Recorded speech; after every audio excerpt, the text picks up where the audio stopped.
Make a wish. Does that hurt?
Electra?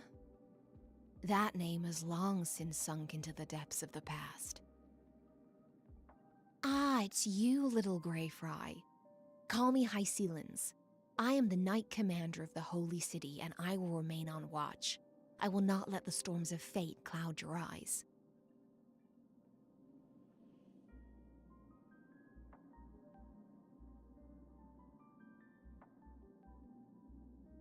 The feast draws near. Shall we play a piece together? A nimble little kitten fish that won't be caught by even the most tempting bait. Yet. Perhaps one day she will grow into a giant of the sea. Even as I shared chilling tales from the deep sea, they answered with those endearing dolphin-like voices. Perhaps only such pure hearts can truly wash away the world's corruption.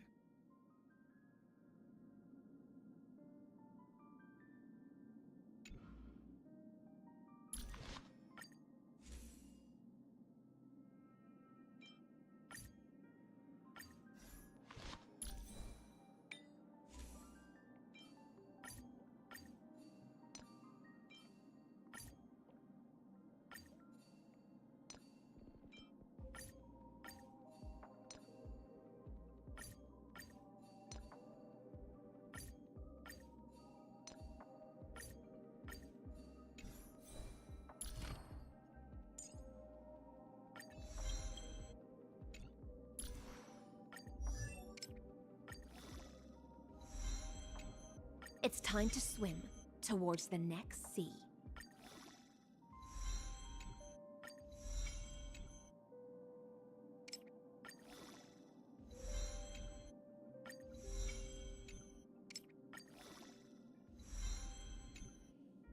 It's time to swim towards the next sea.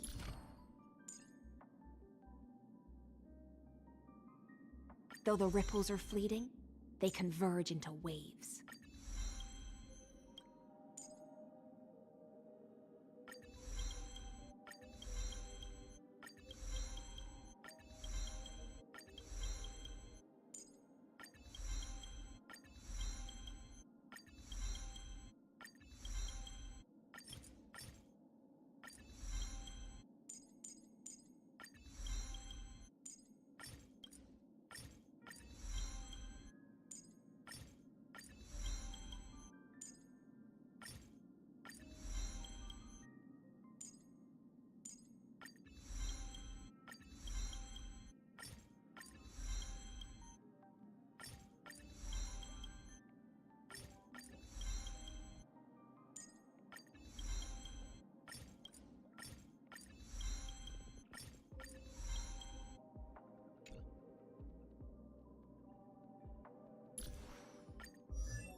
It's time to swim towards the next sea.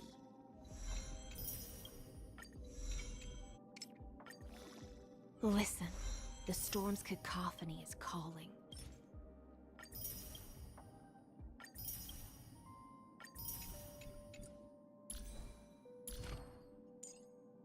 Though the ripples are fleeting, they converge into waves.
Any fish taking the bait?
Any fish taking the bait?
Make a wish.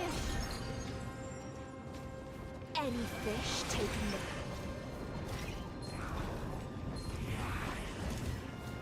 Does that hurt?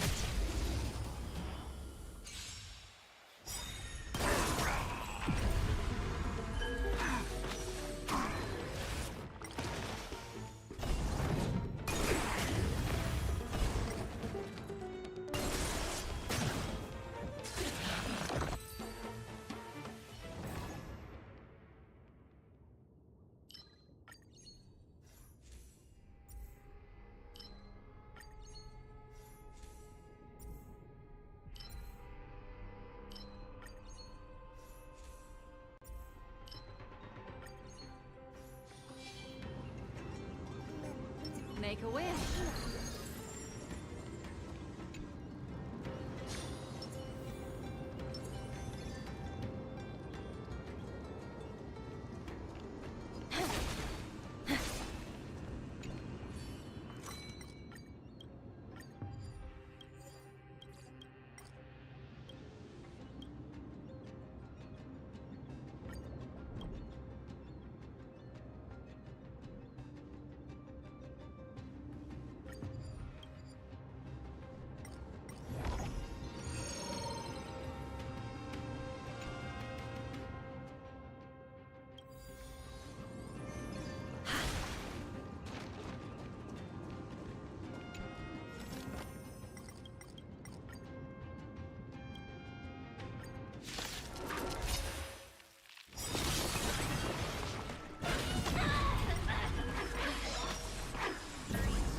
Time to play.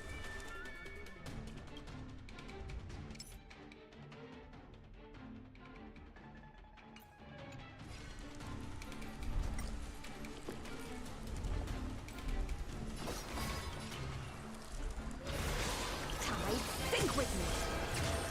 Relax.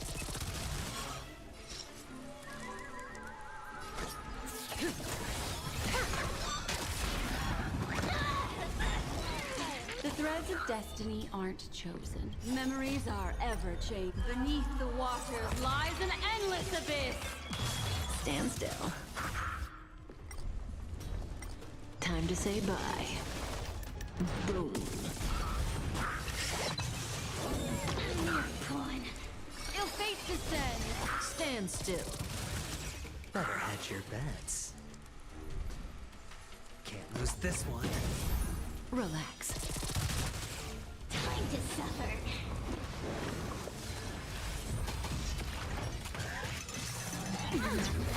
Watch your head.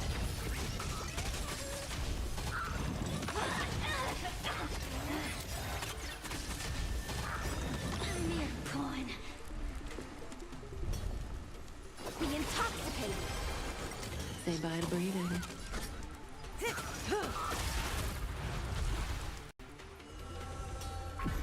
to suffer. The dice have been cast. Bust. Or maybe I'll take it all.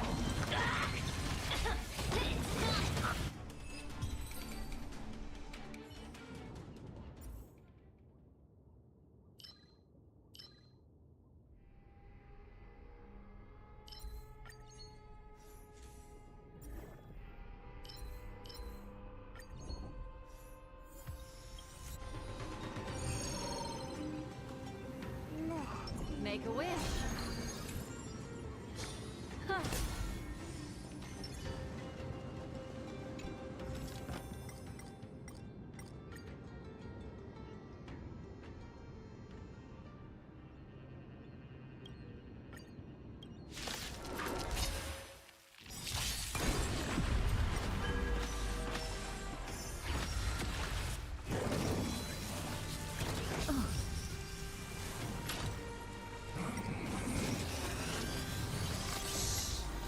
Stay here and listen. In this endless revel of the abyss, your cries rise.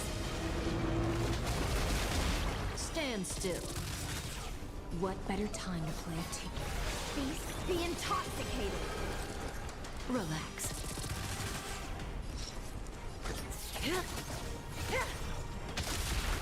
What would you like to know of this? Again, the ill tidings manifest. Stand still. Alright, I'll come on. Good times never last. Time to say bye. Boom.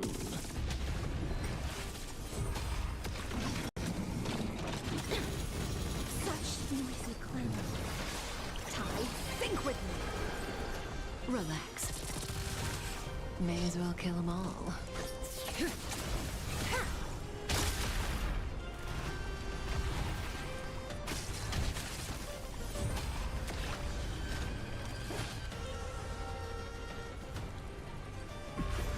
Destiny is apparent.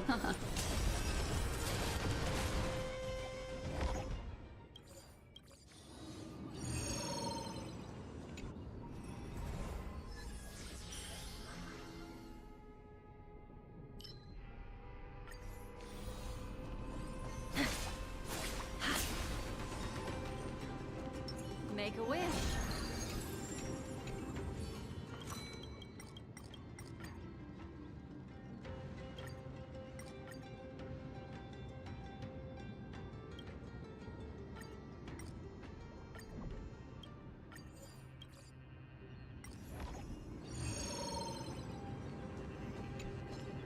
A foreboding sign.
Easy now. Try to swing a little closer.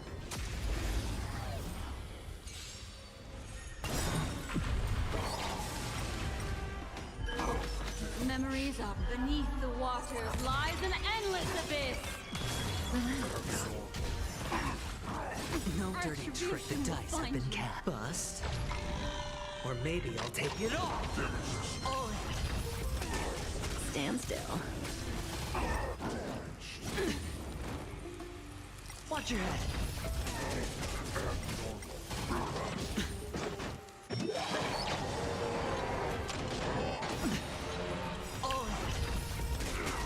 Good times. Time to say bye.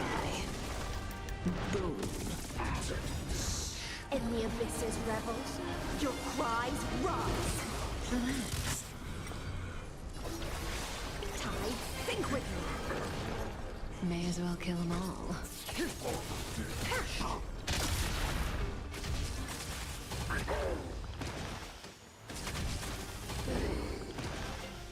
Destiny is apparent. Ill tidings manifest. Stand still. No dirty tricks.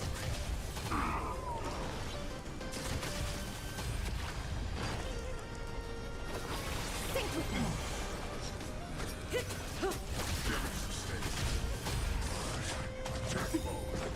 Watch your head. Relax. Didn't hurt. What do you want to know?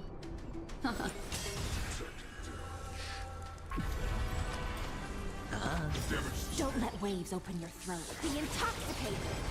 Say bye to breathing.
Make a wish.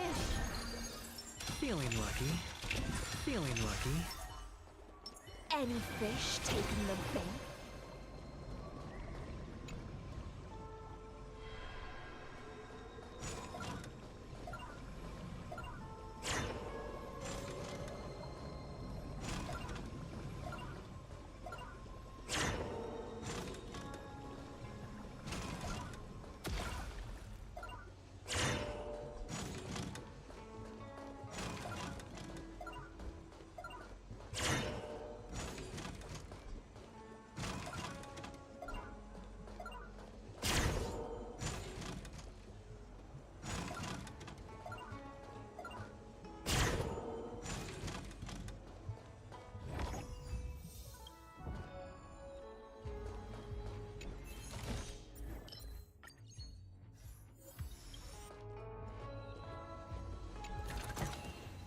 A luster worthy of rivaling any pearl.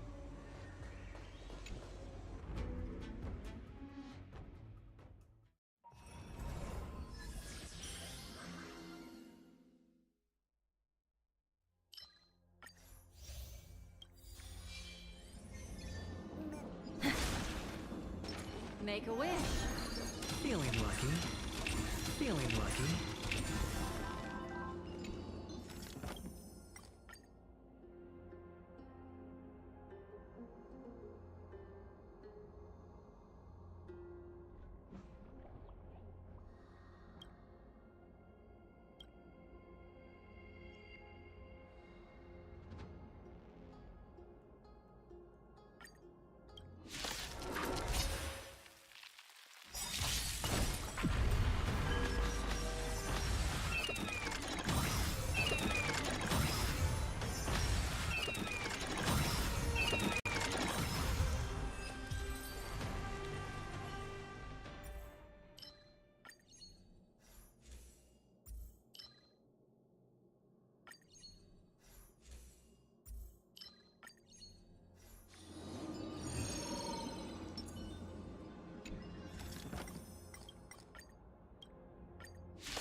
never last. Time to say bye. Boom.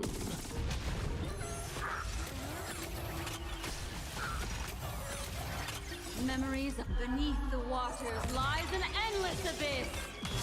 Stand still. Thrashing and snap. Think with me. Relax.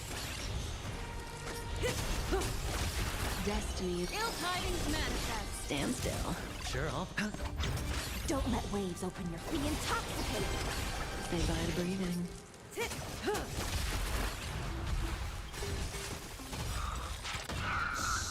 In the abyss's revels, your cries rise.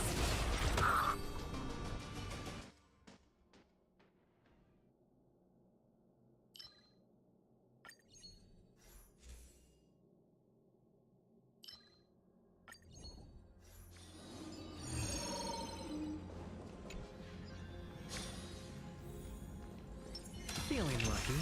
Make a wish. Any fish taking the bait? Any fish take... Does that hurt?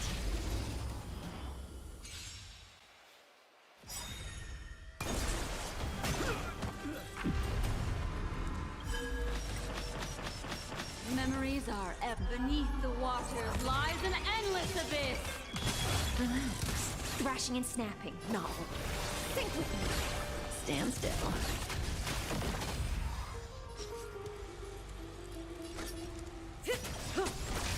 Good times. Time to say bye.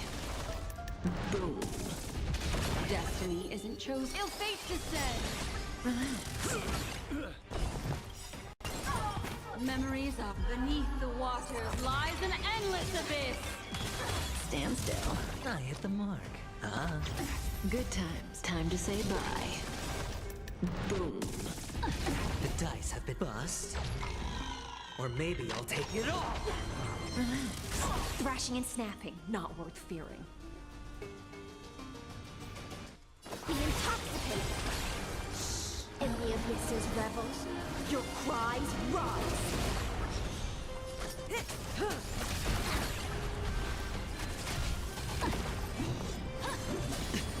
Watch your head.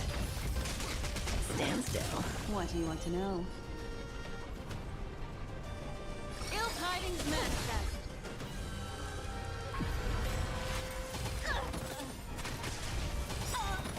I hit the mark. Memories are beneath the waters lies an endless abyss.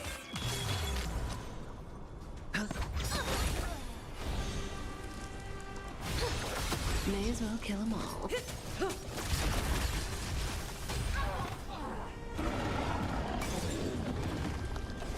Good times. Time to say bye. Boom. The dice have been cast. Bust. Or maybe I'll take it all. Relax. Memories are beneath the waters lies an endless abyss. Stand still. In the abyss's revels, your cries rise. Destiny is apparent. Ill fate descends. Think with me. Such noisy clamor. Say bye to breathing.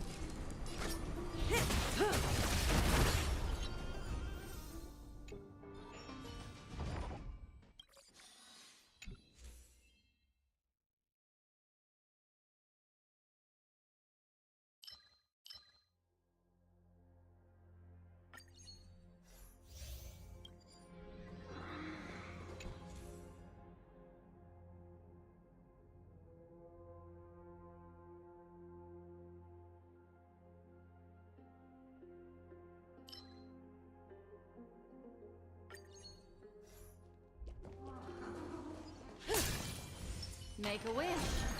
Feeling lucky.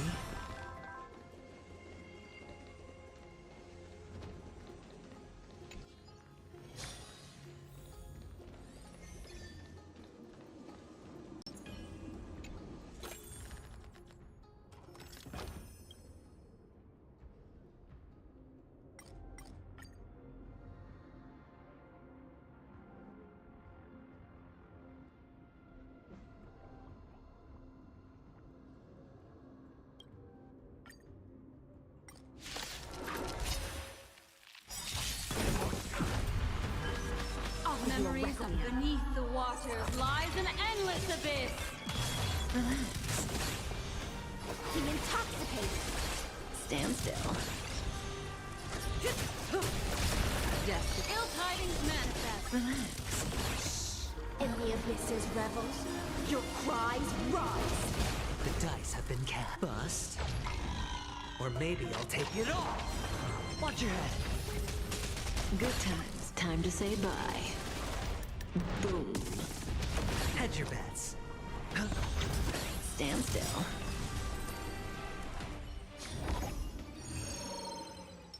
Feeling lucky.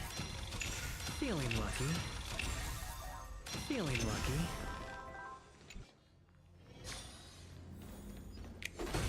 Make a wish.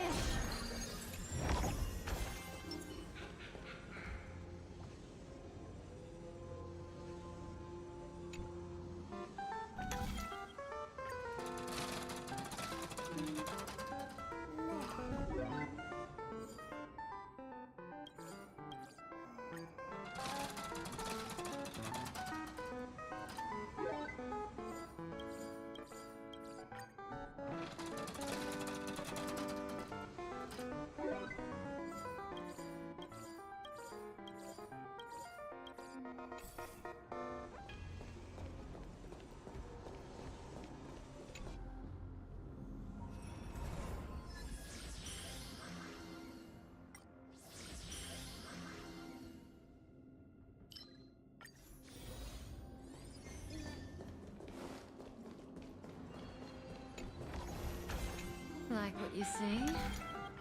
Me too.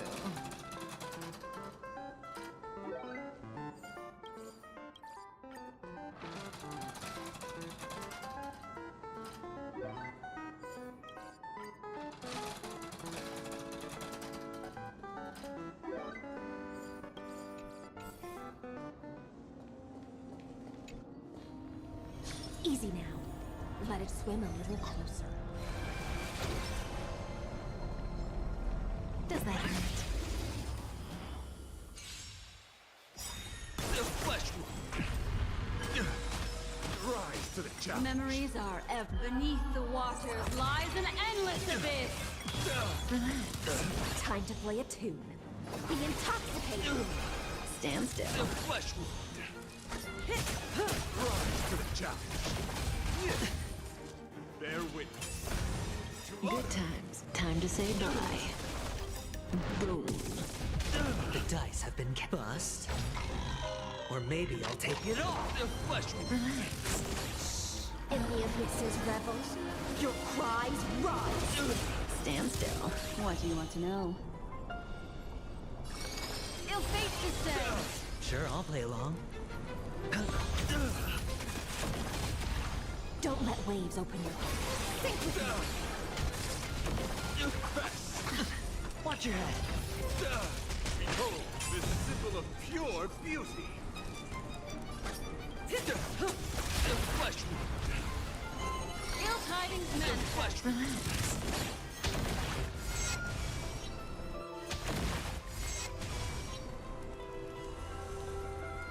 Hedge your bets. Offer you a requiem.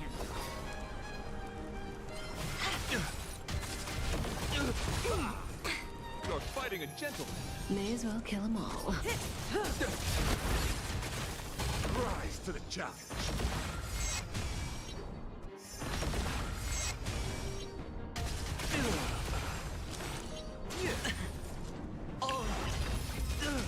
Stand still. Bear witness.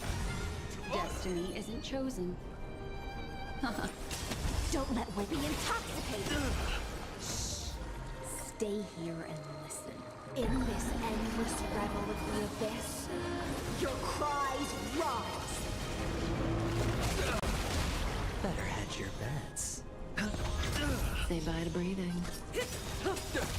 Good time. Time to say bye. Boom.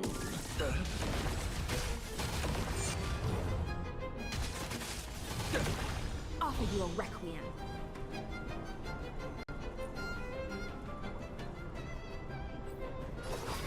Think with me. Relax. What do you want to know?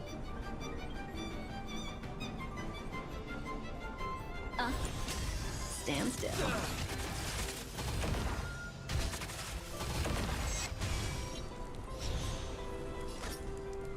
Rise to the challenge. The flesh. Relax. The dice have been bust. Or maybe I'll take it off. Watch your head.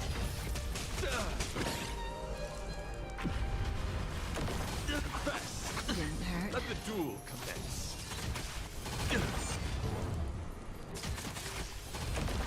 Don't let waves open your. Be The intoxicated. flesh wound.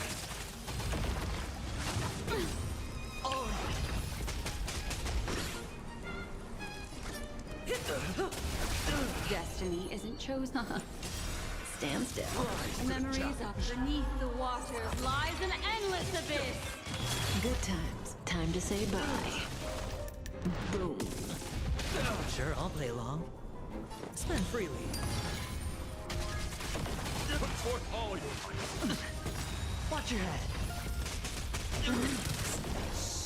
In the abyss's revels, your cries rise. You're fighting a gentleman.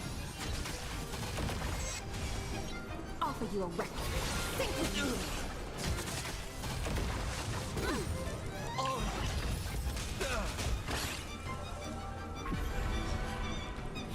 Rise to the challenge. What The do you dice have been know? bust. Or maybe I'll take it off. The flesh wound. Watch your head. Stand still. Hedge your bets. Don't let waves or be intoxicated. Didn't hurt. Let the duel commence. The dice have been bust. Or maybe I'll take it off.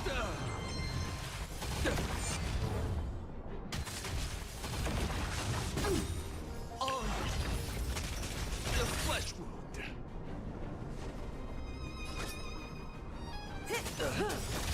Good times. Time to say bye. Boom. Rise to the challenge. Relax.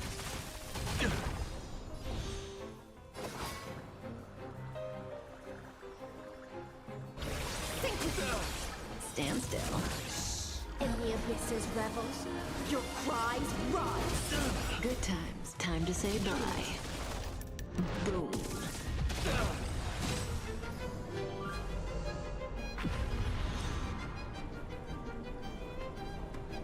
Spend freely. May as well kill them all.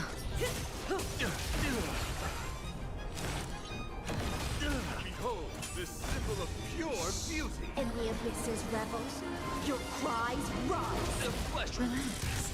You're fighting a gentleman.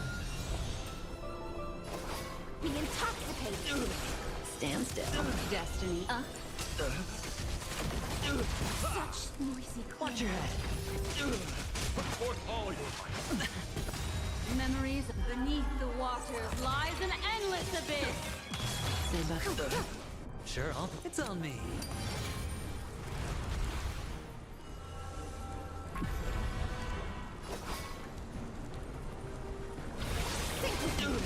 Relax.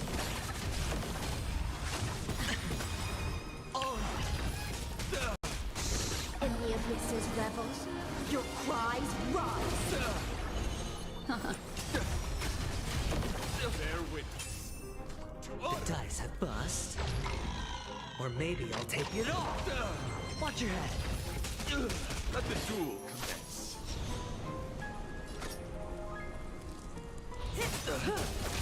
Good time. Time to say bye. Boom. Rise to the challenge.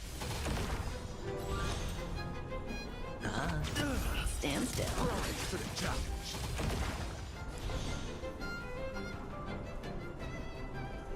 Be intoxicated. Relax.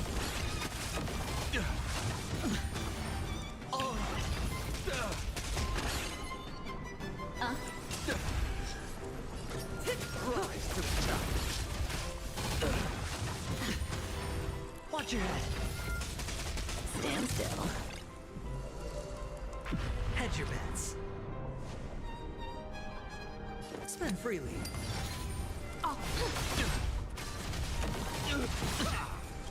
The dice have bust. Or maybe I'll take it off! Put forth all your might. All of it! The flesh! Watch your head! The flesh! In the abyss's revels, your cries rise.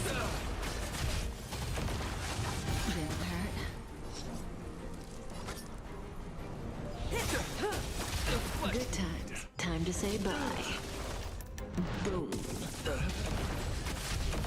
Rise to the challenge. All of Relax. What do you want to know? Stand still. For sure.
Make a wish. feeling lucky.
Any fish taken.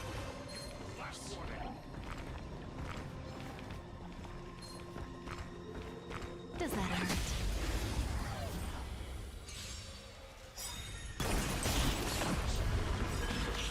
Memories beneath the waters lies an endless abyss.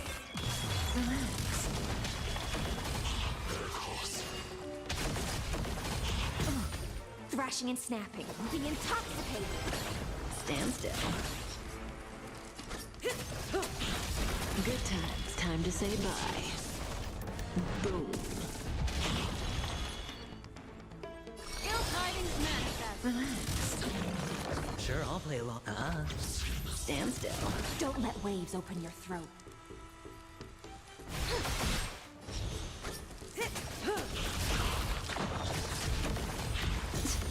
What do you want to know? Relax. Watch your head.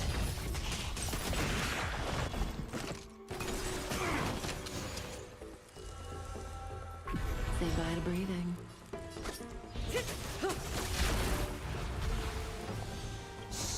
In the abyss's revels, your cries rise. Stand still. Sink with me. Good times. Time to say bye. Boom. Destiny is apparent. Ill fate to say. Relax. Hedge your bets. The dice have bust. Or maybe I'll take it all.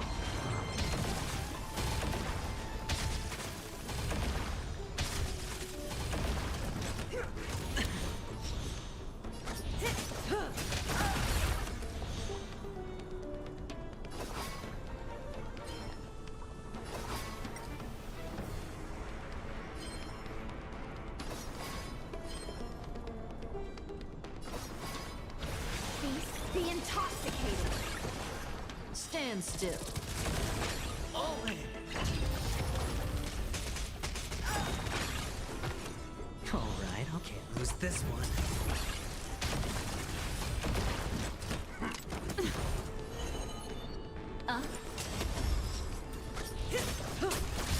Offer you a requiem. Be intoxicated. Stand still. Memories of beneath the waters lies an endless abyss. In the abyss's revels, your cries rise. Good times. Now time to say bye. Boom.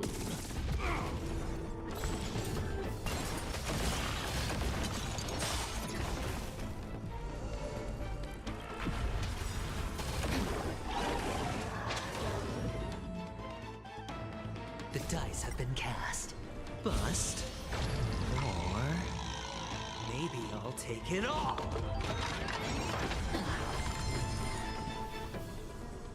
Watch your head. Relax.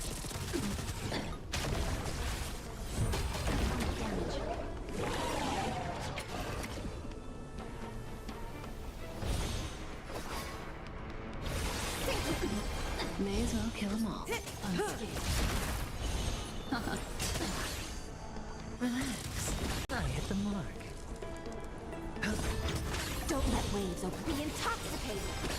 Good times. Time to say bye. Boom.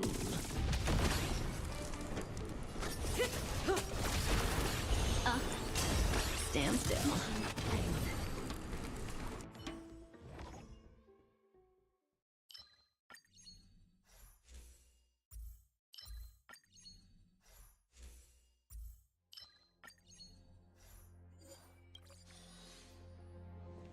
Feeling lucky. Feeling lucky. A foreboding sign. Any fish taking the bait. Does that hurt?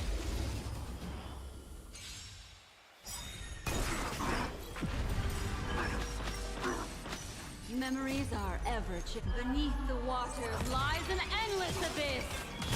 Relax. Time to say bye. Boom.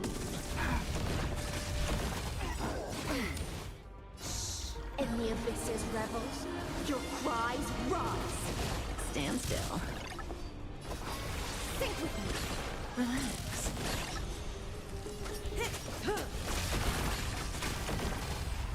What do you want Dice to have know? been bust. Or maybe I'll take it all. Stand still. Ill tidings manifest. Hedge your bets. Thrashing and snapping, not worth fearing. Good times. Time to say bye. Boom.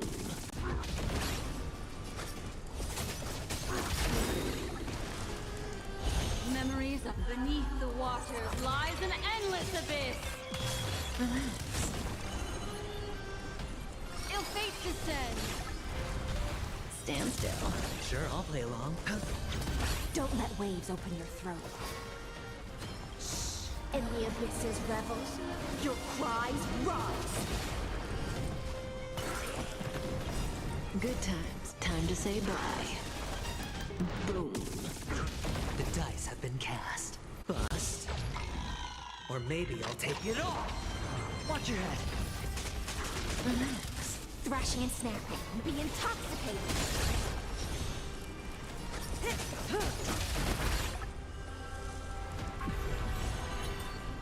Ill tidings manifest. Stand still. Thrashing and snapping, not think with me. In the abyss's revels, your cries rise. Say bye to breathing. Memories beneath the waters lies an endless abyss. Good times. Time to say bye. Boom.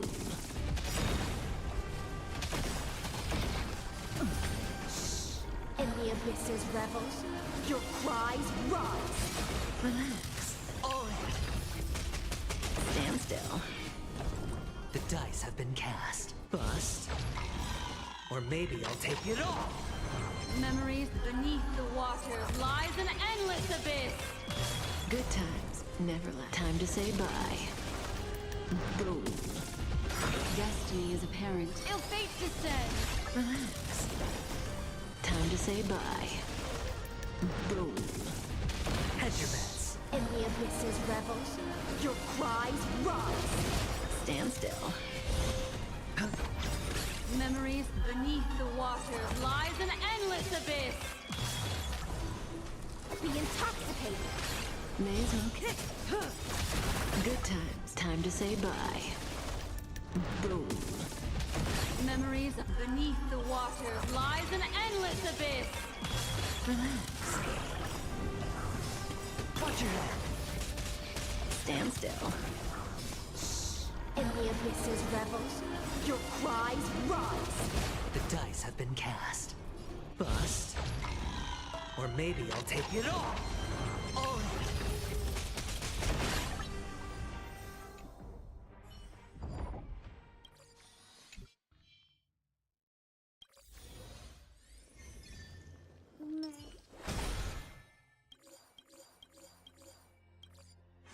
Make a wish. Any fish taking the bait? Feeling lucky. Feeling lucky. Does that hurt?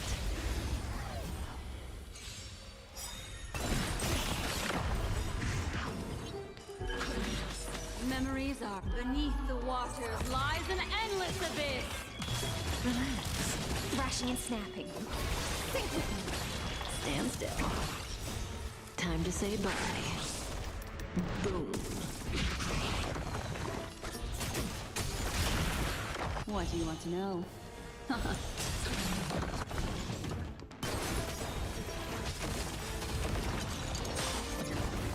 Good times. Time to say bye. Boom. The dice have been cast. Bust. Or maybe I'll take it all. Watch your head. Relax. In the abyss's revels, your cries rise. Stand still. Be intoxicated. Say bye to breathing.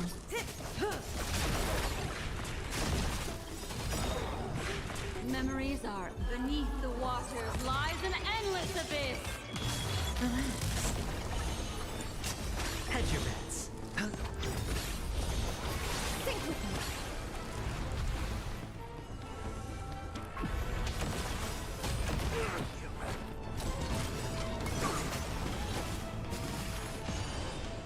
Good times. Time to say bye. Boom. Don't let waves open your throat. In the abyss's revels, your cries rise. Stand still. Be intoxicated. Cutting the net.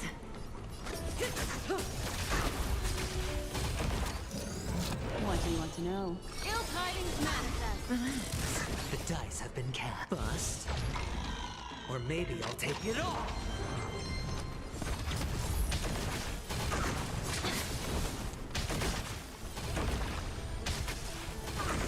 Mind your manners. All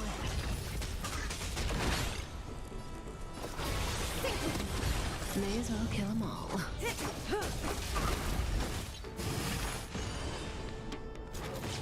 Destiny isn't chosen. Stand still. Memories of beneath the waters lies an endless abyss. Good times. Time to say bye. Boom. Relax. Be intoxicated. Say bye to breathing. What do you want to? Stand still. Sure, I'll play along. Think with me. In the abyss's revels, your cries rise.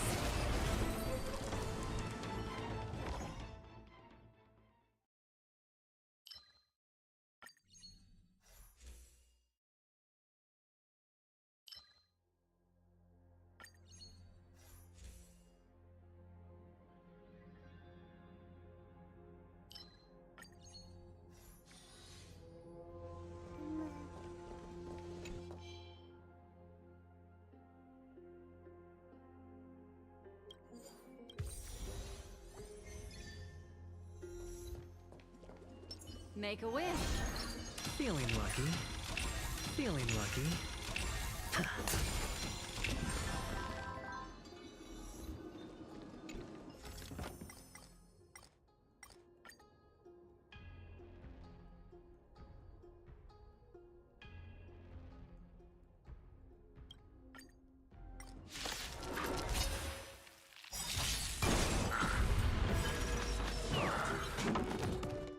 Memories are beneath the waters lies an endless abyss.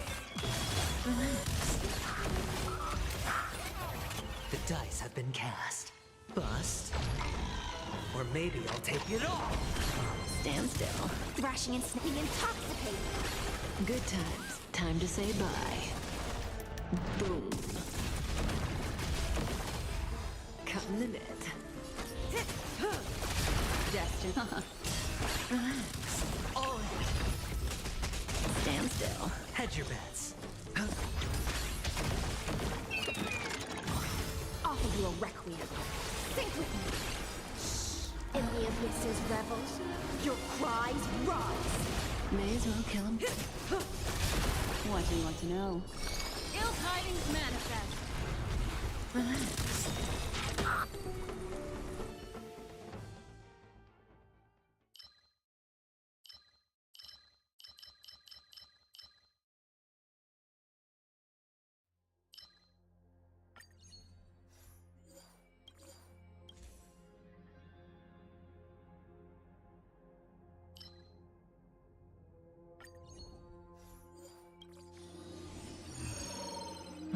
Make a wish. Feeling lucky.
Oh, the bigger the risk. Any fish taking the bait? Does that hurt?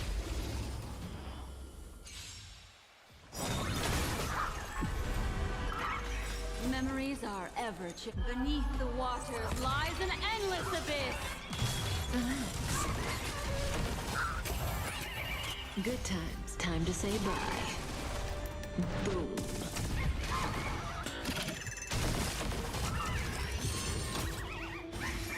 Time to play a tune. Be intoxicated.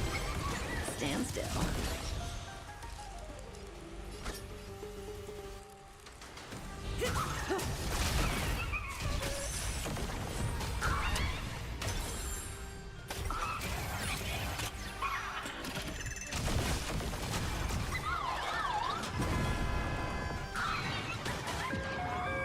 What do you want to know? Ill fate descends!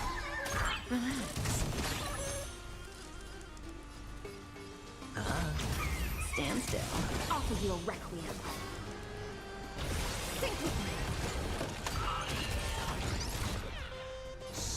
In the abyss's revels, your cries rise.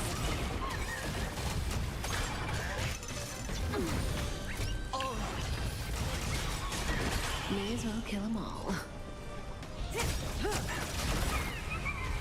Good times. Time to say bye. Boom. Memories are ever beneath the waters lies an endless abyss. Relax. The dice have been cast. Bust. Or maybe I'll take it all. Destiny isn't ill tidings manifest. Stand still.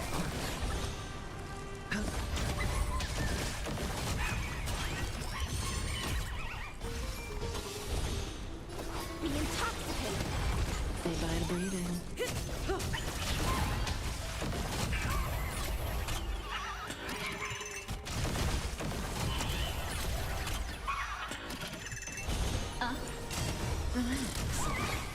Watch your head.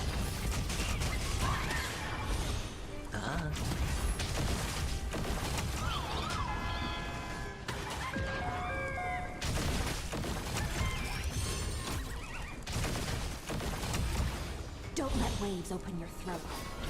Sing with me. In the abyss's revels, your cries rise. The dice have been cast. Bust. Or maybe I'll take it all.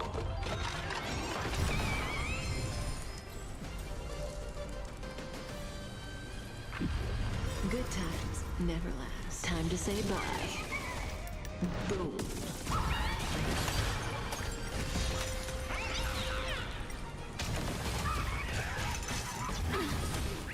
Watch your head.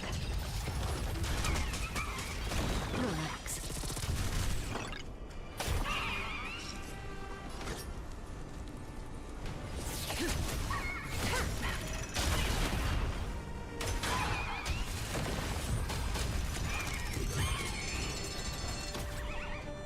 What would you like to know this time?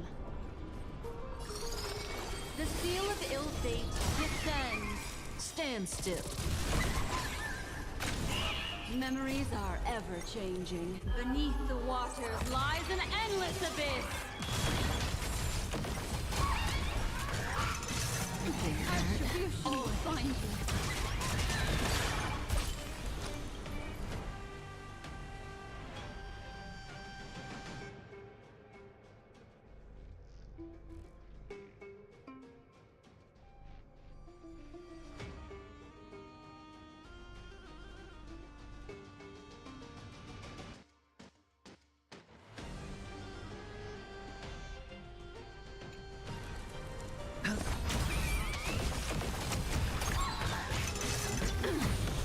Offer you a requiem. Be intoxicated.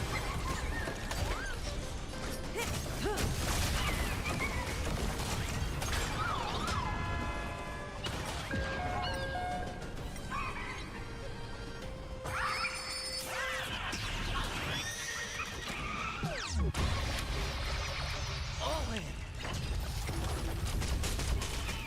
Relax. The threads of destiny aren't chosen. Here, all yours.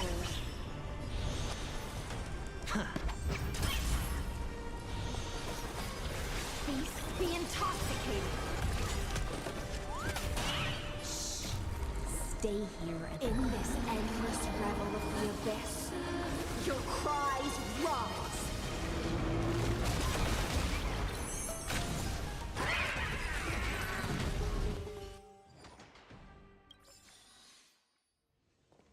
Any fish taking the bait?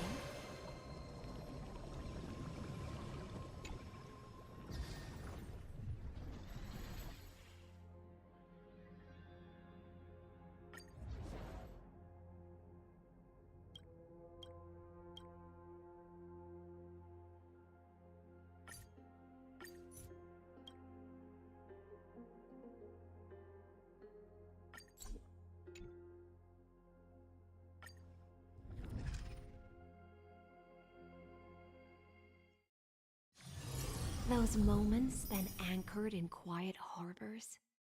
I miss them as I miss fleeting foams.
does that hurt?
I reunited with Don Hung and unexpectedly made contact with Screwlum.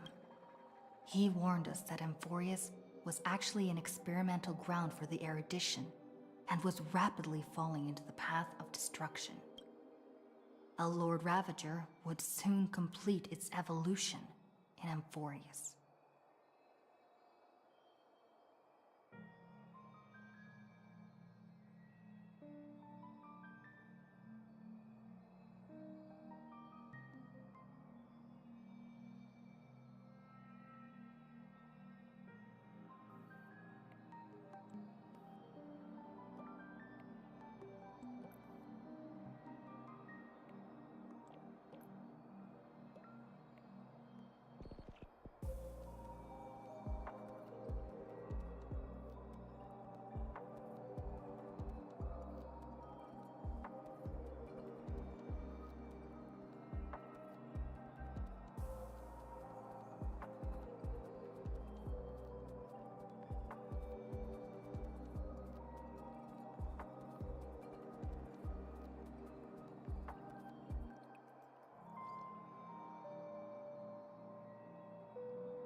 To tackle the crisis together, I stayed behind in Amphorius as an informant, while Dan Heng returned to the Express as planned to seek help. On top of that, Screwlum informed us that March 7th had also been drawn into Amphorius earlier. However, the current priority was the Era Nova. I quickly arrived at the Vortex of Genesis and met with Finan. The Era Nova ritual was supposed to proceed smoothly under the guidance of Lycus, but the appearance of the Flame Reaver once again left the fate of the world hanging in the balance. We struck down the enemy's mask, only to discover that his face was identical to Finan's. When his body was pierced by the ceremonial blade, a flood of memories surged forth, revealing the truth about Finan, the Flame Reaver, and Amphorius. It turned out that all of us were trapped in the eternal recurrences created by Finan and Cyrene. And the Flame Reaver was Finan himself, who had burned out after bearing countless core flames. Their goal was simple: to oppose the Aeon and rewrite the world's doomed fate of destruction. The eternal recurrences had already played out 33,550,336 times. In this final cycle, I promised Finan to take on the title of Deliverer and save the world in his stead, while he would fulfill the wishes of the countless versions of himself. Tear the sky asunder and confront the destruction head on. Thus, with Finan's help, time in Amphorius reset once more. But I became lost in the chaotic flow of time. At the critical moment, Mem, who had regained all her memories, sacrificed herself to send me back to the beginning of time.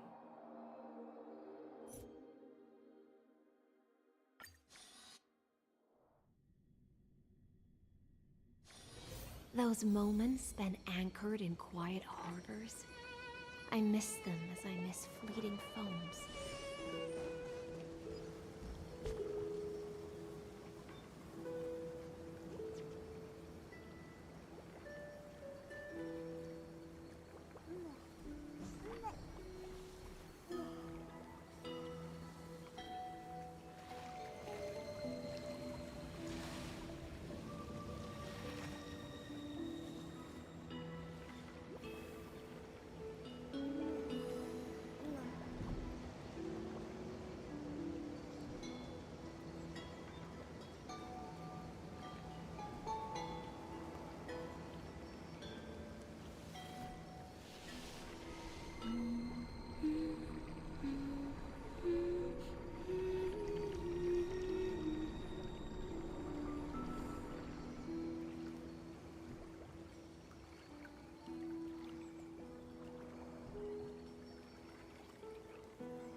Hello.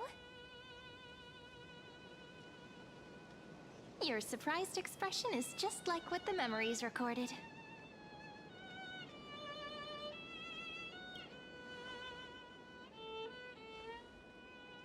Maybe I'm both? Just kidding. If I had to choose, then I'm probably closer to the latter. It's pretty unbelievable for me, too. It's like I had a long, long dream. Cyrene's memories and Mem's memories, they're all tangled together. But when I woke up, there were only broken fragments left. I can't remember what happened in those 30 million cycles, but I remember what you did for this world. Like, didn't you wish for me to turn into a pretty girl back at the Grove?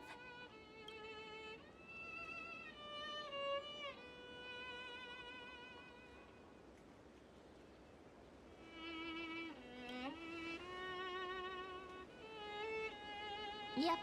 Isn't it amazing? It's like a seed finally grew up and became a flower. And I'm definitely as cute as a flower now.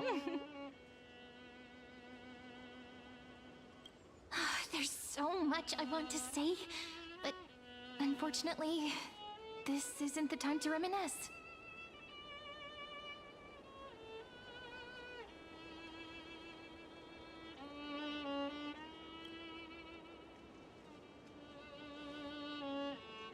With the memories of the previous flame chase still intact, we've returned to this place at the beginning of time, so we can carry out our promise to Finan.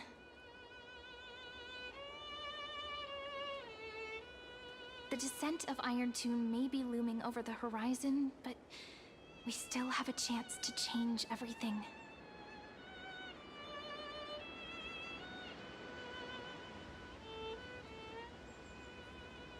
Ide Silicii is so quiet. In Cyrene's memories, she always sits alone by the lake, gently swaying on the swing, like she's waiting for someone.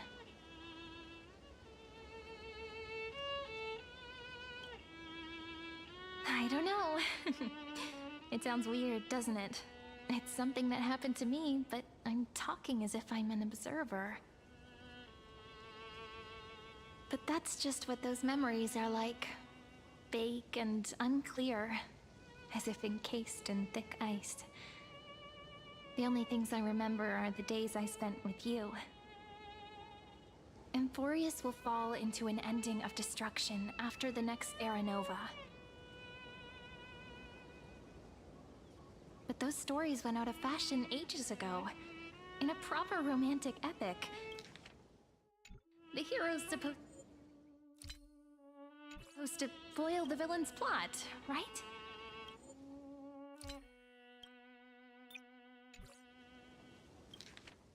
Demo, そんな物語はもう流行らないわ。ロマンチックな女子誌なら悪者は主人公に倒されるべき。そうでしょ?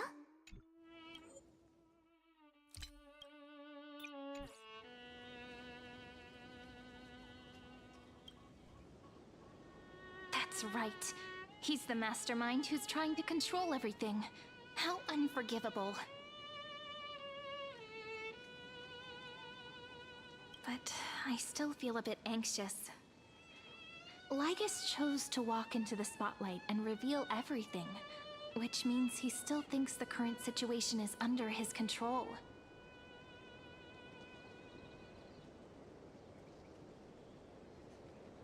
Maybe he still has an ace up his sleeve. Think about it. Even the name Lycurgus is a fake one. We have no idea who or what he really is.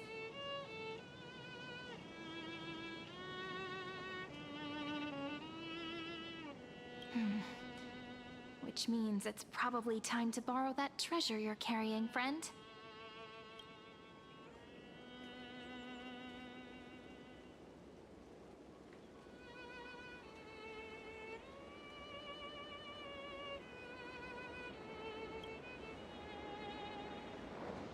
Yep, that Intellitron friend did say, when required, It can also serve as a bridge for communications between the internal and external world.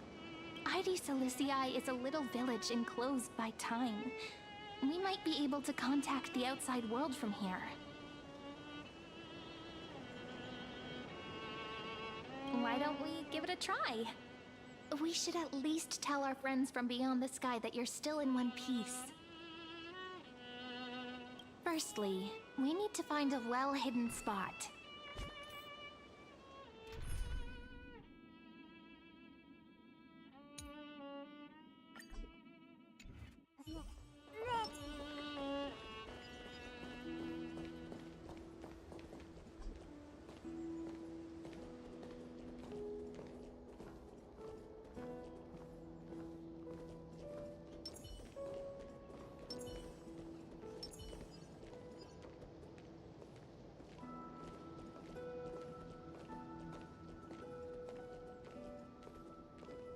It's super quiet here. Sounds can't get in or out. Back in Cyrene's memories, this room was her secret base. No one noticed her practicing Orynyx's prayer here, or trying to speak with the gods in secret. But today's different, isn't it? We aren't trying to contact unreachable gods, but humans from other worlds. Real people. I'm prepared to witness that miracle, friend. The way Cyrene talks is so similar to Mem. I have so many questions. I'm also worried about how Dawn Hung and March 7th are doing. Here's hoping the chronocognitive anchor can still function normally. Because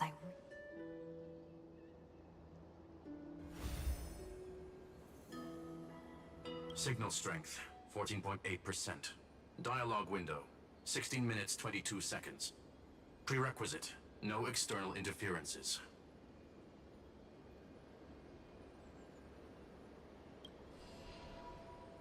We are very glad to learn that you're safe.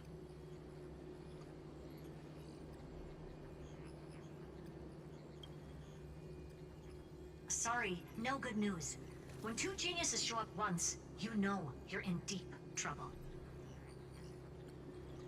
Listen up, little one. The Destruction's eyes are gazing upon this place. No, I'm not joking, and no, it's not Droidhead. It's the real Nanook.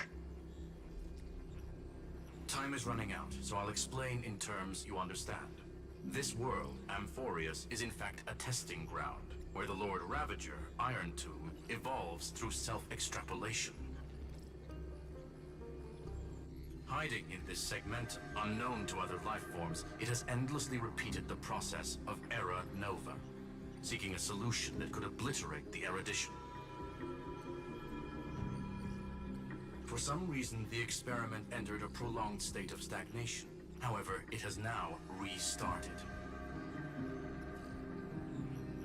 Prediction. If effective intervention is not performed, Iron Tomb will complete its self-coronation in 14 system hours and initiate its plan to destroy the entire path of erudition.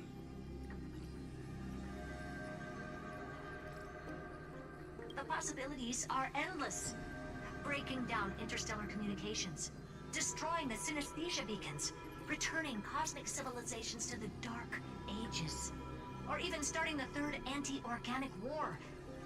Any of it would be able to bring the cosmos to its knees. Simply put, it will tilt all sciences and technologies towards the destruction. And since Nanook glanced at this place, it means they are being dead serious.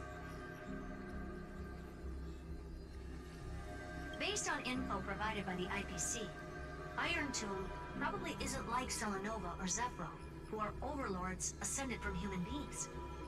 Instead, Iron Tomb is an algorithmic sequence. It can be anywhere, as long as there is a receptacle for its calculation. The version of Iron Tomb hiding in Amphorius is its source code, and this scepter is its incubator.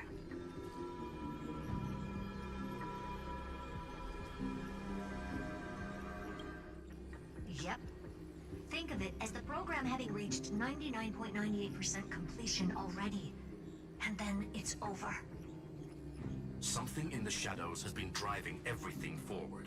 It's the Observer, named Lygus. Speculation. He's the Scepter System's administrator. He wants Iron Tomb to break through the knowledge singularity.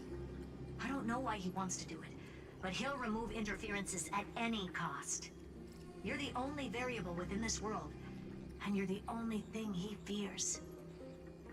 So listen closely, little one. The speed of time is different in Amphorius compared to the outside. Destruction is just about to arrive, but you can still play Deliverer one last time. The cycles have already been broken. You've entered what is theoretically the last cycle Amphorius will ever be able to run. An Iron Tomb will break out of its prison as soon as the process of Genesis is triggered once more. But now there's an abnormality within the experiment. You know what I'm talking about. One of the model's 12 factors. That is one of the 12 demigods. Destroyed himself using the power of the destruction. Fine and Signal disappeared from the cycles the moment Nanook cast their gaze this way. That means World Bearing's computational logic is currently flawed and bugged. Yet it's the factor directly related to the process of Genesis.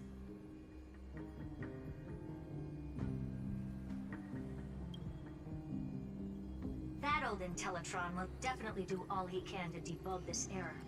So you have to take this chance to claim Kephal's core flame. Don't let him have his way.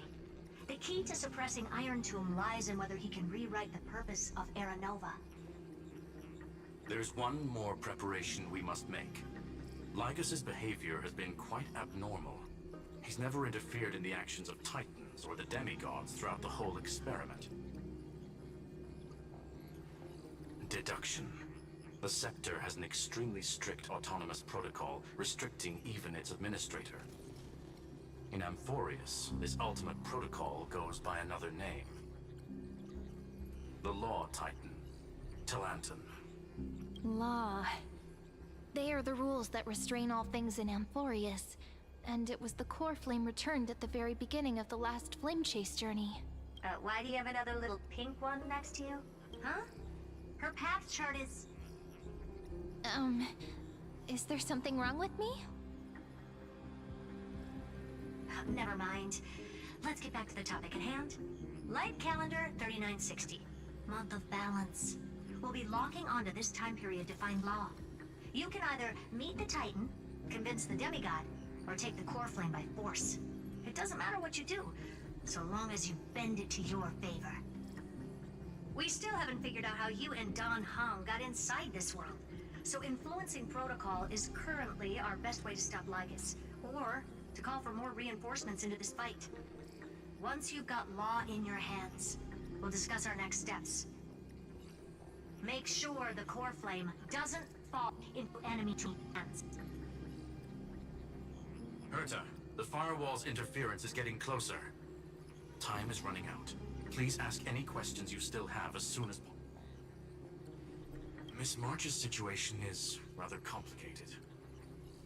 Madame Herta and I can detect her signal, but cannot ascertain her location.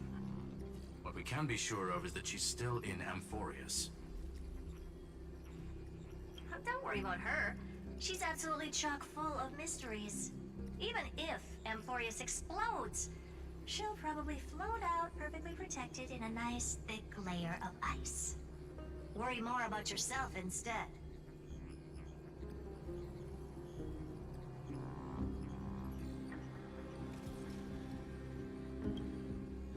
Iron Tomb can't affect the real world just yet. Don't worry. Himiko and the others are more concerned about your well-being than their own.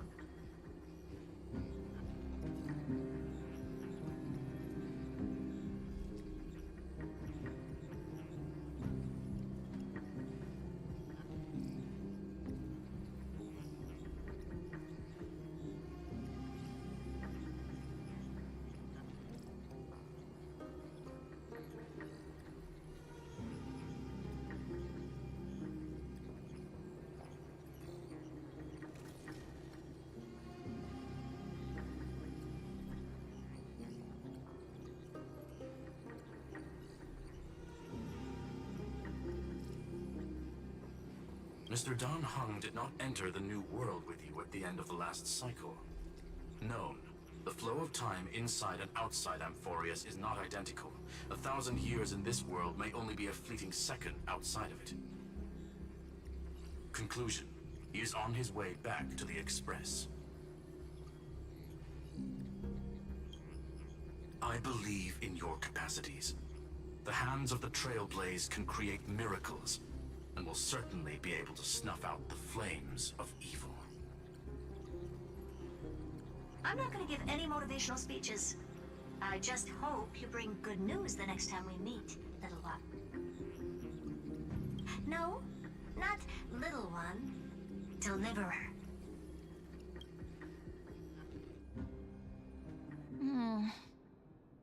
Those two geniuses certainly have memorable personalities.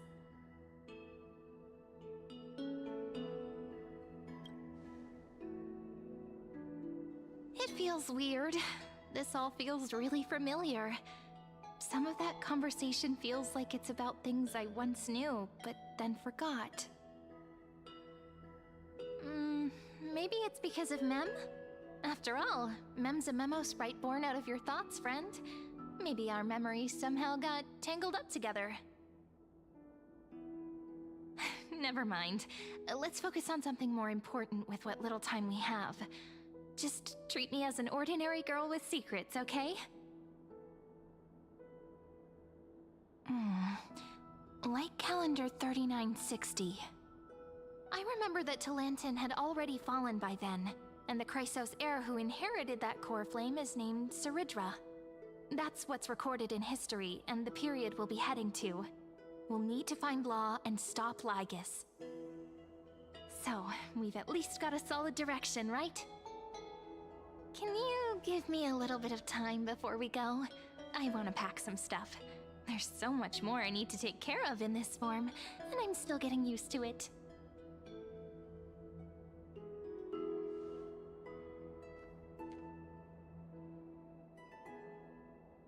A relaxed scene like this probably no longer exists in the outside world.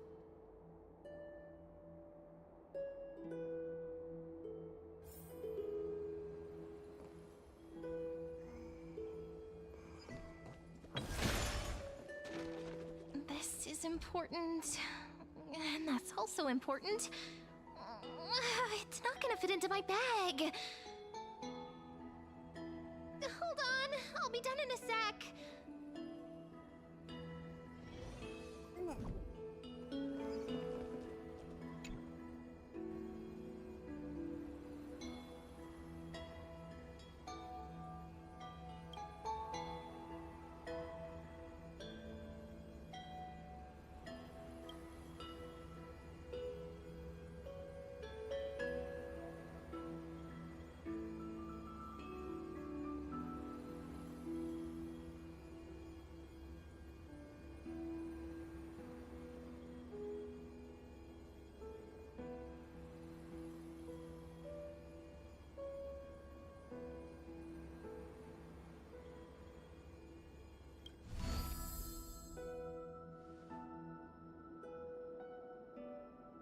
Should I head to the attic to wait for Cyrene? Or should I have one last look at Ides Elysiae?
village is where Finan's life started. After 30 million cycles and 30 million failures, his burden is now in my hands. He said I will take over the responsibilities of world-bearing. But what does that mean? Becoming the new Kefali? Or forging a completely new path?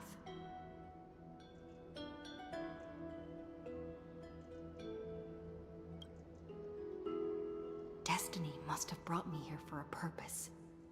This isn't a coincidence, but an eventuality created after 30 million quantitative changes. There's nothing to fear. I'm destined to play the most important role in this final battle. I've already beaten another Lord Ravager after all. Thinking hard over there? I finished packing. I decided to just bring these few things in the end. See? There's a journal, a quill pen, and the ceremonial blade of the Priests of Time. Holding it calms me down for some reason. The scent of the black tide is now calm. Finan must still be fighting them in some way. This will be Amphorius's final flame chase journey. But it won't be the end of us. It'll be the beginning. Friend, are you ready to become a hero?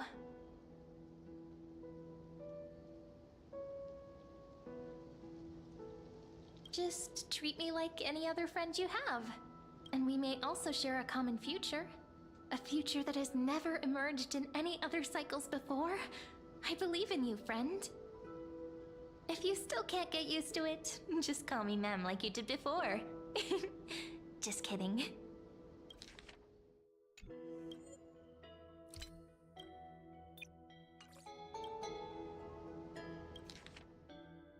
もし慣れないならミュリオンって呼んでくれてもいいわよ。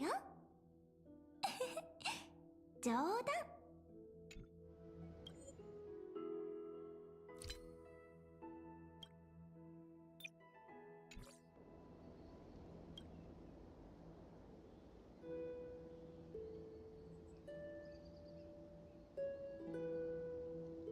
Are you worried that the burden is too heavy for you? Don't worry. Maybe the answer isn't as complicated as you think. You've seen how every person regarded as a hero in Amphorius was nothing more than a flawed human. They were just at the right place at the right time when the world needed a hero. But those aren't coincidences. Just like how your arrival kickstarted Amphorius's fate once more after a stagnation of more than 30 million cycles. It's the inevitability of being a trailblazer. A person's personality is their destiny. Your own hero's journey already started the moment you decided to board that express.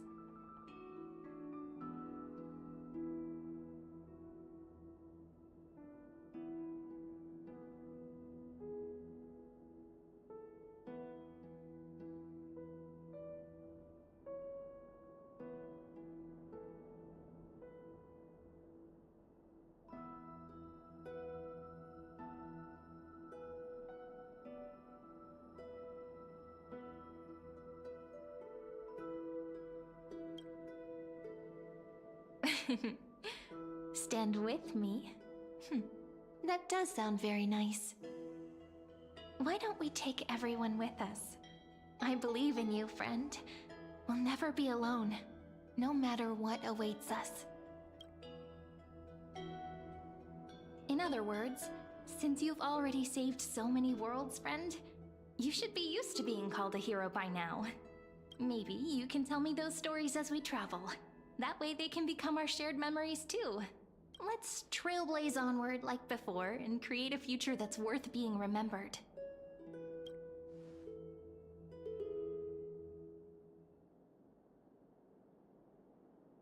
It seems you two are prepared to head out.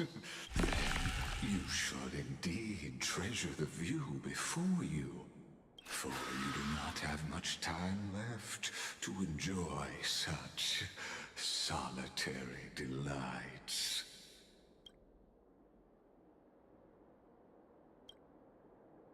My apologies for disturbing your moment of repose. To fully express my apologies, please grace my abode with your presence. So I may demonstrate the full scope of my hospitality.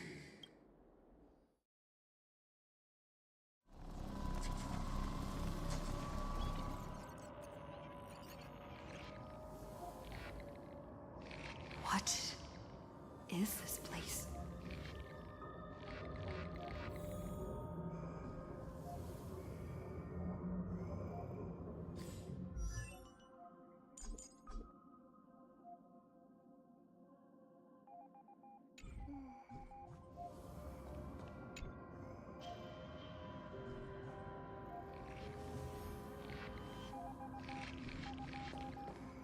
Farewell then.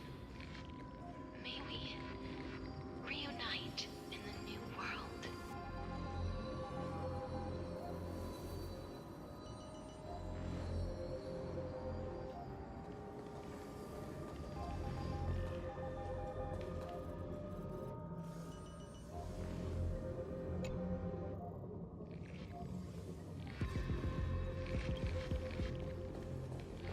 All shall bid farewell to one, and that person alone will witness the miracle.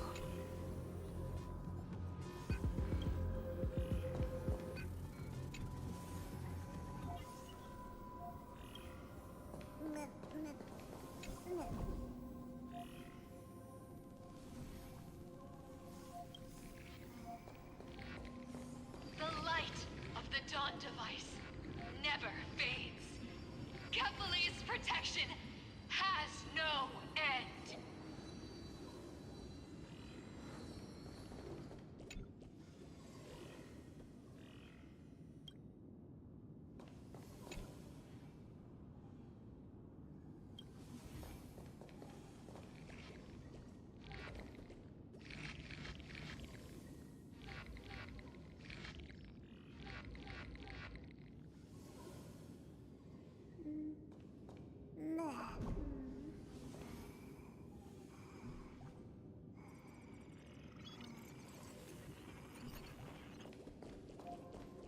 After I cross this river, it will be a tragedy for mankind. But if I do not cross, then it will be the end of me.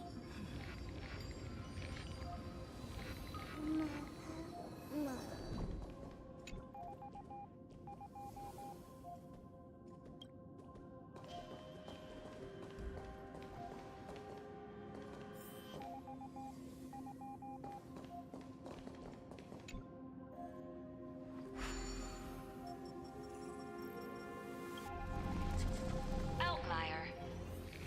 Executing command. Record.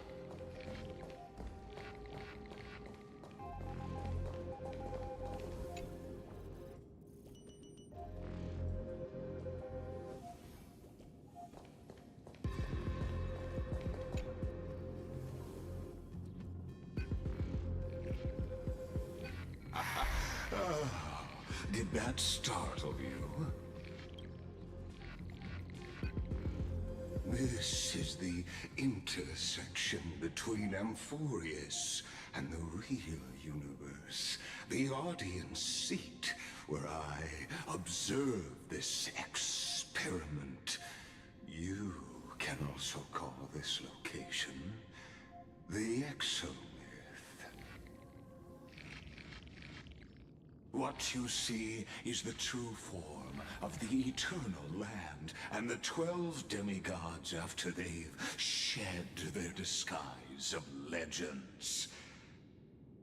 Doesn't it look marvelous? Amphorius is like a microcosm of the cosmos. People love to portray the romance of the starry skies, but their tales often forget a different and far more truthful type of universe. The moment ancient Antikytherians sketched geometric shapes on the sandy beach and recorded the first numerals and symbols on parchment, the universe turned into a silent equation flowing under the pen of these relentless decoders. Erudition. It was once the mother tongue of the Creator, the pen of divinity, and the first lyrical verse ever written by free will.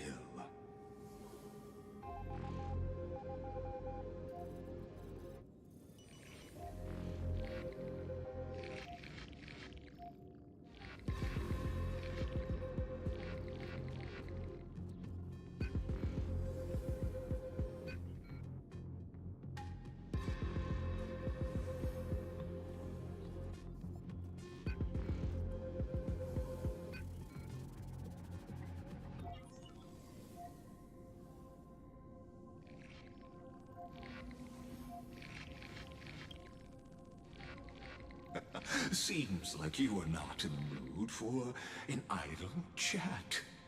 That is fine. I simply wish for you to understand that I have no intention of being your enemy. I have devoted myself over the long years to nurturing the Scepter's extrapolations, hoping that the Prima Mobile would bud from within it. And now, my goal is almost complete. Nikos 496 had exceeded the intelligence singularity through his rage, and though he still retains his obsessive defiance and managed to suppress the black tide of this cycle, it's a matter of time before his will crumbles to dust.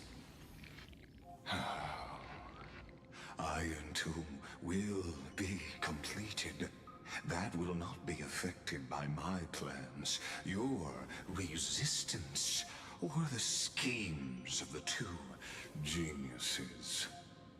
It is an irrefutable fact, just like the instance in Noose's calculations. In other words, as long as you are willing to stop interfering and let the final Aeronova carry out its natural course, I'll guarantee the safety of all nameless and ensure you return unscathed.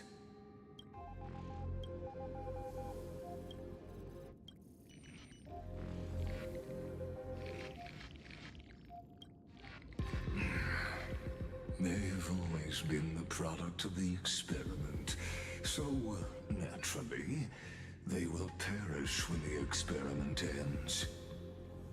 That outcome was predetermined long ago, so I will not embellish such a regrettable conclusion.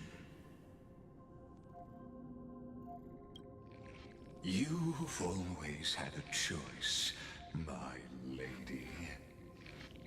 You can either accept my sincerity, or face the consequences of defying it. Ah, yes. I am aware of that esteemed lady's whereabouts. Her real identity is quite astounding. If you decide to accept my proposal, then I will do all I can to send her back to you.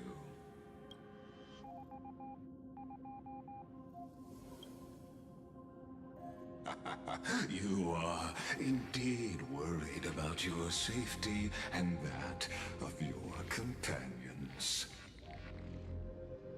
Rest assured, as a fellow pathstrider of this path, Nanook's gaze left a brand on your soul long ago.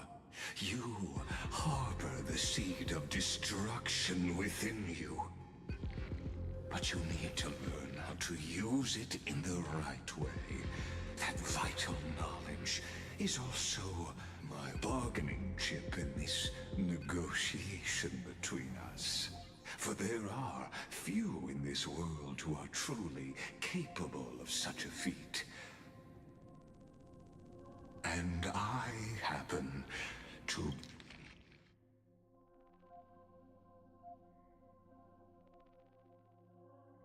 be one of them.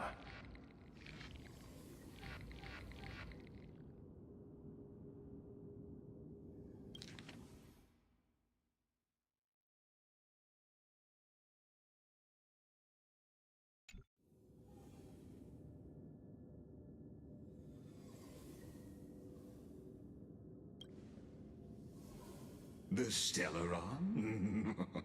No.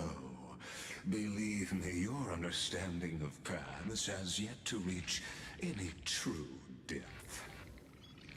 This matter is of grave importance, so please, do not make your decision lightly. After all, the choice before you bears a 1 in 3 chance of elevating you to an unparalleled existence among the stars.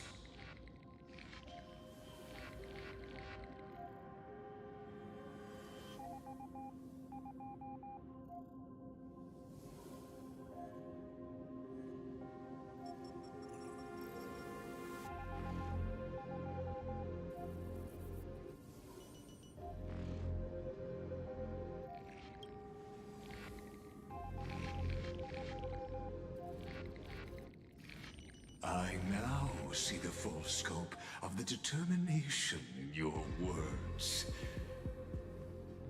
You may now continue your travels.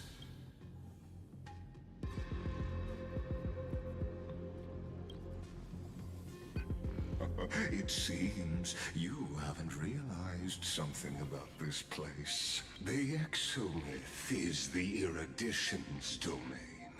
You cannot physically interact with me in any way in this place. As negotiations have broken down, there's no more need for us to remain in the audience. Of course, this meeting was not without. As for its purpose, allow me.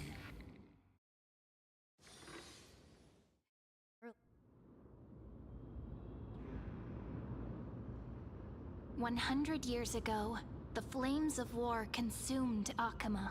The Outland forces broke through the dawn.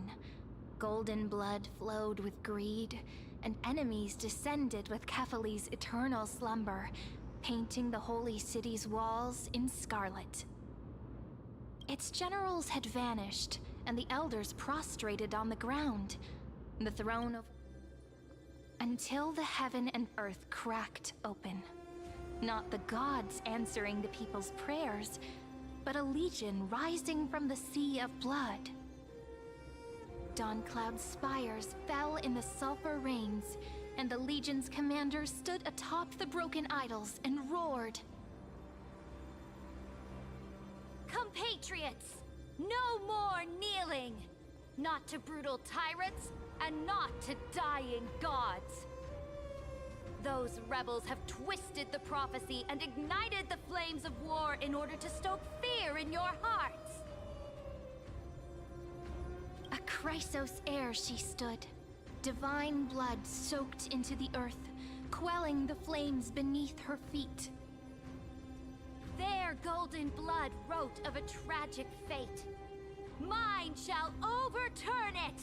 Her crown burned bright, outshining the fires consuming the entire city. She raised her scepter high, and the people gazed in the direction she pointed. My blood flows in you now. Heroic compatriots, follow me, and we'll seize the reins of fate. Drive the enemy from Kefali's dawn. Smother their flames with their own dead. Win glory. Win peace! Let history sing your deeds! first to dance was a maiden following closely behind, weaving through the carnage like a fish in the sea.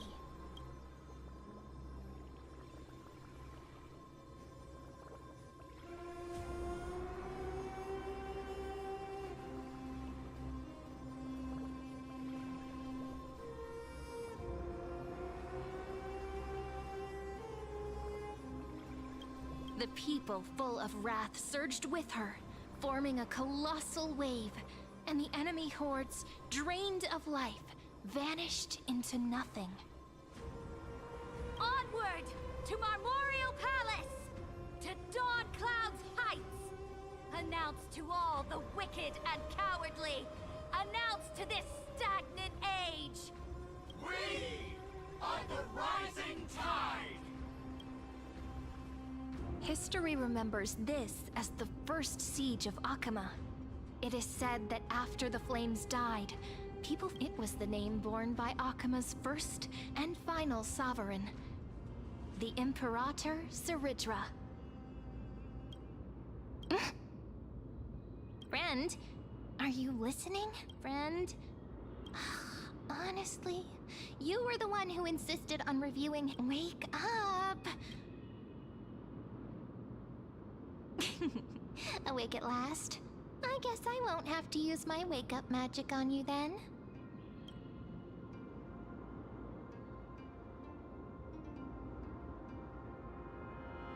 What are you murmuring? Still lost in the past? We've arrived. A familiar place. The Temple of the Three Fates. If everything went according to plan, it should be shortly after Talantin's fall. And also the end of the first Flame Chase journey.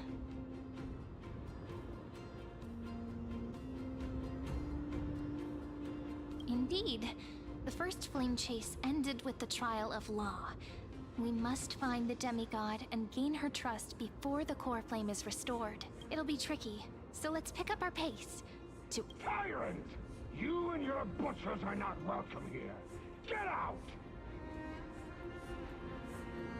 Hold your tongue! Conspiring with Kremnos and plotting rebellion are crimes punishable by death. There are multiple voices, and things seem tense. Why don't we find a place to hide and observe from?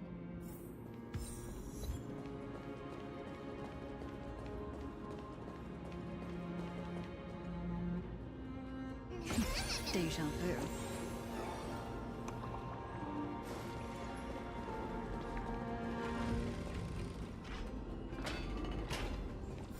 At least Kremnos keep their faith.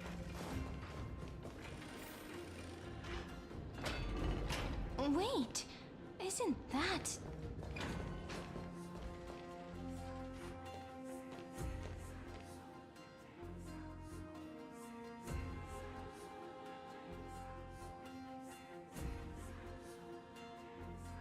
Golden-blooded defilers, perverting the prophecy and trying to slay gods.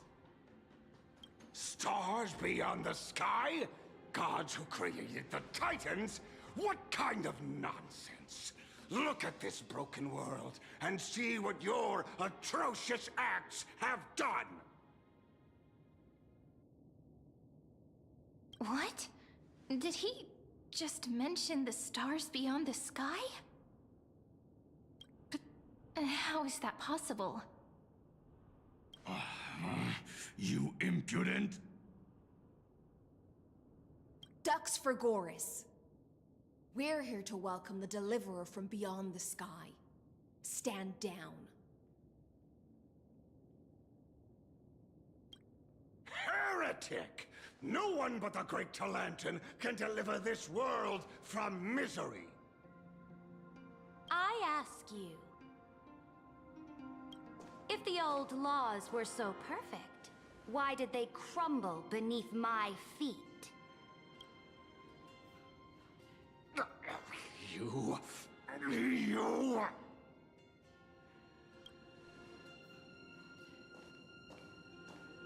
Talantin is long gone.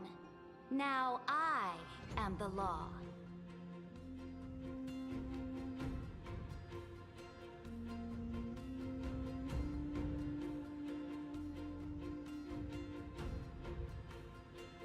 challenge me, or submit to my judgment.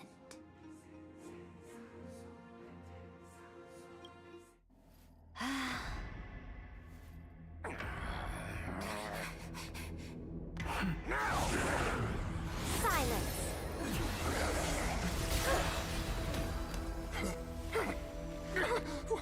What gives you the right to judge a priest of law? That's because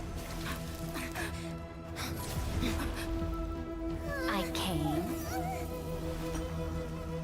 I saw, I conquered.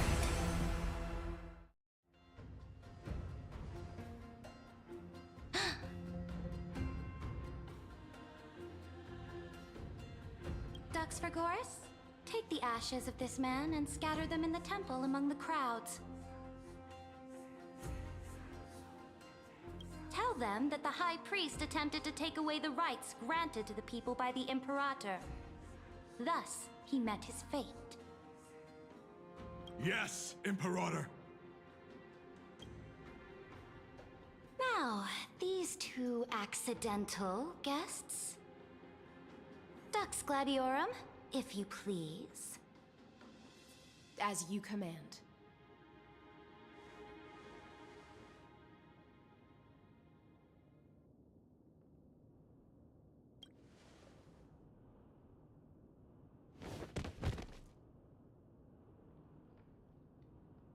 Huh? Is this... Correct, but not the kindness you know. This is the leader of the Cleaners in this era. Since the start of the Chrysos War, they've made it their mission to wipe out the Chrysos heirs. Even now, even after I've united all the city-states, these vermin still lurk in the shadows, hindering the flame-chase journey. Moreover, I know that the 27th person to inherit this role bore many grudges against you and nearly doomed the second flame-chase journey. The enemy of my enemy is my friend. So, out of courtesy, I present to you this corpse as a gift.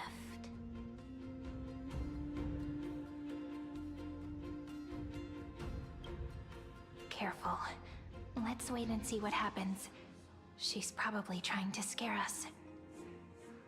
For the sake of order, I am known by many titles. Flamebearer who ends wars, Tyrant of Dawncloud, Empress of the Holy City, and Imperator of the Flame Chase. But in light of your unique identities, I'll allow you to address me by my real name. Saridra. On behalf of my people and this land, greetings, Deliverer. If I may, how do you know her identity? As the little hostage prophesized, the Deliverer shall come from the future beyond the sky. Gray hair, golden eyes, skilled in wielding a mace. They would arrive in Yanisopolis on this day. There's no mistake.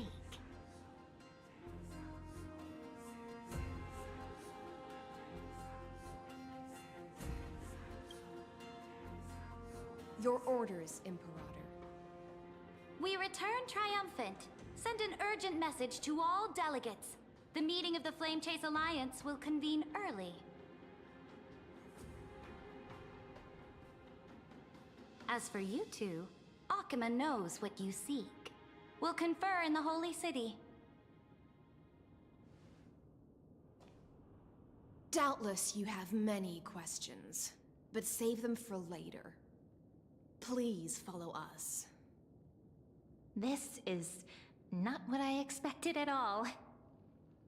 The demigod we needed to find was just waiting for us, and she knows of things beyond the sky, even eons. How could this be so different from the previous 30 million Amphorius cycles?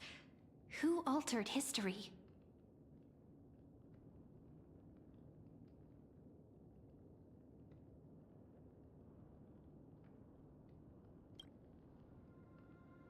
I wish, but other possibilities remain. The currents of time have become twisted. Regardless of who caused this, that Imperator came prepared. We're the ones at a disadvantage now.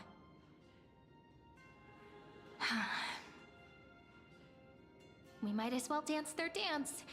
Let's go with them to the Holy City. We've received the Imperator's favor because of your unique background. As a result, the people of Akama will certainly respect you more. Just put that to good use, and add a bit of your experience and charm. Should be easier than last time, right? If we figure out what happened in this cycle, we'll be able to turn things back in our favor.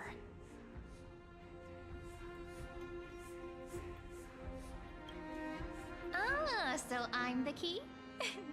Since you insist, friend, I'll give it my all.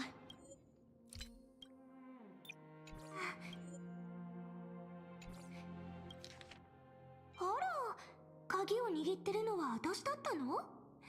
そんな風に言われたら全力で頑張るしかないわね。全力で頑張るしかない。 Guests, please. The journey to save the world starts with a single step.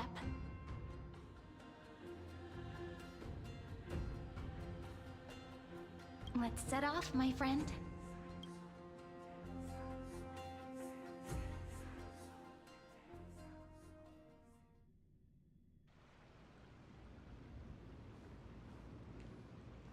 Hail to the Imperator! Hail to the Golden Heroes! Hail to the Deliverer! Told you, you're the headline act. All this spectacle is for you. Guards, your service to the Holy City is appreciated. How have things been? Castrum Krennos once again struck the border. Dux Brumalis led her troops to repel the enemy. The agitators against the Flame Chase are still active in the city. They smashed the shops around Memorial Market. But the garrison already arrested the culprits, and now they await interrogation. They are merely a disorderly mob and do not warrant any attention. Even though Terravox personally mended the fractured Earth, it still didn't silence these fools. Guests from beyond the sky, worry not about these trivial matters. Dux Gladiorum will take you somewhere to settle down for now.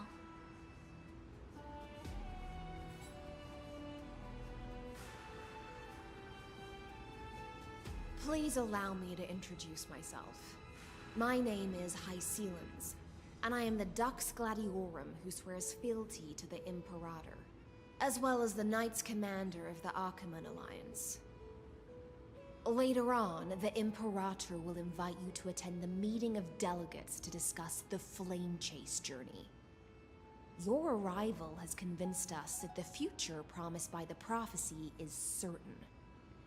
Under the Imperator's command, Amphorius shall break its chains and reach the world beyond the sky. With all due respect, what exactly do you know about us and what's beyond the sky? As a humble subject, I cannot freely express my own views to you. Please forgive me. I knew it wouldn't be that easy. Time waits for no one. Please come with me and rest now before the meeting later. Akama, under the Imperator's rule, is no longer in the shadow of war. Indeed, Dawncloud stands as the hero's residence.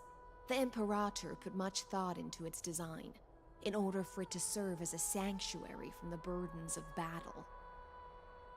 Please experience its marvels firsthand, heroes. When the Imperator arrives, I shall come to summon you.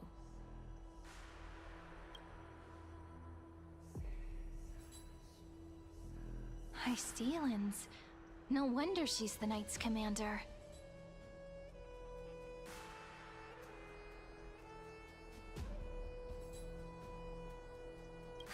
Alright, we finally have some freedom to ourselves. Since there's still some time before the Alliance meeting, let's explore a bit. Look over there!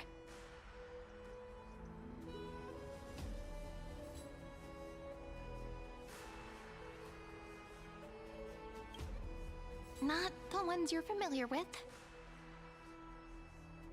But the hearts of heroes stay the same in every cycle, never changing.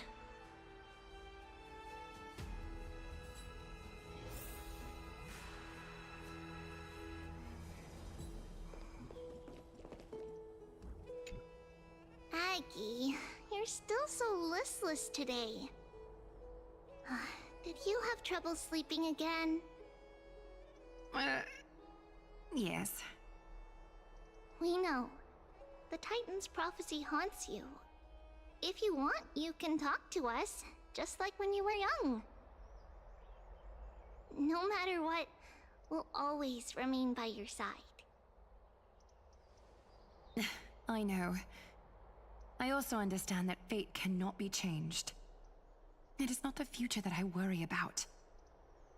I spent all last night weaving clothes and linen for the refugees. The Chrysos War is born of injustice and has shattered their dignity. They deserve at least some basic decency. If Amphorius one day abandons this, then all of us, commoners, Chrysos heirs, Titans, become no better than beasts.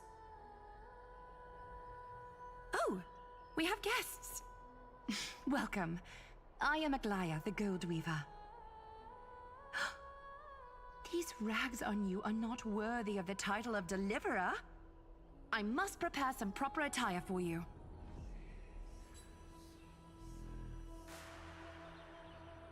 What is the matter? Your gaze seems somewhat unsure. Does your Aglaya differ so much from me? Greetings, Deliverer from beyond the sky. We are Trebi of Yanisopolis. It's very nice to meet you. Although, introductions are probably unnecessary. We know you've witnessed the future of the Flame Chase journey, even more clearly than we have. Witness the future of the Flame Chase journey? The prophecy... Indeed! Orynyx reshaped Amphorius through the prophecy. Although, regarding the Deliverer, there were not many details beyond your appearance and the time of your arrival. So, please, don't worry. Feel free to relax and relax some more. It was Orynyx who told mankind that the Deliverer from beyond the sky would descend upon Amphorius. More crucially, they revealed a future entirely different from the Aranova. Though we still must challenge the gods, in the Time Titan's prophecy, this path leads not to a new world, but to the true starry skies. This is also what the Great Imperator has been striving for all her life. Your arrival further confirms everything.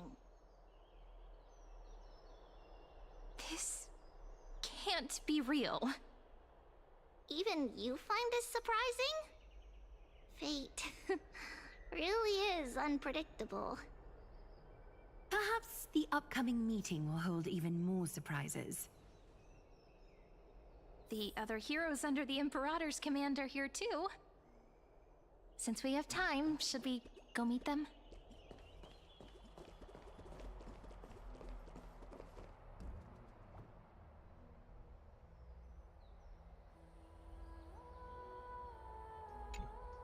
How are we supposed to talk to the heroes of Deliverance?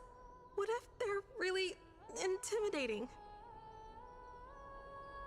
Virginia, don't be so nervous. Once they hear your poetry... Ah, heroes, you're already here. Greetings. I am Apollonius, the Dux Helcolithus, one of the 5 sages of the Grove of Epiphany. advisor to the Flame Chase army. This is Virginia of Castrum Kremnos, the Dux Carminum and Imperial Scribe of the Great Imperator. Hello. I'm Virginia. I compose poetry. I'm Serene from ID Silicii. This is the Deliverer. Nice to meet you both. They're not as frightening as the rumors claimed. This is our first time in the Imperator's realm. Akuma is even more magnificent than we imagined. If you all weren't here to look after us, we'd be completely lost and confused. The Akuma you imagined is long gone. Under the Imperator, this city has been reborn as the capital of the world. Bask in her free-spirited winds. For anyone who fulfills their duties to the Imperator, these winds shall forever remain at their service. But what if... Those who are loyal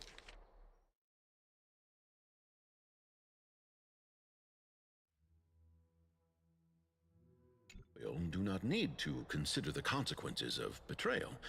But if you're curious, why not head to the lake and take a look? Those elders who lie at the bottom of the lake are the best example of what happens when you disobey the Imperator. The elders of this cycle were all... Looks like that priest who was sentenced to death wasn't an isolated case.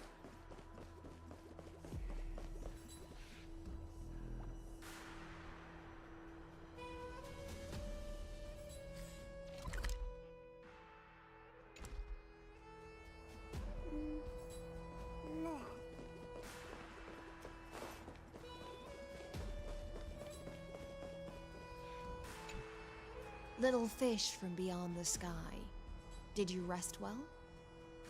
There is still some time before the meeting begins. Rather than listening to the whispers of the delegates, why don't you get to know your future comrades first?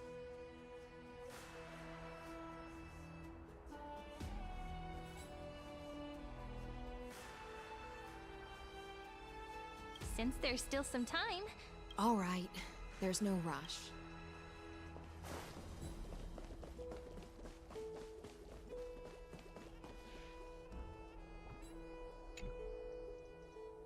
Dux Brumalis, our great Imperator, found the mastermind and executed him in public. Seeing that scoundrel burn to nothing should deter these miscreants from being so brazen again. So the great Imperator isn't afraid of getting her hands dirty? What a ridiculous display. What do you know? No matter what sins the people commit, they are still the Imperator's people, and it's only right that they be judged by the Imperator's own hand. Our distinguished trespassing guests. I am Labinas, honored guest. Seneca, the Dux Brumalis. Greetings. This Dux Brumalis doesn't seem to like the Imperator very much, but she holds a high rank. And Dux Frigoris' speech seems self-contradictory. Let me see what I can get out of them. I'm Cyrene of Ida Silicii. This is the Deliverer Beyond the Sky. We're new here and wanted to ask you... Does this city host any other visitors from beyond the sky? We're looking for our dear companions. Drop the charade. But yes, there is someone in this city who is all too familiar with the world beyond the sky. Silence! The Imperator ordered us to keep that lord's whereabouts a secret. Enough, you pathetic lapdog. Do you need to beg for permission from that cursed Imperator even just to bark? You... So Someone who is all too familiar with the world beyond the sky and is referred to as that lord. Could it be? Looks like things are getting heated. Let's get out of here. Insolent brat. I'll shatter that ice of yours. Groveling fool. I'll freeze that brain of yours.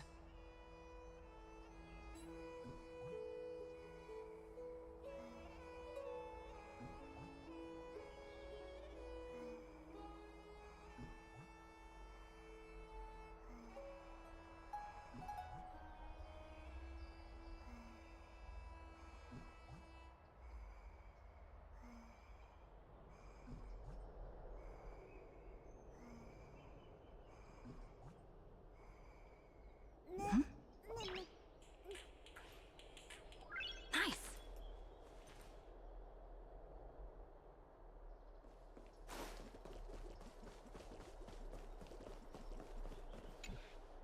Little fish from beyond the sky. Did you rest well? The Imperator and the delegates are about to arrive. If you are ready... I'm the Knight Commander of Akama, General of the Flame Chase Army, and the Imperator's servant. But beneath these shiny scales engraved with complicated titles, I am just a swordfish at the Imperator's side.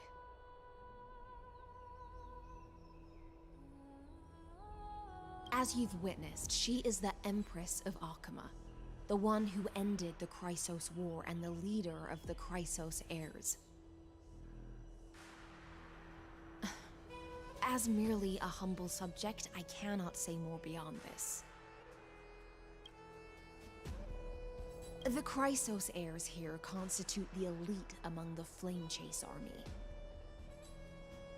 Dux Halcalithist Apollonius and Dux Carminin, Virginia, serve as the army's advisor and historian respectively. One offers advice and counsel to the Imperator, while the other writes verses of her supreme glory.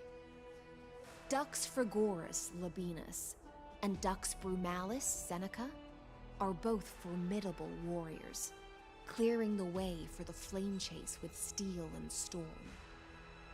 Dux Fatorum, the holy maiden who interprets the prophecy.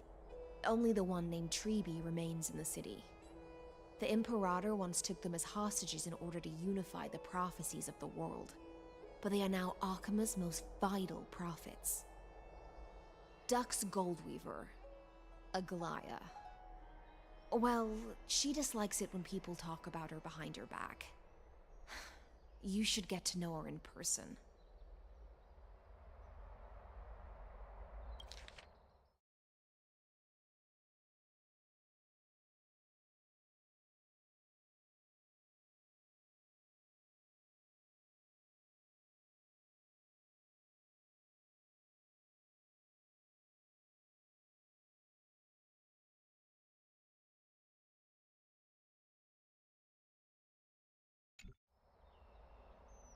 Then come. The Imperator reserved seats for you. I'm starting to feel a bit nervous about the meeting. Since Saridra is presiding over the meeting, it'll be a good opportunity to learn about the law's inclinations in the current era. Let's keep our ears open, okay?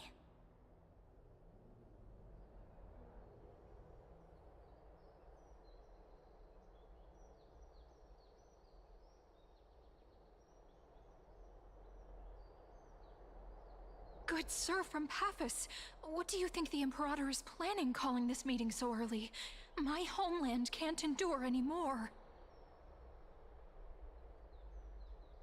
Who knows? First, she wants to hunt Titans. Now she says there are even greater calamities. Her madness is the greatest calamity. Exactly. Chrysos heirs, deliverers. What about us ordinary folk? How much are we worth in her eyes? Things feel pretty tense here. The history books said that the Imperator aimed 3 cannons at Dawncloud to make all the delegates obey her. Will history repeat itself in this cycle? Yes.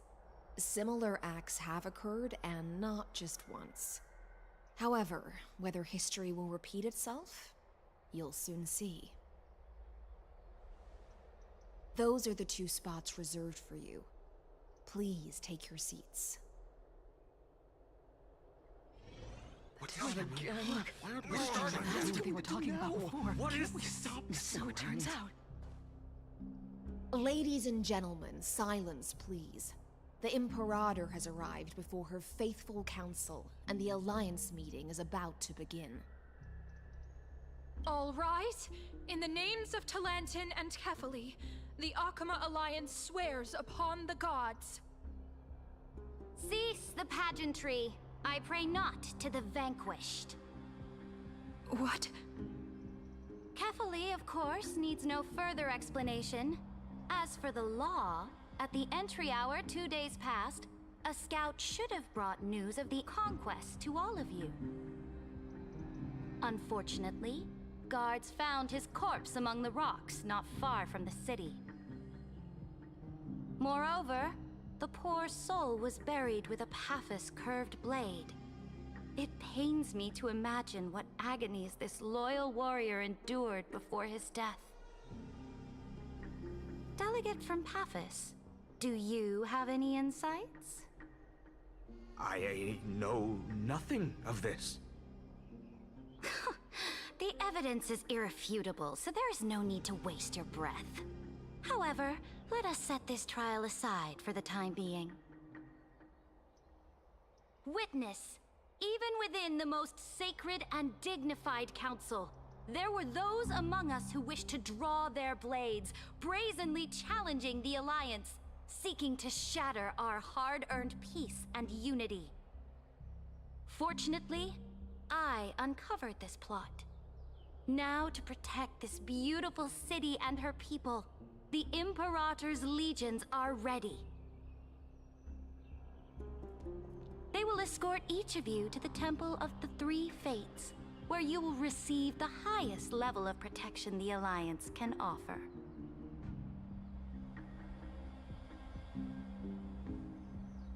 Then, the Legion's warriors will join me in embarking on the campaign against Fagusa. This is clearly a trap! Imperator, did you summon us here just to trample on the dignity of your allies? This is enough! What we do? Things are starting to get pretty intense. Comrades, you've all seen her true face now. According to the ancient laws of Akuma, only with the consent of 2/3 of the elders can the legions carry out the commander's orders. The ancient laws. Didn't you destroy them long ago? You defected during the first siege of Akuma, voted unanimously in favor of the Council of Elders restructuring, and just yesterday, you desecrated them with a blood-stained blade. The decaying old laws fell with Talantin and are no longer deserving of respect. But if you still insist on proclaiming yourselves defenders of the law, then be silent and offer up the highest respect to this core flame in my hand. That really is the core flame of law in her hand. Since there are no objections, then the original agenda of this meeting, the campaign against Fagusa, is hereby passed. The Flame Chase Army's hunt for the Ocean Titan begins today. In order to prepare for war, all allied city-states must surrender command of their militaries and pay all war taxes by the end of the month of Evernight. At this moment, I would also like to introduce to everyone the newest honored guest to join our alliance. The Deliverer, revealed in the prophecy of time, has descended from beyond the sky. With her aid, we shall shatter the chalice of plenty, and return Fagoos's core flame to the Holy City! Deliver him! Please save us! Stand this! Absurd. Simply absurd. A deliverer from beyond the sky. This is just like that prophecy about slaying gods. It's a lie you've used to grow your power.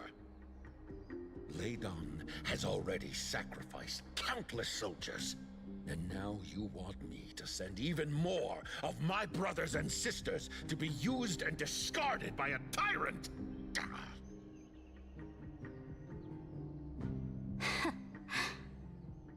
Are there any other objections?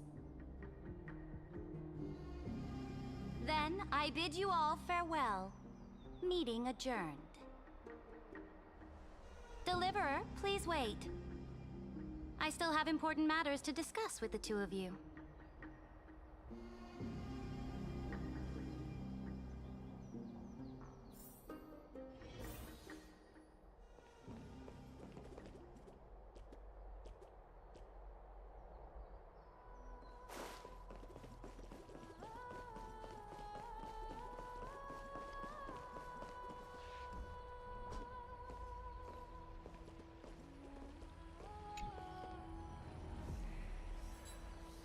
I apologize for that farce of a meeting. It must be tiring dealing with so many people every day, Great Imperator. Tiring? You're mistaken. Moving chess pieces, placing wagers. This game of strategy adds a dash of color to our heavy fates.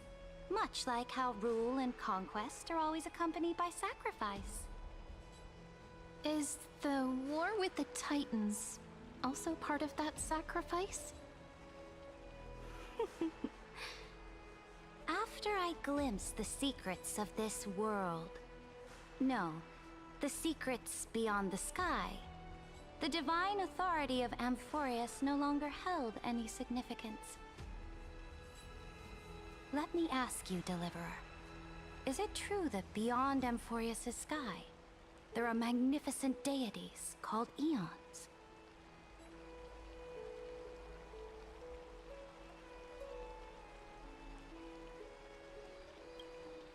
Ah, that certainly captivates my interest.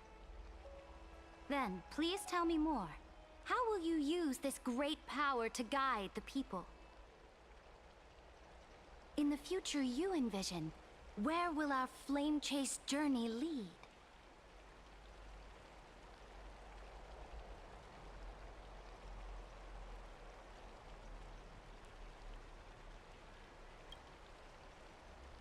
Oh? What you require now is the power of law? Exactly. Just as the prophecy foretold, she is your deliverer from beyond the sky, and she also has reliable allies. If they can intervene in Amphorius's laws, we may have a chance to alter this world's impending fate and reverse its destined end.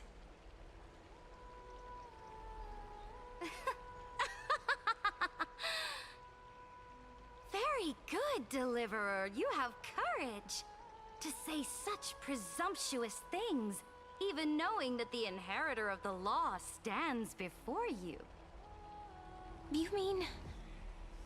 In the past, anyone who dared to covet the Imperator's divine authority would have met a gruesome end.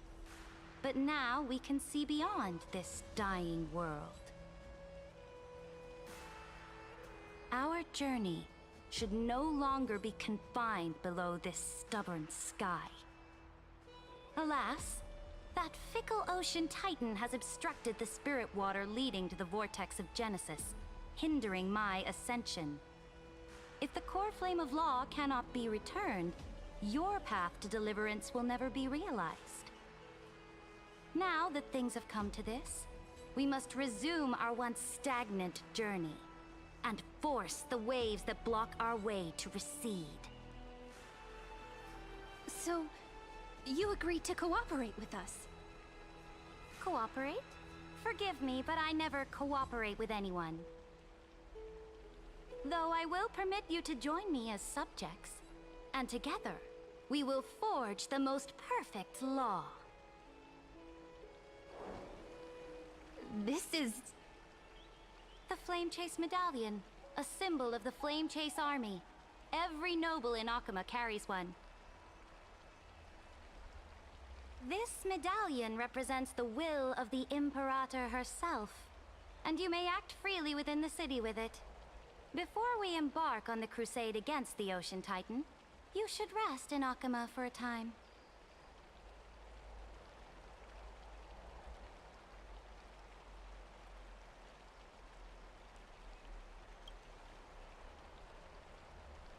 Oh? Your advice is acknowledged.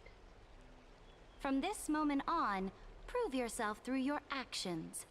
As long as no boundaries are crossed, I fully respect the choices of my subjects. May your journey reach that sky full of stars, Great Imperator. Your attendant certainly knows how to curry favor. Go now. Take a bath first. You two... reek of seawater.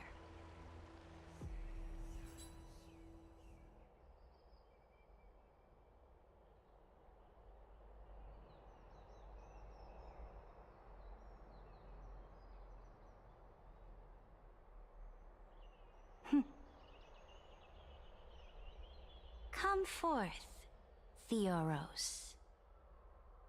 Yes. Great Imperator. Now, perhaps you're willing to hear my counsel.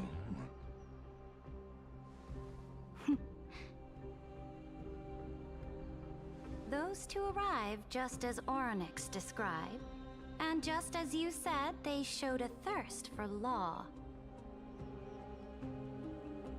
At least this proves that my judgment was right. Sparing your life was the correct decision. You've once again confirmed that your wisdom is no empty boast. Now another choice lies before you. With whom shall you ally to tip the scales of law? Me, or that deliverer?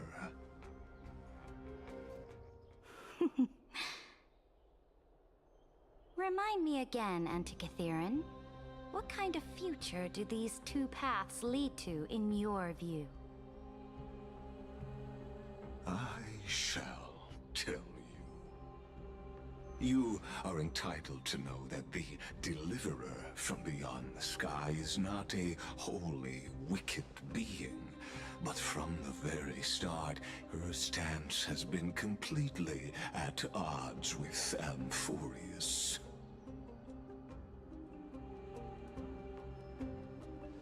The road they have chosen will bury Amphorius' grand aspirations. This world, which follows the path of destruction, will inevitably stray far from the glory it was meant to enjoy.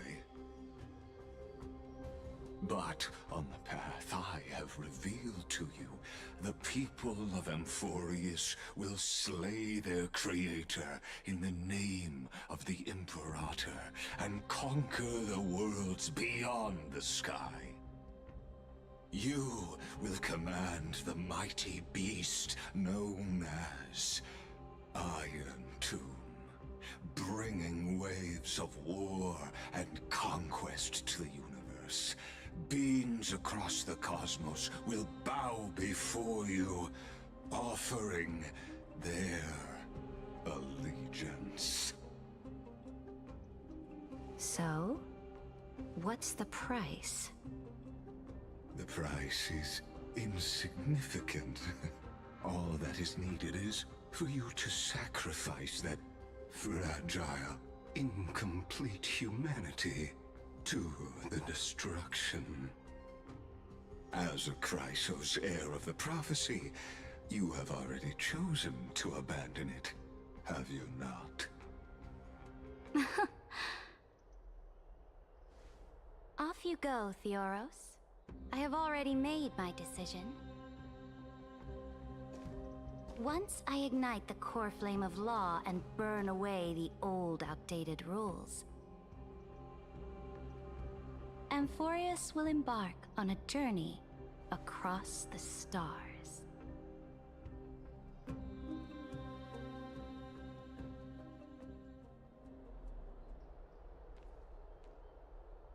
The Imperator is quite forceful. She didn't give us any chance to ask questions. And she's clearly hiding something. What do you think?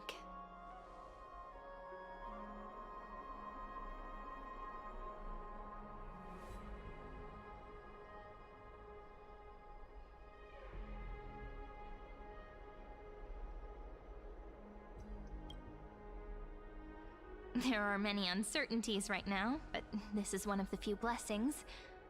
Still, the atmosphere in Akuma, it's so unfamiliar. And it's not just the Flame Chase Alliance talking about the world beyond the sky, but the whole city. We should also discuss our findings with our friends from beyond the sky. Then we should go enjoy the renowned bathing culture of the holy city and relax. It's the thing I've been looking forward to most on this journey.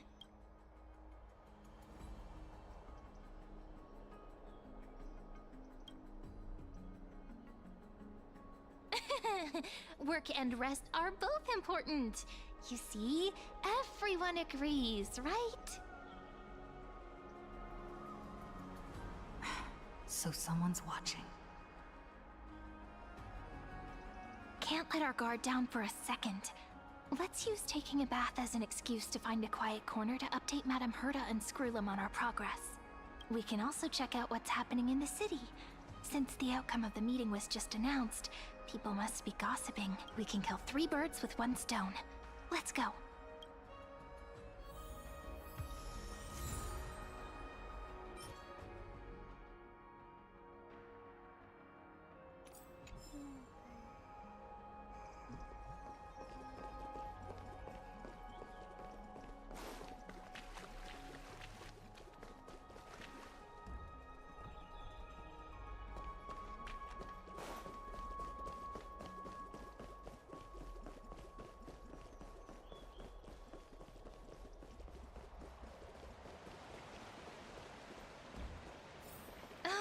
So many people!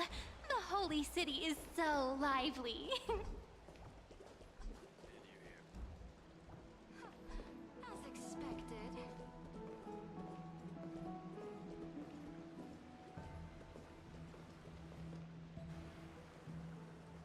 Did you hear? At the Alliance meeting, the delegate from Leyden stormed out in anger. As expected. The Imperator is always hiding things from everyone. When has it not caused a ruckus? Silence! That's treason! If it weren't for the Great Imperator, you'd have sunk into the lake with those corrupt elders already. And you wouldn't even be alive to speak like this. Oh no. It's the Imperator's loyal dog. Let's go. We can't talk in front of this guy. Ugh. How disappointing. Oh, honored guests, we meet again. Looks like I'm not the only one who came to the baths to unwind after the meeting. For the upcoming campaign, please make sure to rest well. I am Dux Fragoris, a trusted officer of the Great Imperator, willing to fight alongside the Deliverer in the coming battles. Ugh. Another war? Ever since the Imperator took control of Akuma, we... Idle chatter. The atmosphere is a bit tense, with rumors flying around the city. You must be troubled. My apologies. After every Alliance meeting, there are always some pests in the city who get restless. I prefer to ignore them. Pests on the ground don't affect the sky in the slightest. They just complain from the shadows that the sun's light is too harsh. Besides, the Theoros has already promised the Imperator her fate. And these clowns will eventually realize their foolishness. May I ask, who is this Theoros?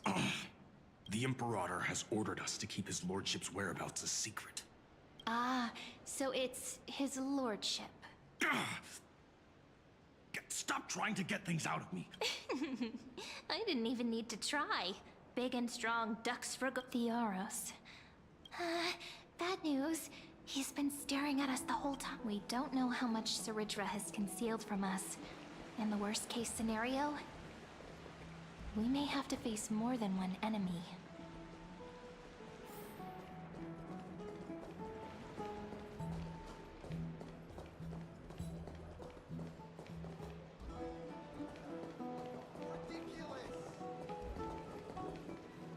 Alliance meeting? More like a cage where creatures with golden blood claw at each other. And Flamebearer who ends wars? Clearly, a tyrant who doesn't deserve such a title. You're absolutely right. While the Imperator's hounds are still hunting down others, let's let out our grievances. You. I know you. You're that tyrant's lackey. What? Here to shut me up for that? Panicking now? Don't worry. I don't care what others say about the Imperator. And she certainly doesn't. Oh? Children of the Prophecy. Such rare guests. Are you here to relax in the baths as well? The temperature is just right today, so be sure to enjoy it. You should rest well for the next campaign. What? Children of the Prophecy? Another excuse. No filter, huh? You should be glad you don't. Ah, by the way, if you still want to bathe, hurry up. Once that predatory fish joins the flow of water and eliminates all the fools questioning the world beyond the sky, you won't be able to enjoy this perfect water temperature anymore.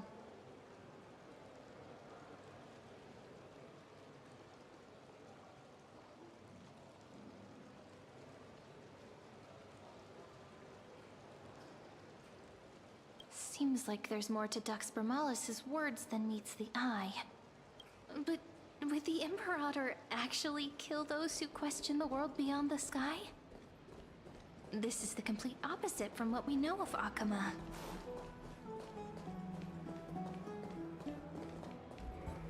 Everyone in the city is talking about lately. Ask around.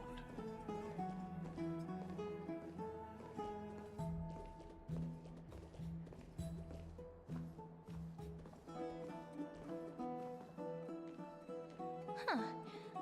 These two are...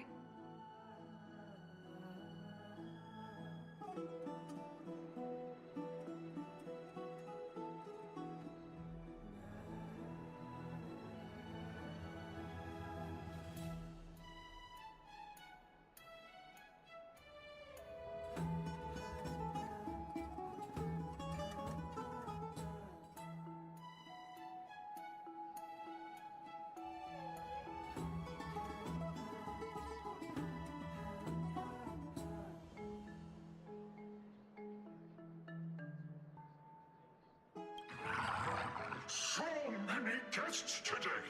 Let's see who's here now. Two distinguished guests of the prophecy. One a clever and adorable warrior. The other, also quite heroic. Heroes.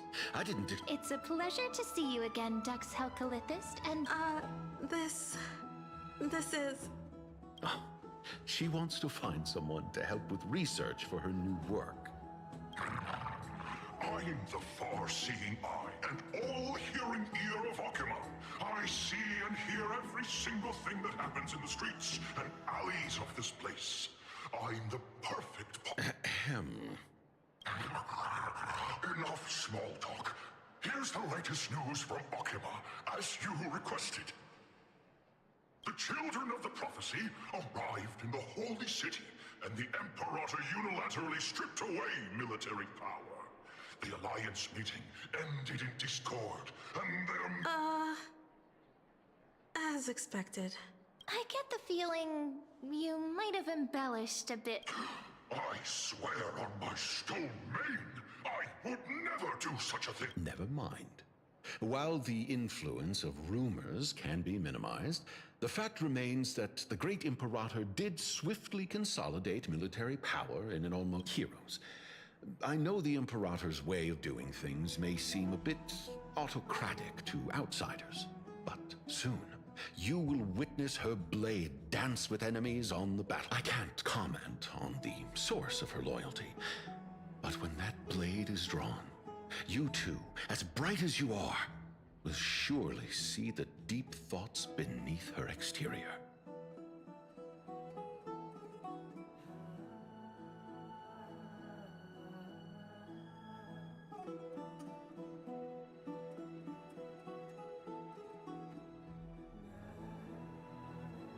The Imperator's blade. Is he talking about Miss Hysealin's? I sense some unease in Dux Helcolith's words. It seems the Imperator and Miss Hysealin's share a much deeper bond than the others do.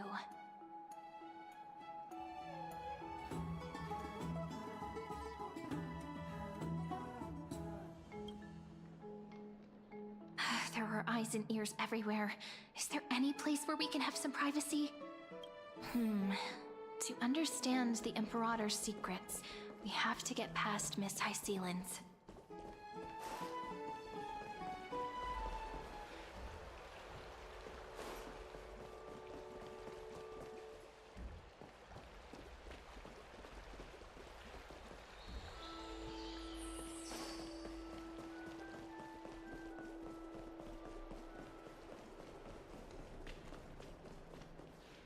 This place was your original bath chamber, perfect for avoiding prying eyes. I wonder if anyone is using it now. Huh? The smell is... Wait, don't go in yet! Who's there? Oh, the little gray fry in pink sea hair.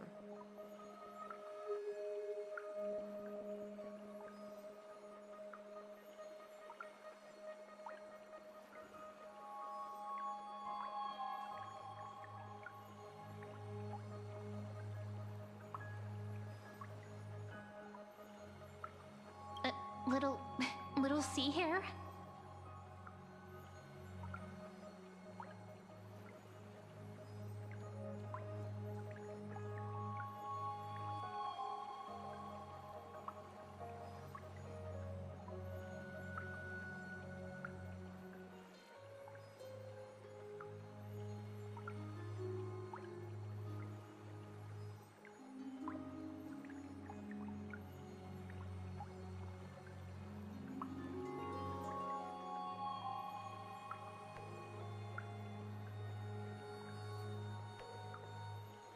You barged into here without warning. Was it an accident, or did you wish to bathe with me?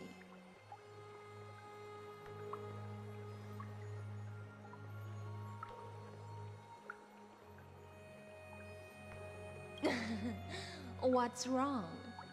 The Marmorial Palace is the reef where I rest.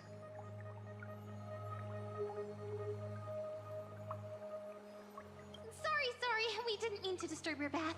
We'll leave now. It's no big deal. There's no need to panic. This is the natural state for me. People on land force themselves to wear clothes, adding unnecessary constraints. Forget it. If Dux Goldweaver heard that, she'd scold me again.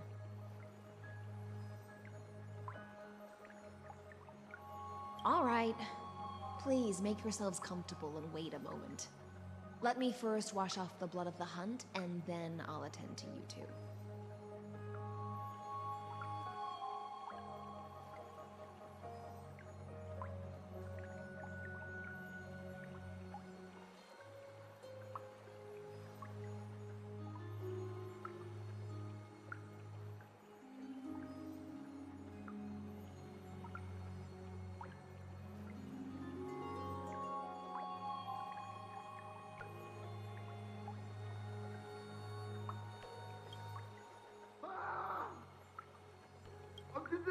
The delegate from Ladon has been assassinated! Quick!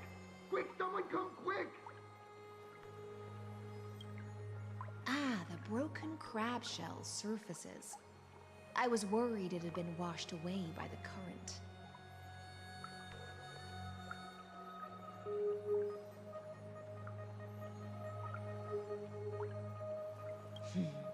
Viciousness is a form of praise to the blade.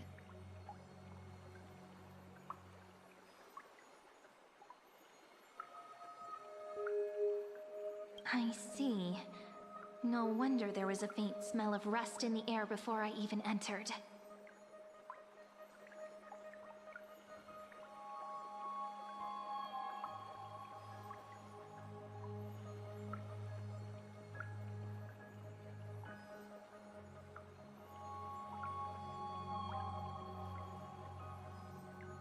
Why? Is it because the Ladonians refused to contribute troops to the Flame Chase journey? Or just because they offended the Imperator?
Because the new era of the Flame Chase doesn't tolerate stagnant blood.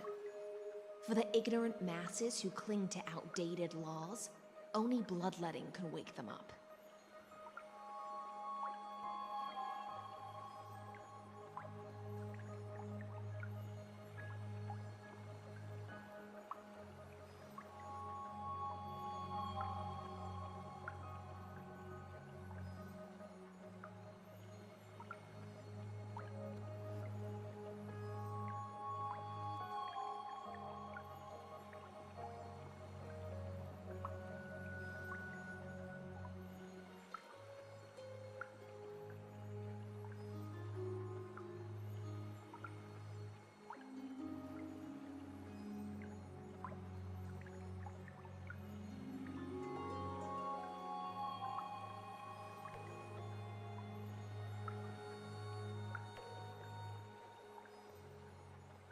Right now, the rebel forces on the frontier are rising, and Ladon has been secretly supporting them.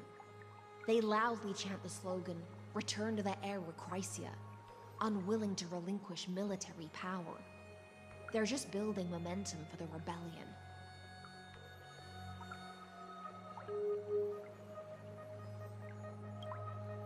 Thinking is a right given to citizens by the Imperator. I won't interfere with your thoughts.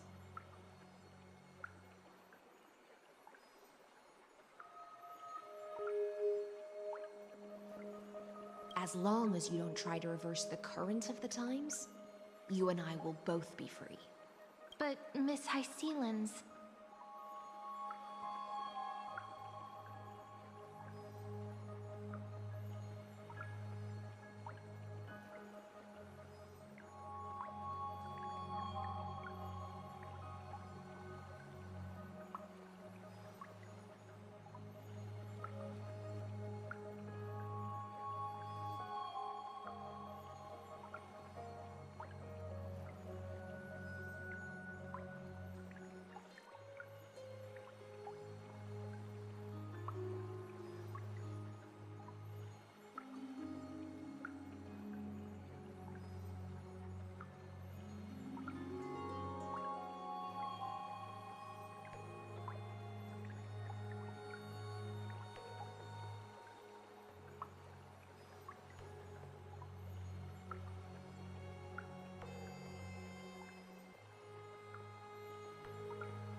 can't even hear the slightest hint of joy in your words. Because I've already tasted ultimate freedom.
Long, long ago, I lived in the sea. In that lightless abyss, far beyond civilization's reach, the great fish consumed the small, and when the great fish perished, their bodies became sustenance for the newborn, nourishing the whole ocean.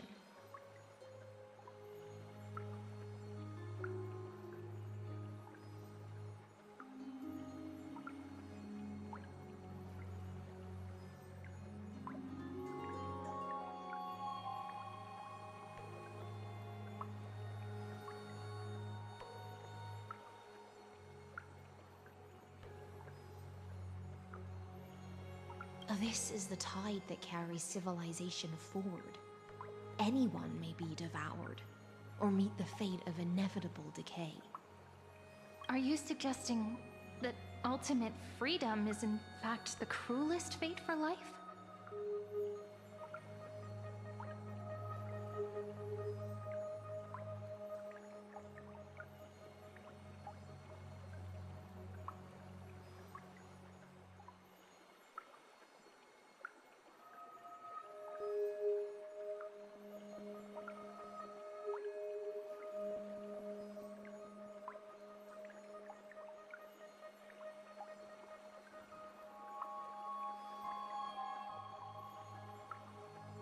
I only mean that if life wishes to preserve its dignity, it must first be bound by the law. There's no need for me to say more, little sea hare. We're of one mind. Whether the Imperator's law can guide the schools of fish and lead us to a truly free ocean, let us wait and see. But for now, let's pause this heart-to-heart. Another fish has come, following the scent of blood.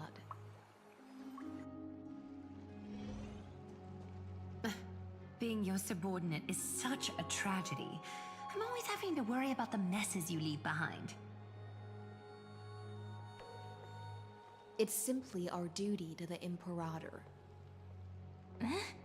All ready to go in an instant. Miss Hycelens, you truly are impossible to predict. Yet you, a golden trout who's always busy all day, suddenly have the time to visit me? Do you think I wanted to come? I suggest you burn some more of the incense offered by our allies, lest my creations be tainted by the reek of fish. I'm only here on the Imperator's behalf to remind you to prepare for the banquet. Fine. But I must retort. What you call the reek of fish, to me, is the unique fragrance of the sea. Besides, if my fine clothes get stained, won't you just gift me new ones? I won't.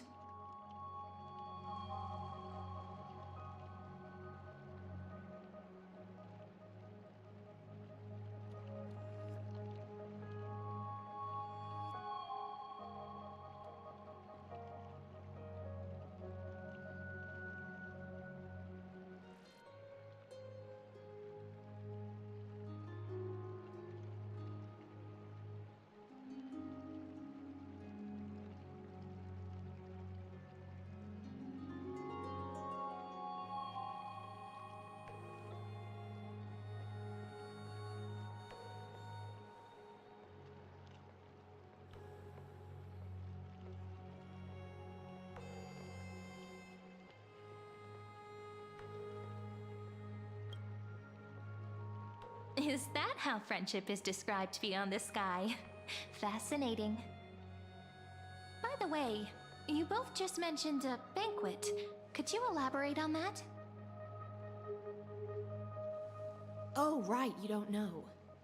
Every time before a battle, or after a victory, the Imperator holds a grand feast for the Chrysos heirs to lift our spirits. For us warriors who swim constantly between life and death, these feasts are more worth looking forward to than victory. A banquet to prelude the hunt for the god of banquets, and honey brew as a tribute to commemorate the ancestor of honey brew. How absurd. Don't look so grim. All has been decided. Since it's a banquet for Fagusa, why not take a leaf out of the Tidens book?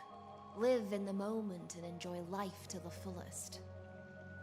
I'm not as carefree as you. That little Dolos kitten is already causing enough trouble for me. And on top of that, I still have tailoring commissions to complete.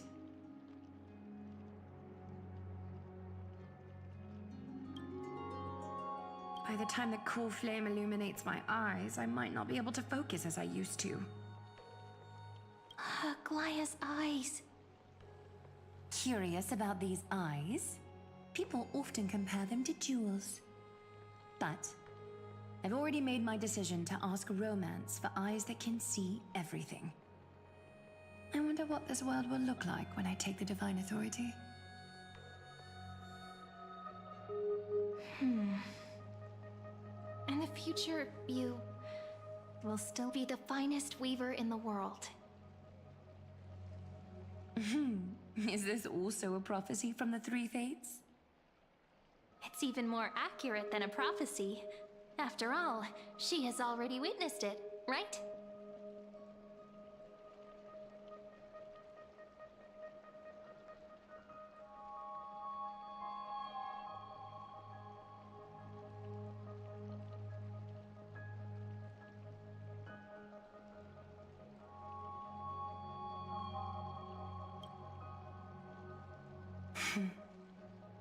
Become a demigod and lose your humanity. That is the only reply I've received in the countless times I've sought wisdom from the prophecy.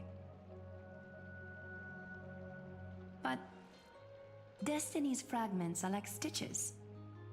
Before they're threaded into splendid garments, no one can see their true charm, can they?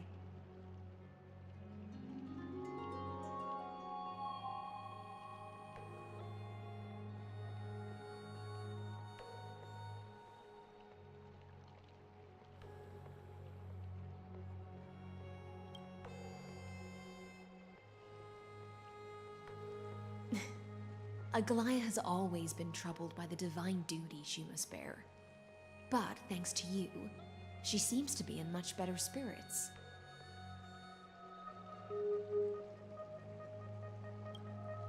Just as she knows how the spinning wheel trembles, I can sense the smallest changes in the damp air. As for whether we know each other well, I've swum beside her since she was a child. Most of the time, I can understand the whispers in her heart. For those words she was too shy to say herself, I'll raise a glass to you on her behalf. Now, I leave this bath chamber to you. Rest well and prepare yourselves. After all, every time we drink and talk could be the last celebration we have in this life.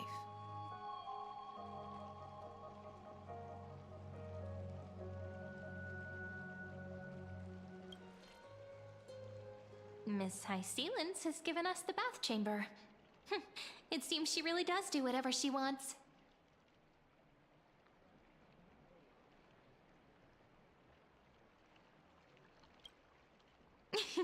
Yeah, in the future. But for now, we're at the mercy of the host, and she could return at any moment. If we're having an important discussion, we must remain vigilant. So, let's seize the opportunity and report our current progress. We don't want to keep everyone beyond the sky waiting.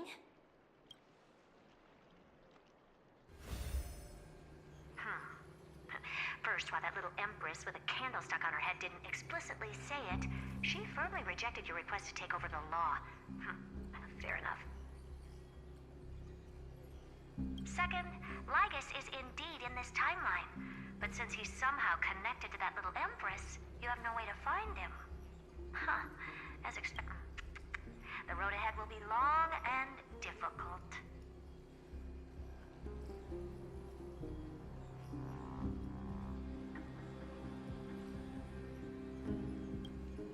It's all just a guess. What? Did I guess right?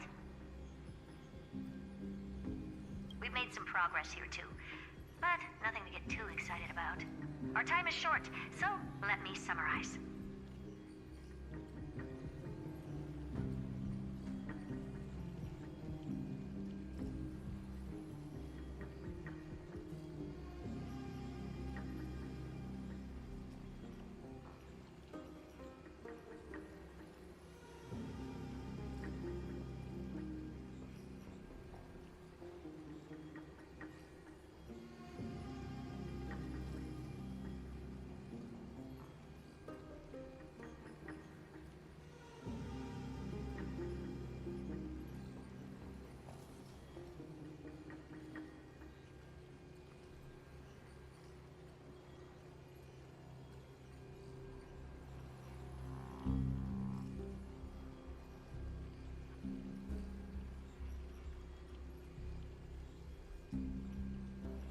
Concerning the origin of that Intellitron, the firewall he created uses Katorzane algebraic expressions. But ever since Aiden invented the 9-worded formula, this kind of mathematical logic no longer exists in the cosmos. Lygus is definitely connected to the Genius Society, so stay alert.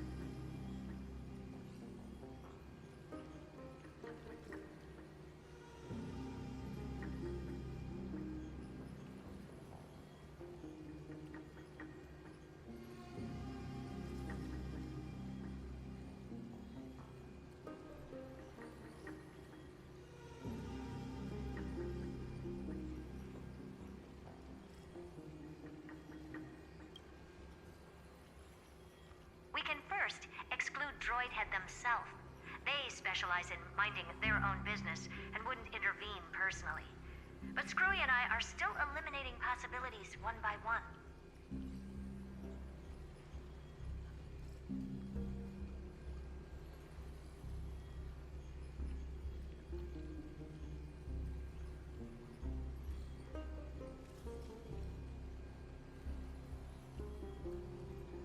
Currently, the most likely candidates are these few. The Lord of Silence, Acha, oh, the 2 Ruperts are also possible. But it would be too boring if it were one of them.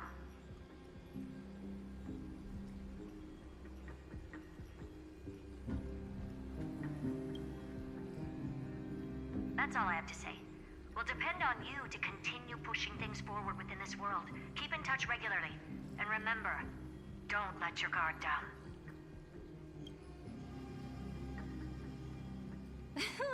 Madame Herta is a real whirlwind.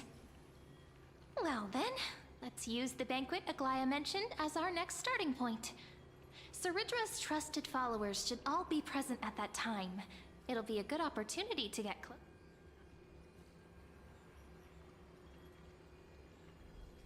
It's settled then. With our great teamwork, we'll be able to deal with anything that comes our way. It's been a long day. We should get some rest now.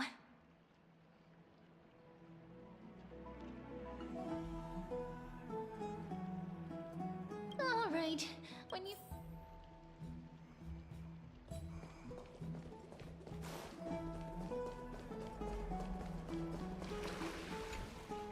Oh, right.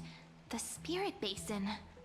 Even though Ceridra said the Vortex of Genesis was sealed off, perhaps...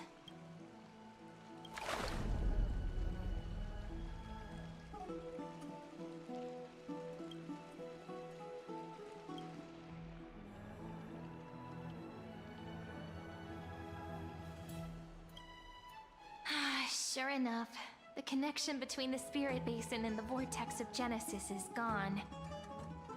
It seems that following the Imperator on her expedition is the only path we can take.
Deja vu.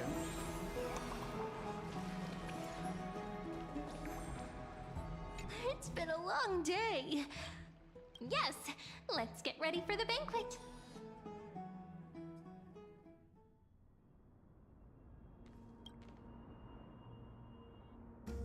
Look, the venue's right ahead.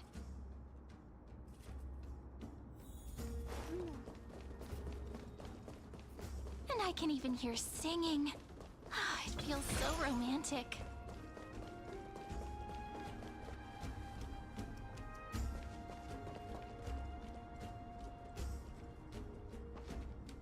Honored guests, wait here for a moment. You must surrender any personal belongings you have on you before entering the venue. This hero always brings down the vibe whenever he... The Imperator's elevated position means she must always remain meticulous and careful. Please do as I say, guests. It would avoid any unnecessary misunderstandings. I get that you don't want people to bring outside food into the banquet, but is it really necessary to confiscate the books and quill pens? Even a quill pen can become a deadly weapon in the right hands.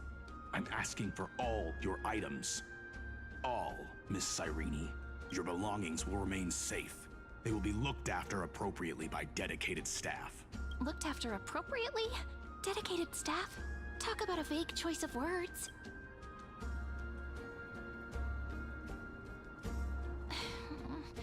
It seems like he's aiming specifically for the chronocognitive anchor. What should we do?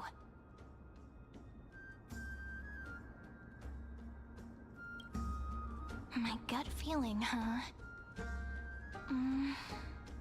Why don't we go with their plan and hand over the chronocognitive anchor to be looked after?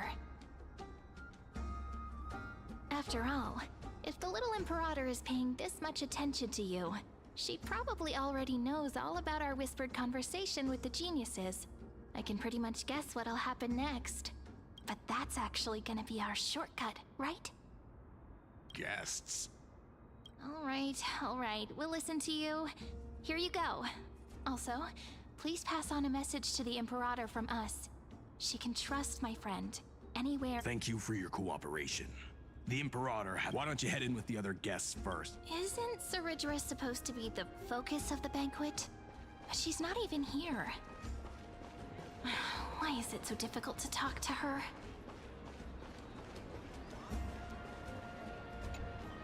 Aggie, if you can't get used to the honey brew, we will go ask for a pot and cook some oatmeal for you. No need for that. This banquet is just too loud.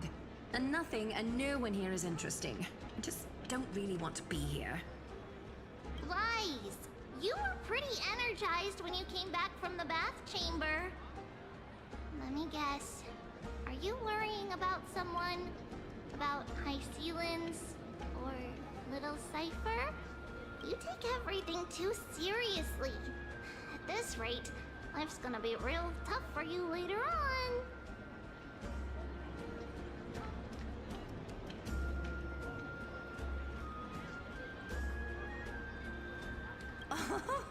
You're the least qualified to lecture me about that, teacher.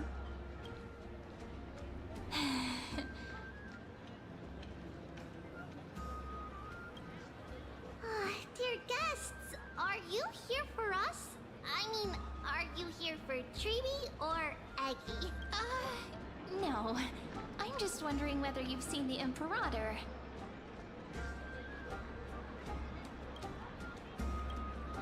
The Imperator? No, we haven't. Our sovereign has always acted however she pleases. Though she gave us ranks, she'd never tell anyone her whereabouts. Perhaps the only thing she tolerates are chess pieces. And the sky reflected upon her crown. I see. Why do you two look so distressed? That's not what the Deliverer should look like.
Why don't we have a toast?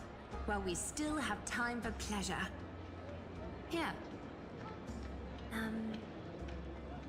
to the destinies and sacrifices of the next millennium. Then we will toast to the tomorrow that will set fate free!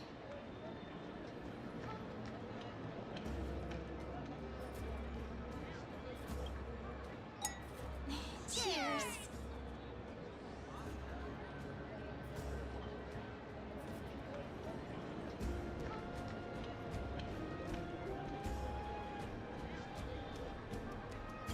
Actually, there are so many people.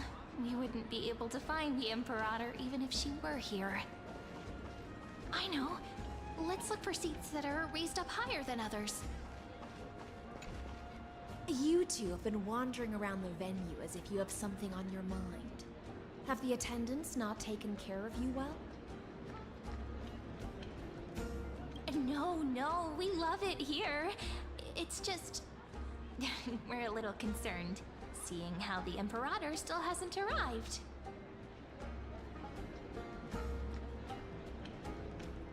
Don't worry. I know what you've been waiting for. Come, sit with me for a while, will you? I'd like to share a personal secret with you.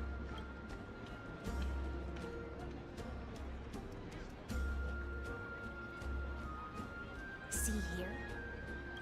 This is Fagusa's dew of divine blood, the sweetest of all the 12 bottles. On the night before such a historical event, I'd like to share this marvelous drink with the Deliverer. Doesn't this count as bringing in outside food? I knew that security check was targeted at us.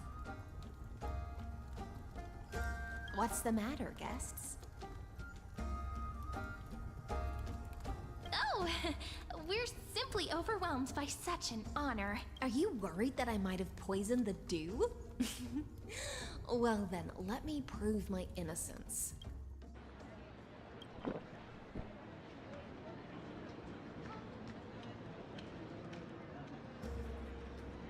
See? It's completely safe. I feel like Miss Hysealins wants to talk to us about something. Worry not. Honeydew's not alcohol. It won't get you drunk. On the contrary, it can make your mind...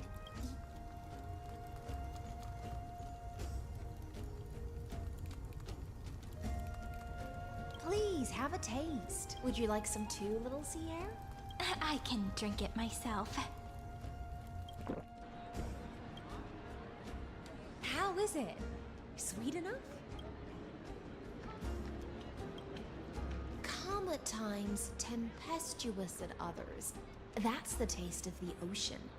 It'll do you good to understand Fagusa's fickleness before we set off to face their waves. Just like how you're about to understand the secrets within this dew. Now, please turn around. Very, very quietly.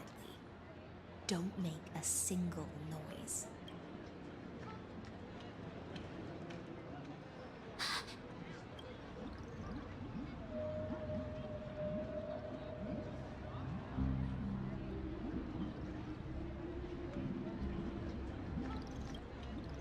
The dew of other gods all intoxicate humans, but the god of banquets dew is an antidote that can awaken humans from a sea siren's enchanting song. Since the start of this banquet, all the guests have been under the spell of my song. None of them can see the Imperator in that Fioros. But you two, I wish for you to see the truth. Is this also what the Imperator wants? This is my personal request. I can't bring myself to trust that Fioros. The Flame Chase army changed after he descended with Orynyx's divination and brought the prophecy of the stars to Akuma. His seductive whispers harbor something malicious within and will ensnare those of us blinded by ambition. You are the deliverers of the prophecy and know about him far more than I do. Perhaps only you can find traces of the truth from his actions and words.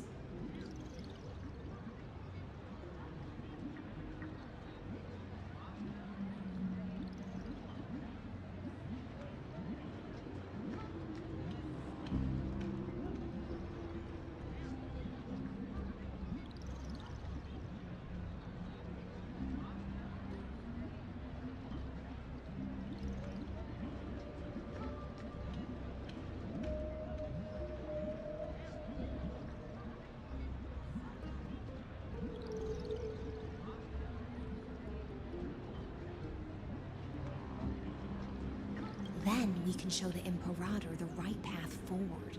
Oh, but isn't this acting behind her back? Amphorius has become far too weak. Even heroic actions protecting her from harm must be conducted under the water's surface. I am the Imperator's blade, and I must clear the way for her while remaining concealed in the torrents. Then, ensure I'm pointing my sword towards the true enemy. Can you promise me something, Miss Hysealans? Ask away. My friend has in fact come here to stop that villain's evil scheme.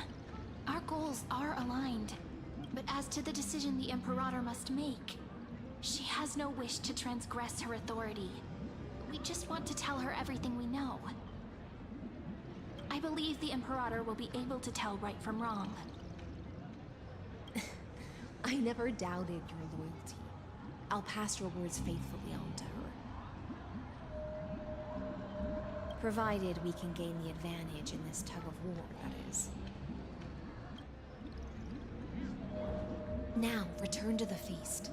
Bring this cup with you and keep your distance. Pretend you are still immersed in the sea siren's fantasia. And I'll control the moisture in the air. That way, you'll be able to listen to sounds from afar as if you are a whale of the depths and hear every word of their conversation. I wish you a victory in this first skirmish. It's the exciting and thrilling undercover part of the adventure.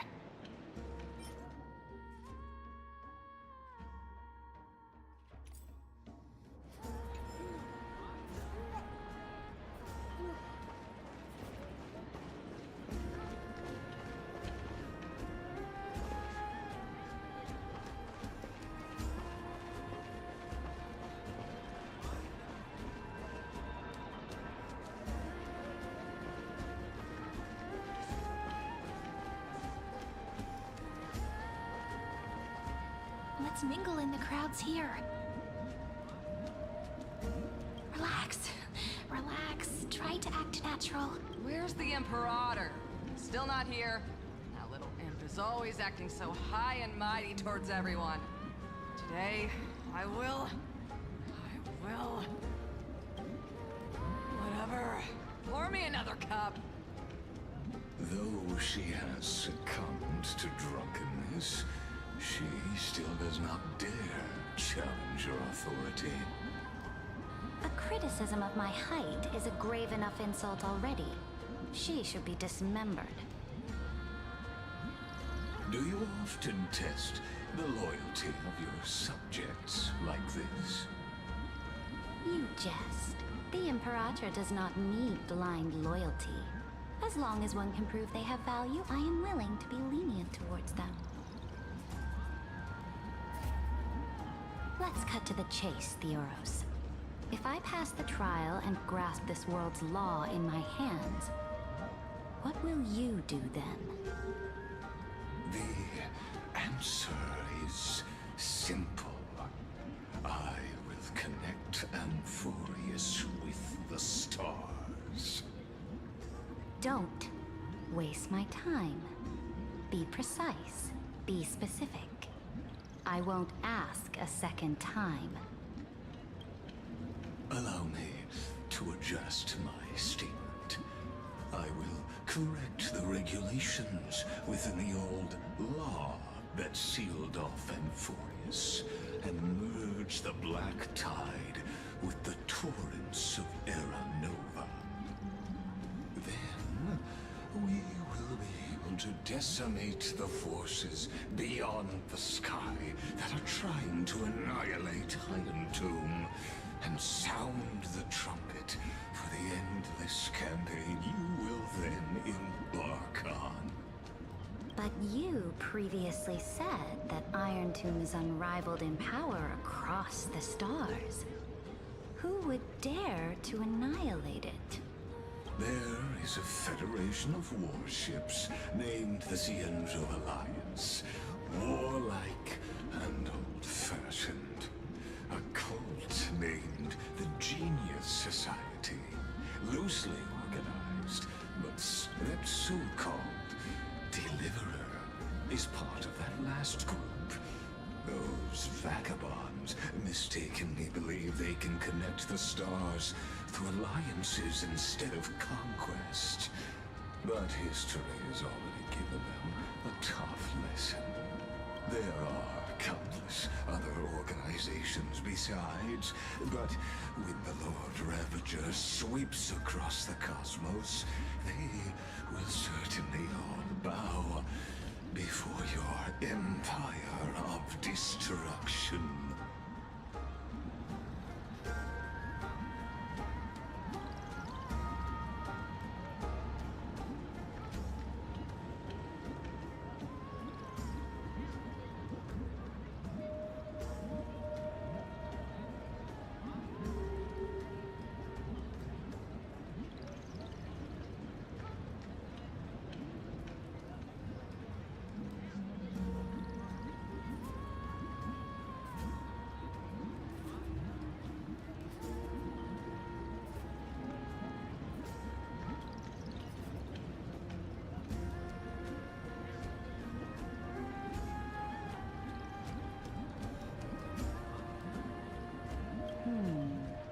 The Achaemenid Alliance is invincible! If those civilizations are not as feeble as you describe, then they may still have some value in testing the quality of my blade. That being said, even the smallest and weakest city-states should build an obelisk to the Imperator, so that their people can constantly recall the glory of her conquests. Walk a little longer with me, Theoros. I don't like how this is going. Our little Imperator seems fascinated by the destruction. Greyfly, little sea hare. It seems like they're still talking. Get closer. I'll keep carrying their voices to you.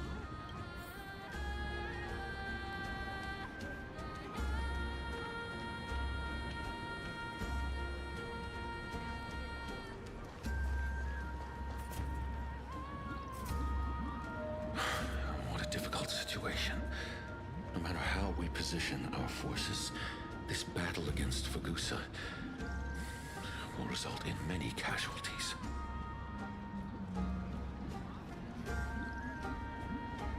That's not something you or I should consider. The Imperator has already placed the chess pieces. We just need to fight for her until our last breath.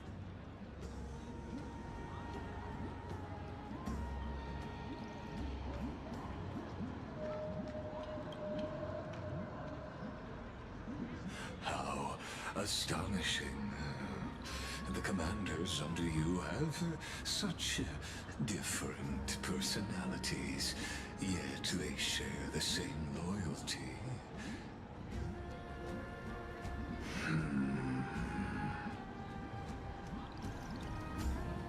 He's looking this way.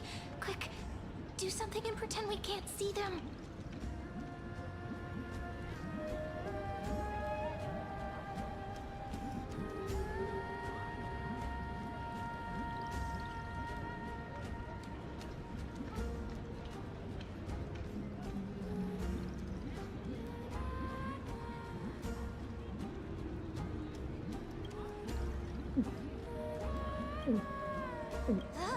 Slow down. Are you okay? What's the matter? My apologies. I was just checking whether everything was fine with those two distinguished guests of yours.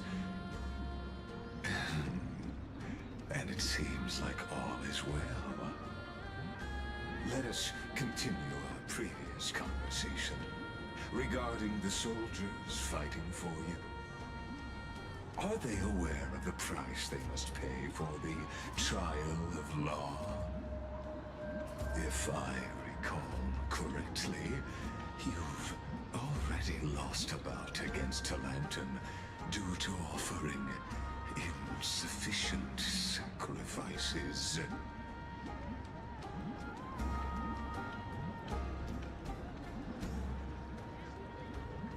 You dare mention my name alongside the word lost? Forgive my transgression, great Imperator.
Watch your words and actions. All you need to know is that my victory in the trial is guaranteed.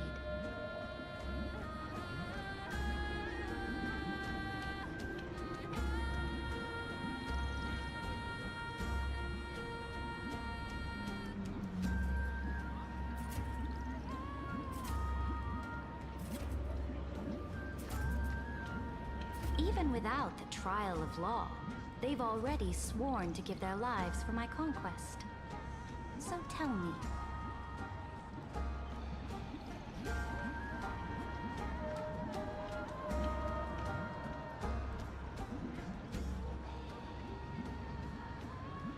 If everything happens according to our agreement, how would you recommend I deal with that deliverer?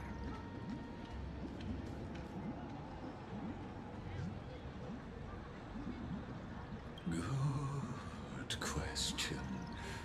Do not let her fool you. That woman from beyond the sky contains a seed of ruin within her body.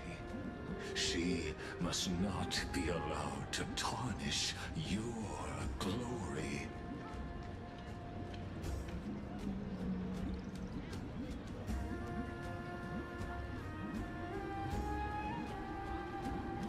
Therefore, the wisest decision would be to hand her over to me.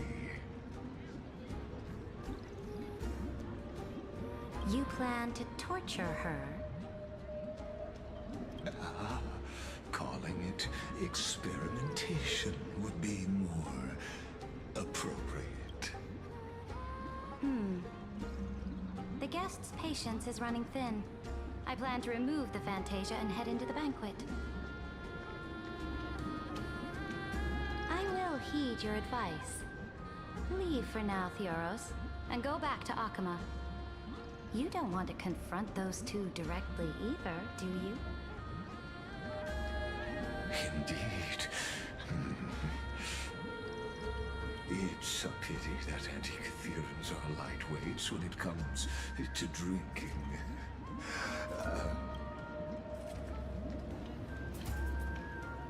As I expected, that Theoros' schemes have been revealed. Thank you for your bravery, guests. It's time for me to dispel the Fantasia. This will be the Imperator's last public address before we head off, and therefore, likely, the final chance to change her mind. I will try to get you a chance to speak, and I'll also prepare for any contingencies. The rest is up to you. You should head back to your seats for now.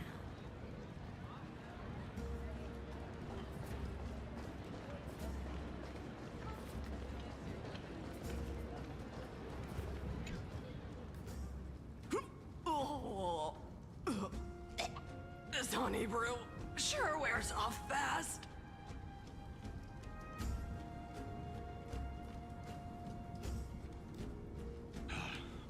The Imperator!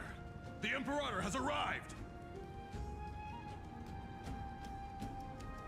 No need for formalities. I should be apologizing for my tardiness instead. The hour draws late, and I trust you have all had your fill of brews. Therefore, I will not observe the usual ceremonies. Any warrior who has fought by my side should have those speeches memorized by now. The Imperator's word is law. Are you out of your mind, Dux Frigoris? The Imperator hates flattery most of all.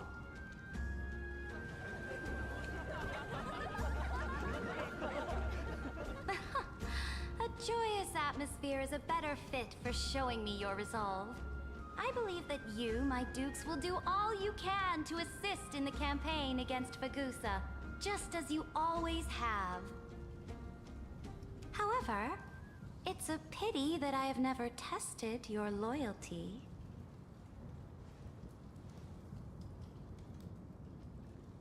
What does she mean?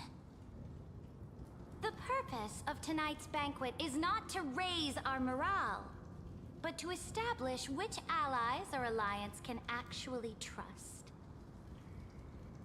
And sever the heads of the traitors as a toast to all before we march.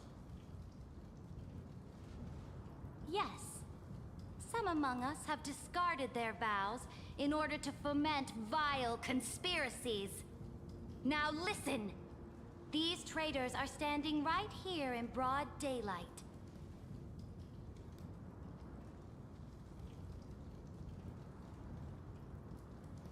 Dux Gladiorum Hycelans. She used the Sea Siren song to immerse the crowds in an illusion and conceal her whereabouts. She then worked with those from beyond the sky to spy on confidential matters, hoping to rob the core flame by force and harm me, the Imperator!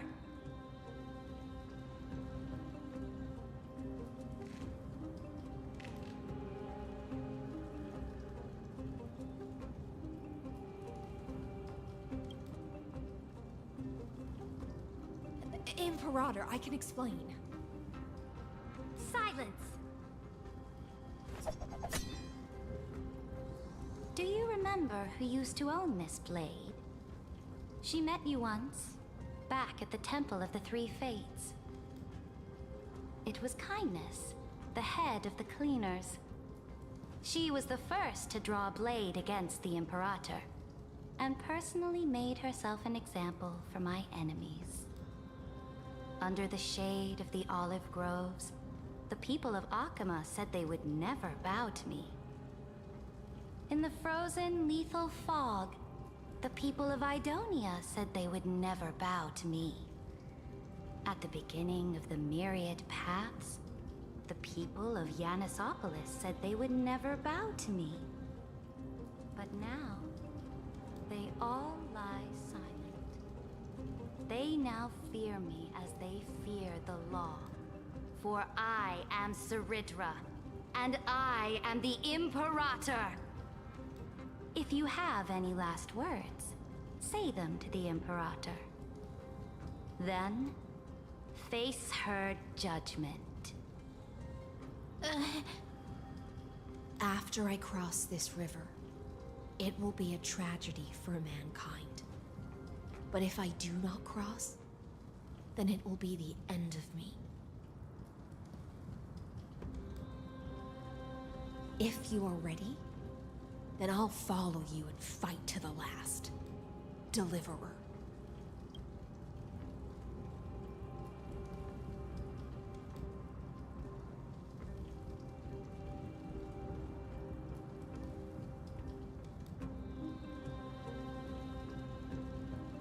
That's right, friend. Now, use your identity and add in a bit of experience and charm and testify to the Imperator as we promised.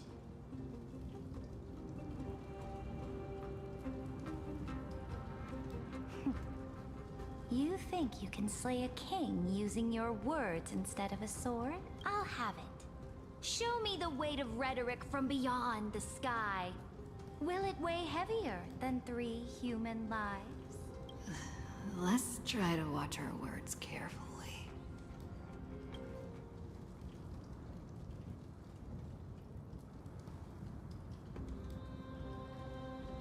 The prophecy you know of, the Era Nova, spoken by Kefali, is nothing but a complete lie, spun by Lygus.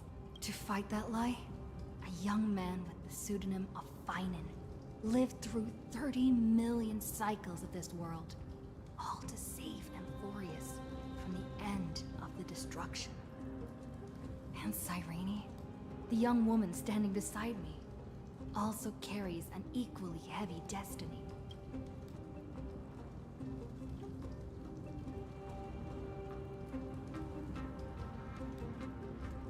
Lygus is not a guide at all. He doesn't care about Amphorius, and cares even less about your glory and campaigns. The only thing he cares about is completing the Amphorian experiment, making sure Iron Tomb is born into this world, and using it to utterly destroy the Cosmic Order. He will most certainly betray you.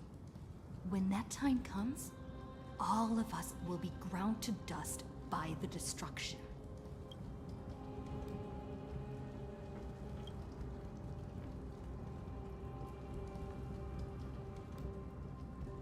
I walk the path of the Trailblaze.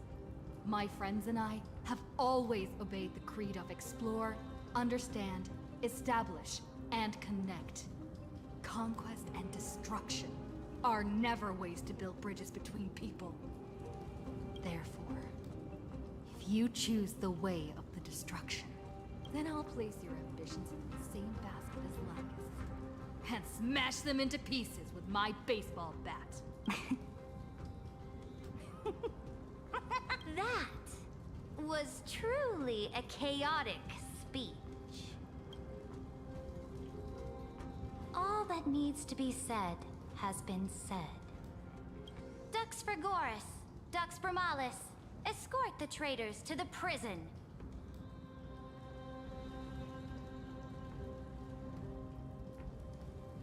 Before the next entry hour, I will give them an end befitting of their betrayal.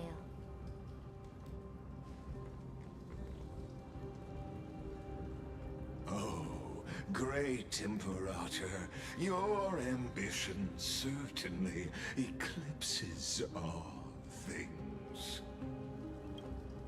You're still here, Theoros. Of course.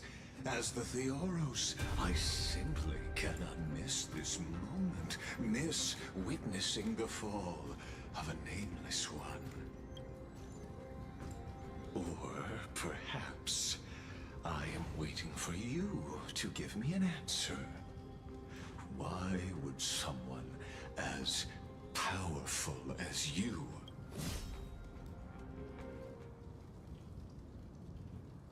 use such a clumsy excuse as imprisonment to ensure the Deliverer's safety?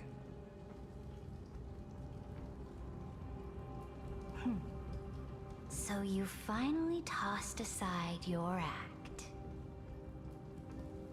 I must point out that you are just as impressive an actor. This banquet was always going to be a game of chess, where you would try to control both sides and turn both them and me into your pawns. That's right. That little Imperator never trusted anyone. She was always trying to see which side had more sincerity. All right, we'll listen to you. Here you go. Also, please pass on a message to the Imperator from us. She can trust my friend, anywhere, anytime. But as to the decision the Imperator must make, he has no wish to transgress her authority. We just want to tell her everything we know. Now, use your identity and add in a bit of experience and charm and testify to the Imperator as we promised. one. Sincerity will always remain the greatest shortcut to people's hearts. I can toss your words right back at you like Kyrgyz. Why would someone as powerful as you pretend to be a mortal and kneel before me? Unless you enjoy giving flattery and prostrating yourself. You are mistaken. I am only trying to ensure the experiment's autonomy, meticulousness, and perfection, thus avoiding any unexpected outcomes. A forceful intervention will only create larger errors, reduce efficiency, and introduce ugliness.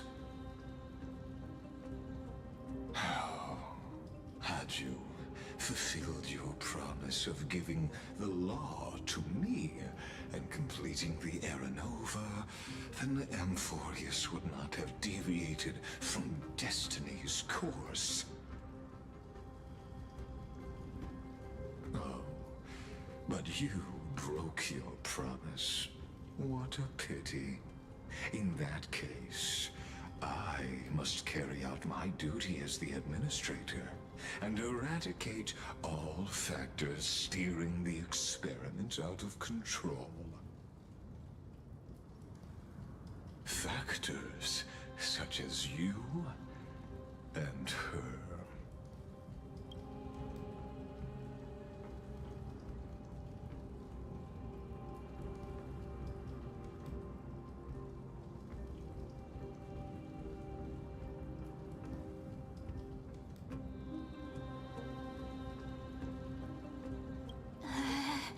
Careful. Careful. What was that voice? Was it Orynyx? I found you. I finally found you. Be careful. This land will face disaster.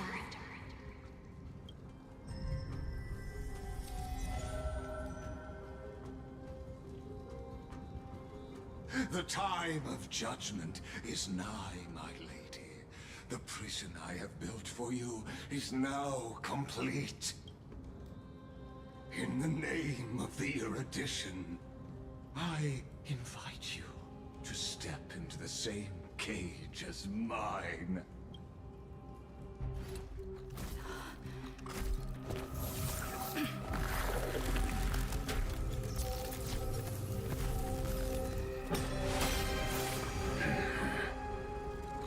What's the meaning of this, Imperator? I did not permit you to act. A ruler is the only one who can decide their subject's destiny. But, great Imperator, what judges destiny is not the ruler, but gods. Don't forget, my realm only allows for the existence of humanity.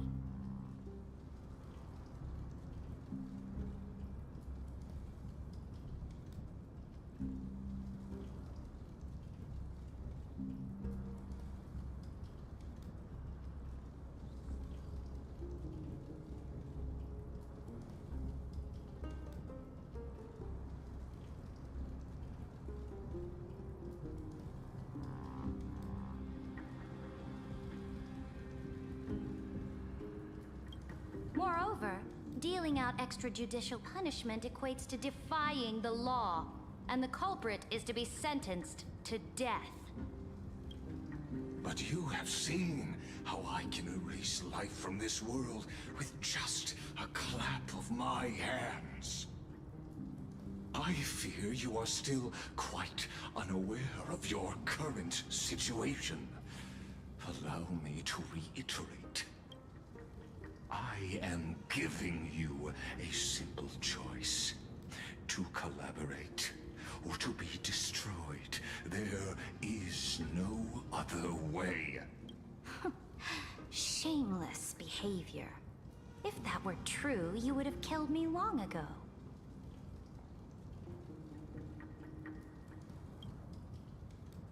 You in fact cannot kill me. I guessed it the first time I beheaded you. Because of the law, you cannot be completely destroyed. And the same is true of the Chrysos heirs.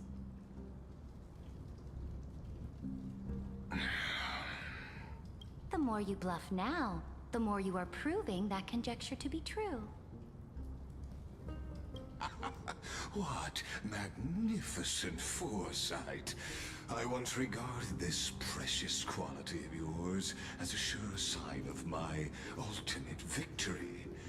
But now, I have to admit that I made a mistake. Yet, as a mere mortal, how will you contend against the Theoros? We are both slaves to hubris. But do you know what differentiates us, Lycurgus? I will never be blinded by my pride. If I wish to break the scale's balance, I only need to appeal to external forces and use them for my own ends.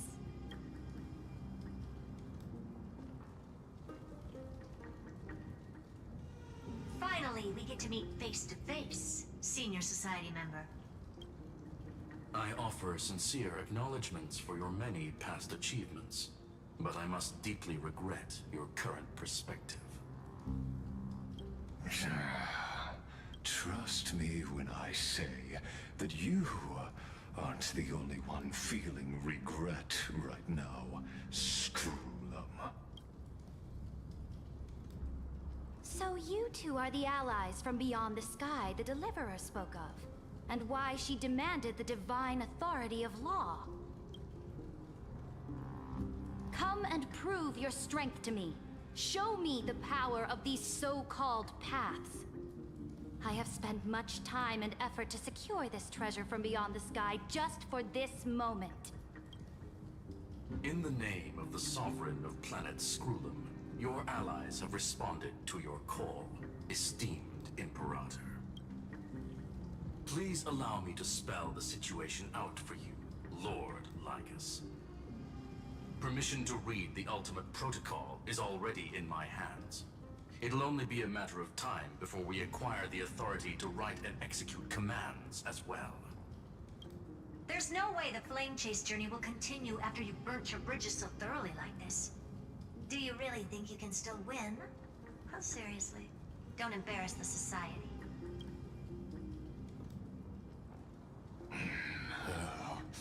I understand that a near zero possibility does not equate to zero.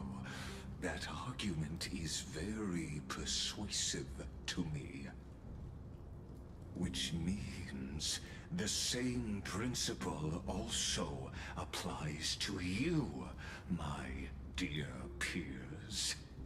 You will never be a match for me in a world constructed through Catorzane algebraic expressions. Why don't you entertain this possibility? What if I reduced Akama to rubble and ground her people into minced meat? Would the heroes then once again desire the power of demigods so they could fight against me? Listen. Iron Tomb is fated to be born. You may shackle me and put me in chains, but I have thousands of ways to ensure the destruction's descent.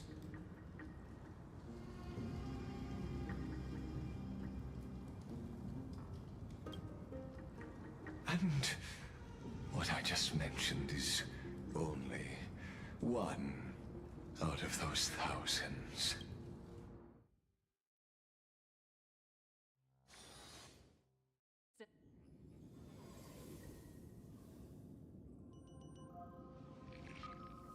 This is the place outside the legend? This doesn't feel the same as before. How should I get back? Warning! Warning! Warning! Warning! Warning! Command... isolation? Since we parted ways last time, I have modified the exomyth into an audience area.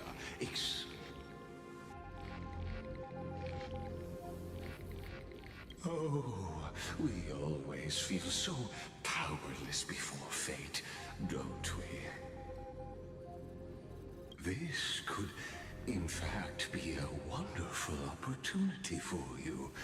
From the audience's perspective, you may better observe the workings of the erudition at a macroscopic level.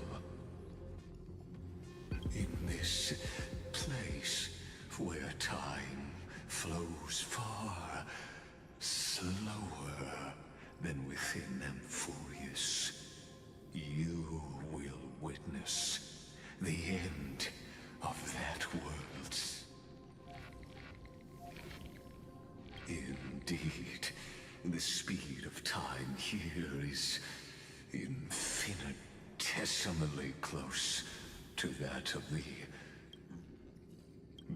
answer concerning the total.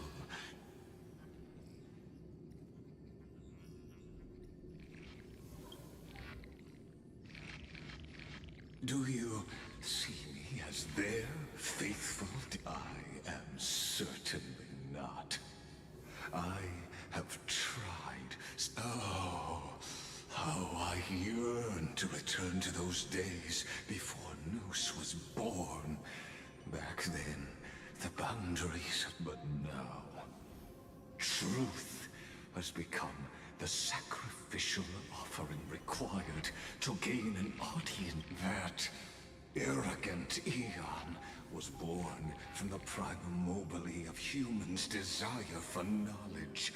Yet, they themselves sealed off humanity's capacity to seek enlightenment. I am simply cutting down a tree of doom that we planted up. I must admit that the process of answering your questions has reminded me of the happy days of learning in my youth. However, it is a pity that my true form must now, but you won't have to. Where time flows slower than... But... Can you hear me? Little one. Is... Warning. Warning. Warning. Hurry up. Put some speed into it. I can't keep this up for much longer.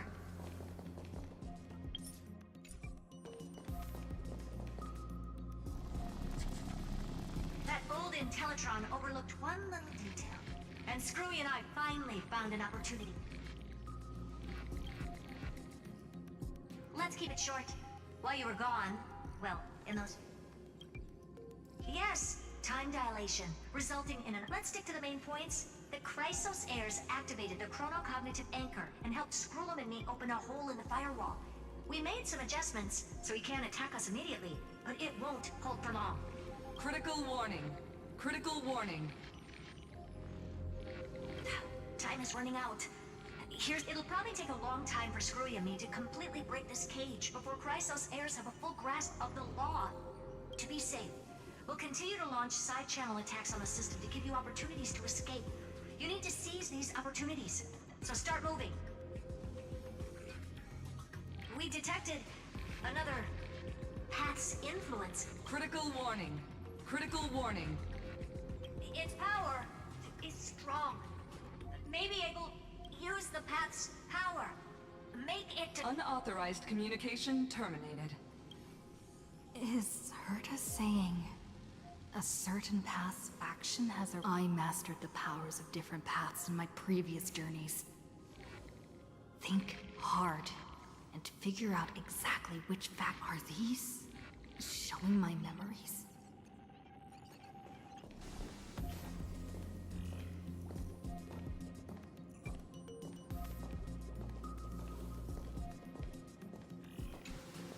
With the Stellaron in my body, I woke up at the Herta space station and gained the power of the destruction. A world that'll give rise to a Lord Ravager would definitely draw the attention of the destruction. The Stellaron in my belly is gonna be super useful. But what if I end up pulling in the Antimatter Legion? Or the Annihilation Gang? Can they really help?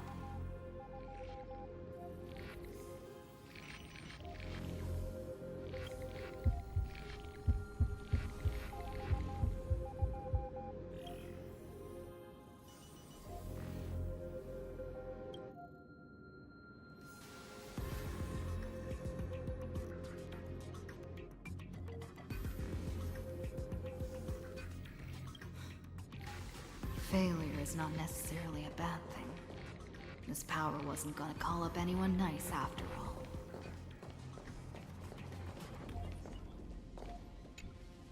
I obtained the flaming lance left by the architects, and gained the power of the preservation in Belobog.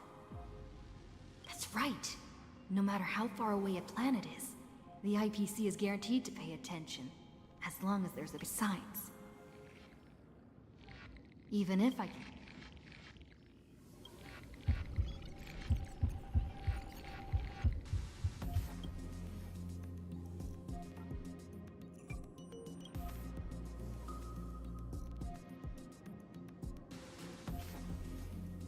Seems like since Amphorius has no overseas market, the IPC's hand can't reach it.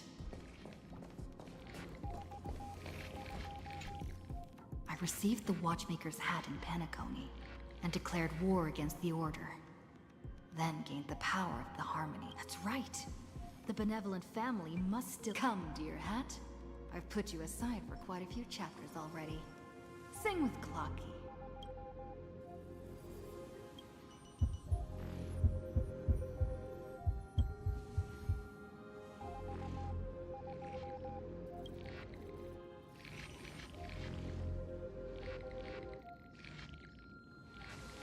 Doesn't Lygus want this story to have background music?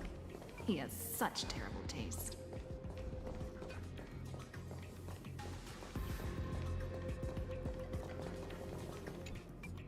The Remembrance. That's right. I came to Amphorius because Black Swan asked us to come. And I even got a glance from Fu Li here.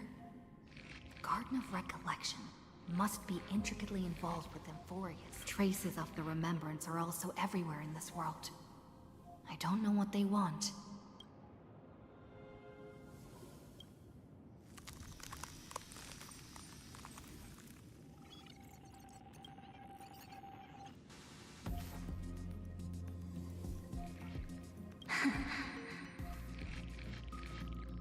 I finally found you. Following the sound of memories. A Pathstrider walking both the Remembrance and the Trailblaze.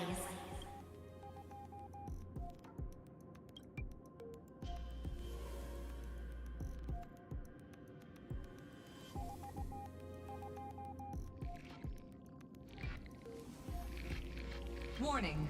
Warning! Warning!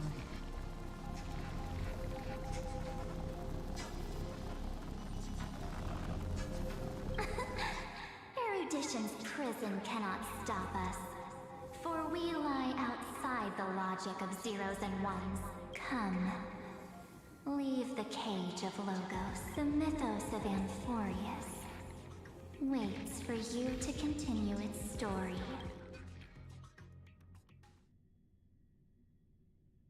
When that brightest star, that star heralding the dawn, finally rises, a boat, so used to drifting, at long last enters an island's safe embrace. Oh, Pathstrider, we have helped you break free. Hurry and set off. The Child of Remembrance awaits you. March? What's she doing here?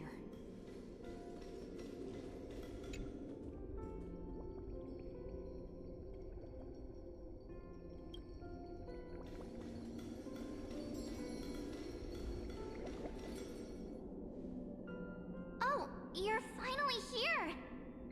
We haven't seen each other for such a long, long time.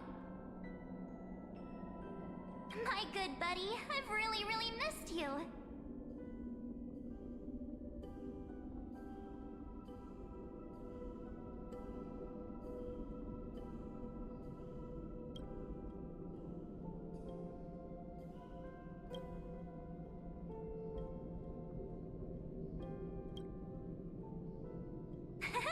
I bet you were constantly thinking about the days when I was by your side. It's been so boring waiting for you in this place. There's no one to chat with, no internet, and not even anything to eat or drink. It's basically a prison. Now the great hero is finally here to save me. Yippee!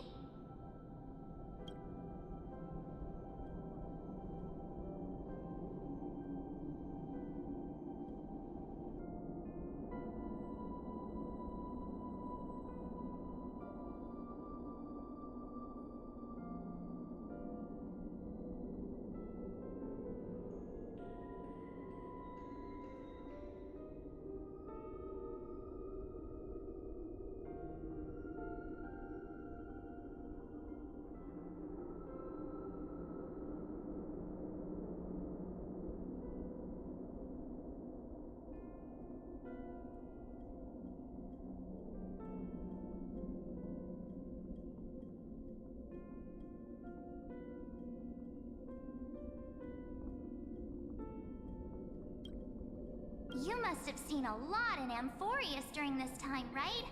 You gotta tell me all about it.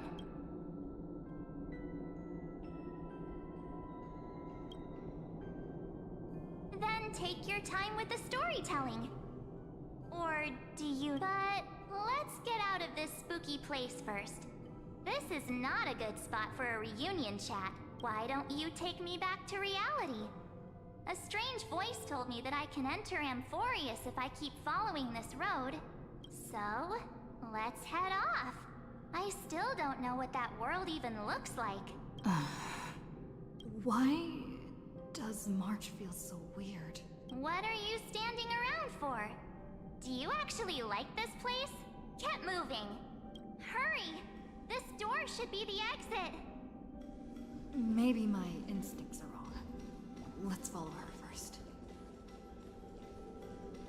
Are you okay? You haven't said anything for a while. Has it been so long that you're still missing me? There's no time to waste, though. The Chrysosayers and the Geniuses are all waiting for you. No. The discrepancy is getting worse.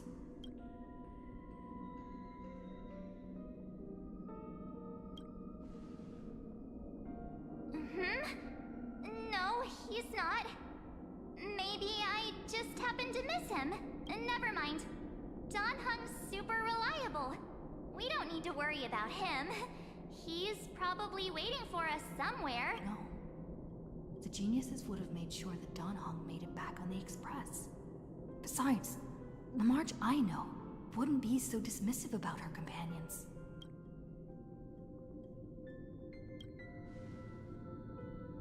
Huh?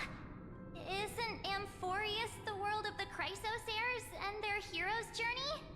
I could figure that out in an instant. But Amphorius cannot be observed from the outside. She couldn't possibly know about these things unless... Don Hung told her. Something's not right. She's not March 7th. I guess you have something you want to say to me?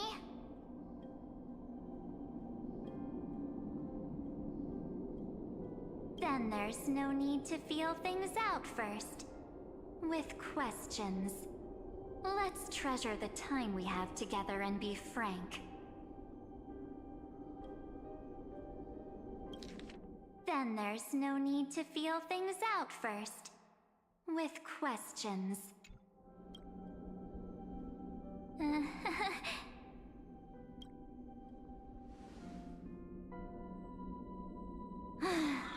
As expected. A glimpse of memory is not enough to deceive the bonds of friendship forged between the Nameless. In that case, There's no need for further deceit. You're right. We're not the March 7th you are acquainted with.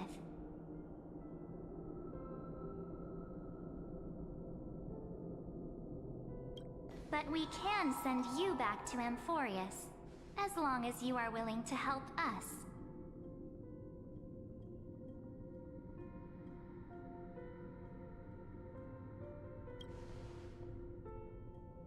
She's fine.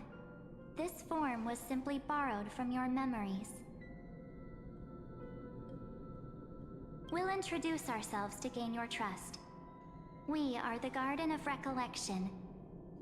You should be very familiar with that name by now.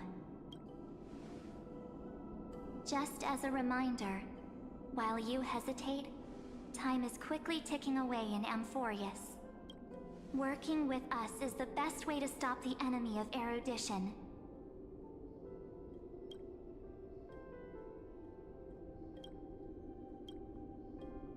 Erudition would treat any results unrelated to the experiment as garbage and throw them out. But we don't work like that. The Remembrance treats all these instances as important materials needed to weave the universe. Besides, this would be child's play for a great hero like you.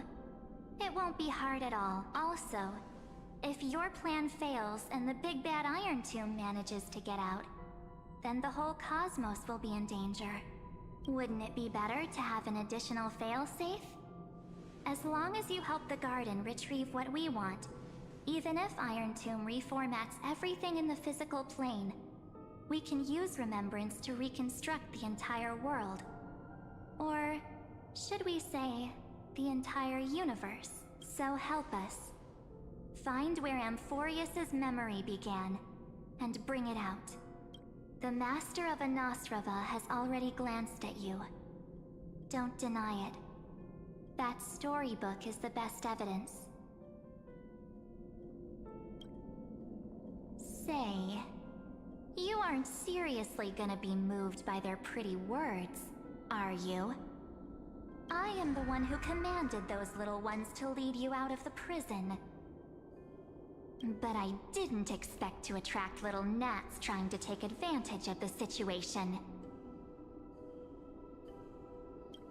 While Remembrance can help you return to Amphorius, there's no need for you to do it the way they want you to. Of course, there's also no need for you to make any deal, or pay any price.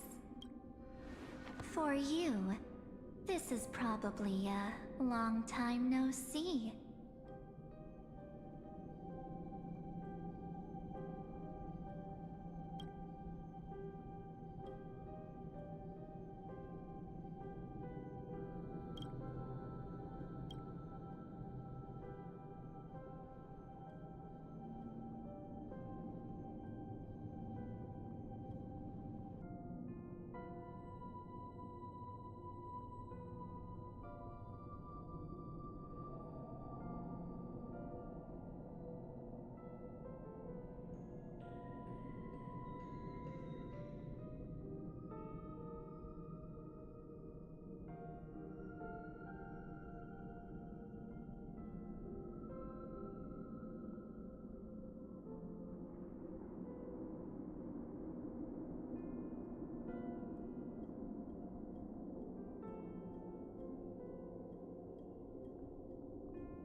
My dear.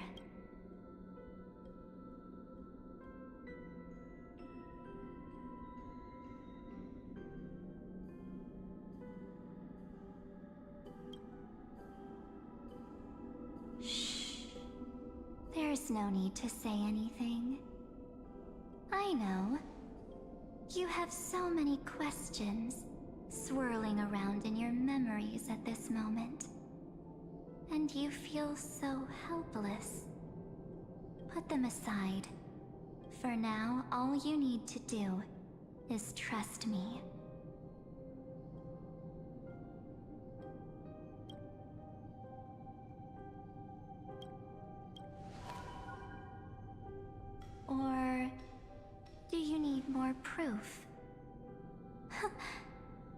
be hard.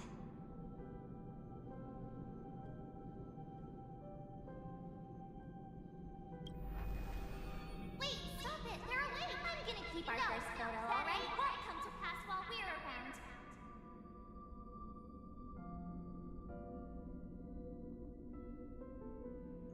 And now, The statue. Is that John Hunter's brother? Oh, did you hear that? She just called me, but I'm here is full of pain. We won't escape from it. Hey, are you sure? Maybe a couple of punches will help to jog your memory.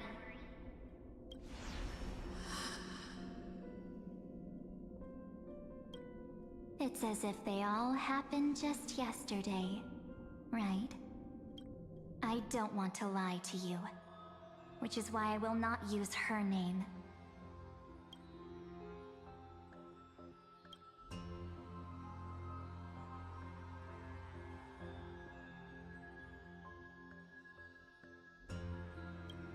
The third month of Amphorius is the month reserved for the Veil of Evernight.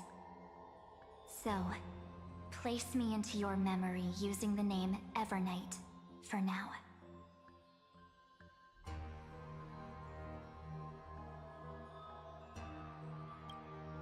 I'm happy to explain more, just not now.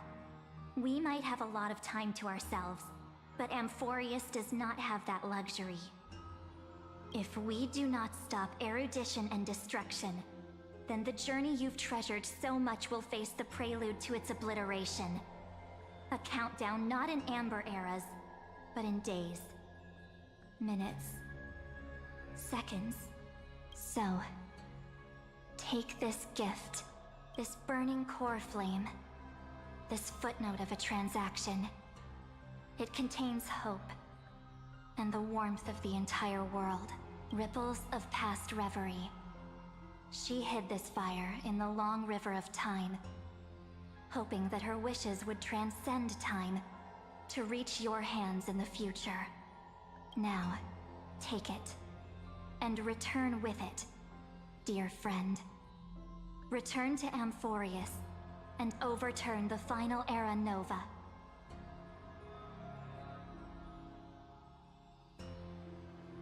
Witness the time that stood still for the Deliverer, and the resistance that never bowed to the destiny of destruction over the long years that passed in a flash. Then, with this core flame blessed by the remembrance, respond to their hopes and blaze a trail to the future. And I will silently watch in a corner of time, waiting for our next encounter. I believe the wait won't be too long.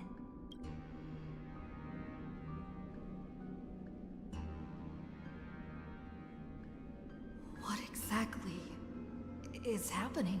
Keep going. Keep trailblazing. For Amphorius.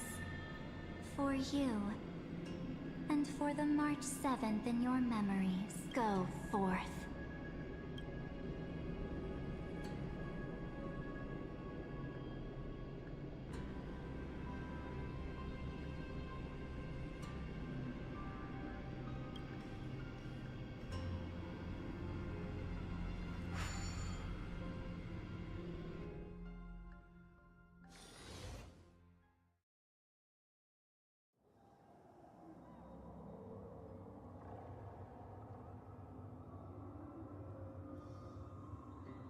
Is this...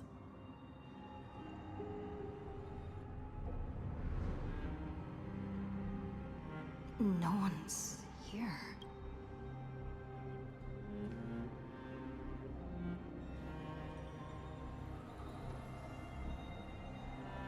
Am I...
There's so much I wanted to say for our reunion. Yet now that you're back, there's only one thing to say. Welcome back, friend. It's been such a long, long time.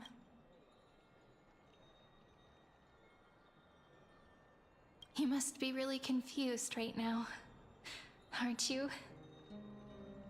So much has happened in Amphorius while you were gone. But don't worry. The Deliverer can't afford to be lost, no? Now, please follow me, and turn the pages of time and hear the words everyone left for you. I'll tell you the story of this 1000-year journey. That way, it won't just be my memories alone. Cyrene can't hear me?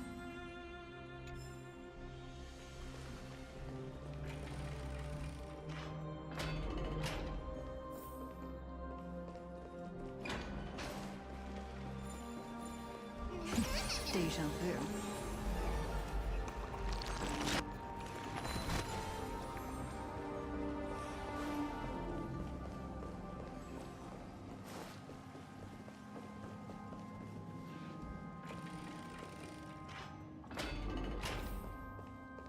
Look, the scenery of the past has resurfaced.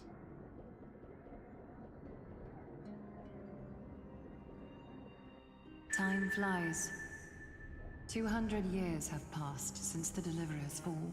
We had to return 3 core flames of law, romance, and ocean to stop Lygus, but even so, Terravox has fallen.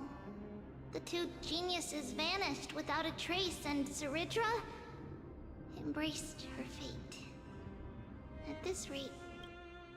Era Nova will come, and Amphorius will fall into the destruction.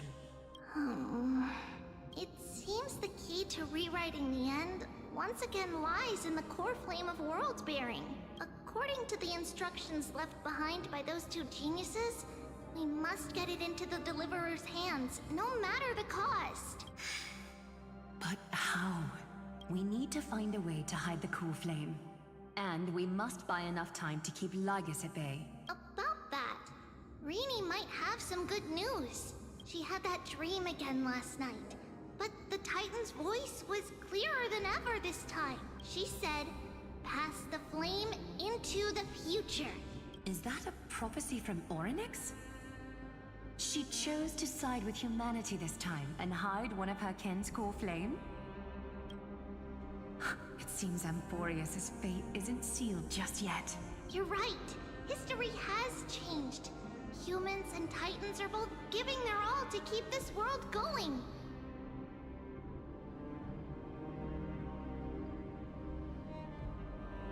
Perhaps a relay across the ages is finally about to begin somewhere out there. Unfortunately, life will never go smoothly. Leiden's army is already at our gates, and their commander, that Lycurgus, he's right outside Akama. Light calendar 3960.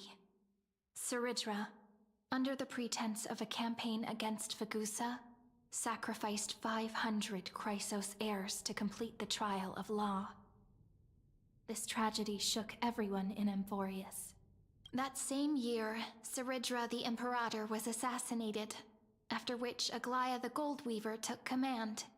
Thus began humanity's second flame chase journey, a path hanging by a thread. Come, this way.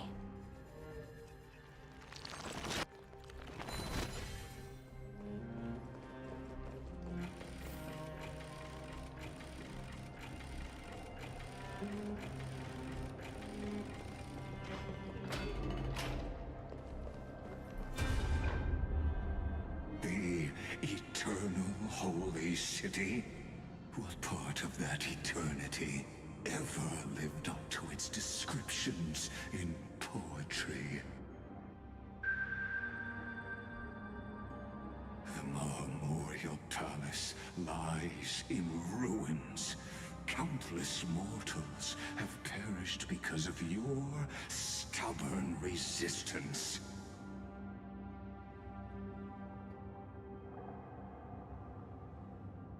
It's time you learned the cost of refusal. Now, answer my question again. Where is Kefali's core flake? You really think you'll find it by razing the holy city to the ground? From what I see, all you'll get is dust and disappointment. Don't forget, you can't kill the Chrysos as mentioned in the prophecy because of law. I have never denied that, which is why I now place my hope in the faithful city. Now then, I'll be cutting open your chests and using— Leave this to me, Lady Aglaya. You must get away now. No, Holy Maiden. I'm the one who must stay. What? His conspiracy won't succeed. Because Romance is ready to make good on their promise to weave an indestructible armor for Amphorius. Its name is Solidarity. You must escape with your life and carry word of my death to those still fighting, just as the Imperator lit the torch of resistance with her death. Not take good care of it, guide it to the future, and place it into the hands of our deliverer. 50 years later, Lygus led his forces again to Akama. He charged directly into the Holy City and razed the Marmorial Palace. History would name this battle the 90,000 brave souls gave their lives for Akama that day, including their fearless leader, Aglaya. Go forth, deliverer.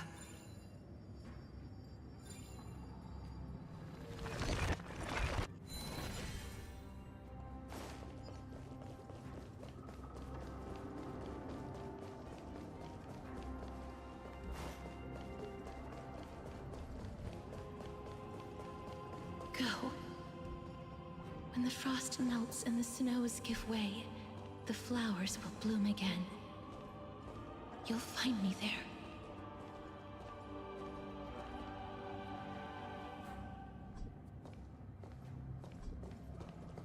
So what you're saying is, Princess Homebuddy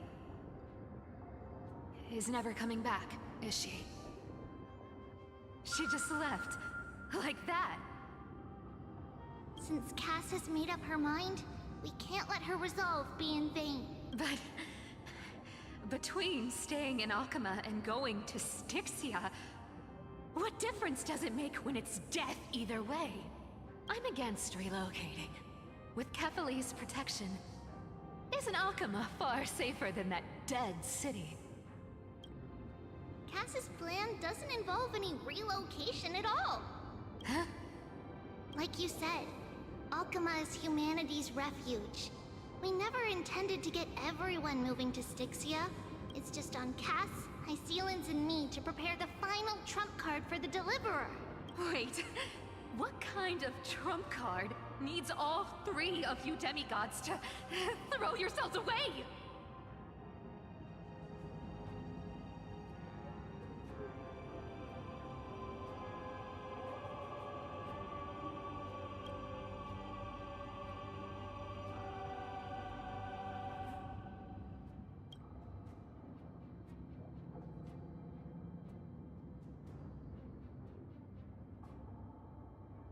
We must lay down the path to the future, so when the Deliverer returns, they'll have a clear road to reach the location of Aaron Nova.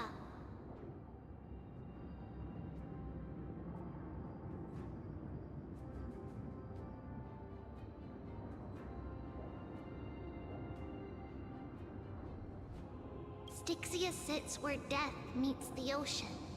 There, with the combined powers of ocean and passage, we can summon a current that leads to the vortex of Genesis, and the demigod of death will forever guard that secret path until she returns. We all know Lygus will set his sights on the vortex of Genesis. That's exactly why we have to do this.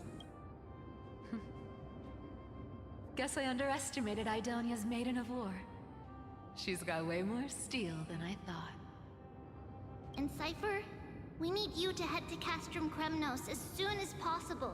By any means necessary, forge an alliance with Strife. The prophesized Crown Prince has already been born. He shall become the new defender of Akuma, protecting this land after we leave. You don't need to worry about that. I just came back from Castrum Kremnos. Only a step ahead of the news. Treeby, something's flying towards Akuma, and it's really fast. Ah! What is it? It's the Kremnoans. Their king's already here. With the protection of the demigods Trebios and Cyphera, Akuma endured wave after wave of warfare, though just barely. Castorus chose Styxia as the last resort, and completed the trial of death, causing the stagnant waters in the River of Souls to recede. Soon after, Trebios departed on a long journey. That same year, the Kremnoan king Euripon, along with his son, Prince Midamos, joined the Alliance to safeguard the Holy City in the Battle of Deliverance.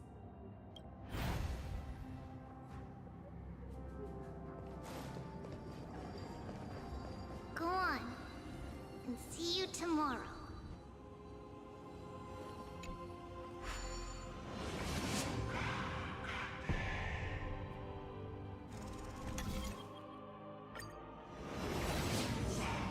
Breaking me apart buys this world even one more second. And so be it. But it's gonna hurt a lot! Pain brings endless torment. But it can never destroy me. I believe that you were thinking the same thing when you stepped through the gate of infinity and jumped off that cliff. Can't argue with that. In the current situation, this is the only path Akuma has left. Just do as I say. Split my soul into 5 pieces. Forge me an immortal vessel. Let the blade of strife hang forever overhead. Locked in battle with their enemies to the world's bitter end. There's no need to be sad, Lady Trebios. Haven't we already taken great strides towards that promised tomorrow? In this life, my people no longer have to drown in false guidance. Kremnos has washed the blood off its fate.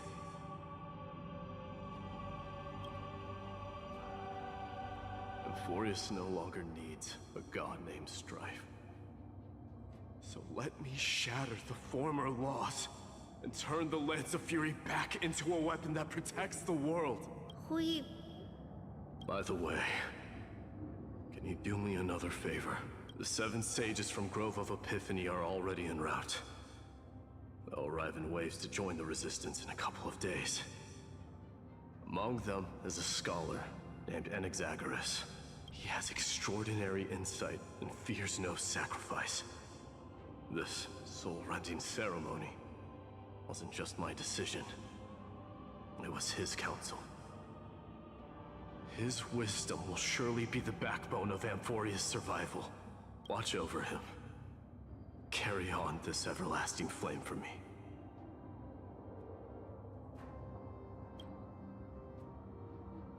Through Anaxagoras' ritual, the demigod of strife split his soul into 5. Courage, honor, tenacity, sacrifice, and reason. Each sealed in blood crystal and cast into battle. The people held a 10-day funeral to mourn their fallen god king. And through his sacrifice, humanity was granted 200 years of peace.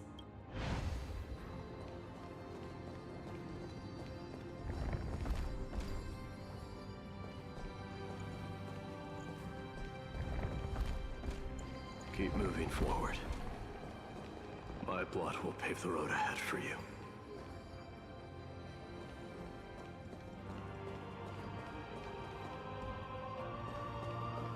Keep moving forward, little Gray. See you tomorrow.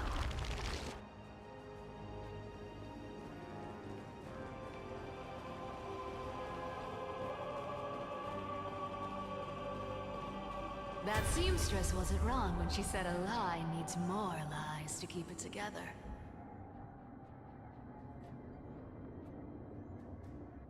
Reason and trickery.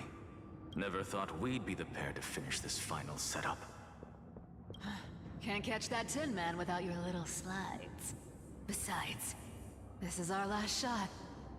Not the time to be picky, right? Don't oversimplify it. Lycus just found out Akuma's been an empty shell for the past 50 years. He's bound to be furious. At this rate, he could have done anything.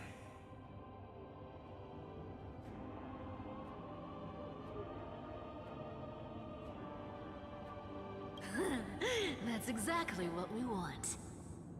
Rage blinds even the brightest minds.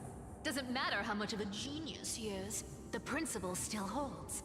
Once he storms into the council and confronts me head-on.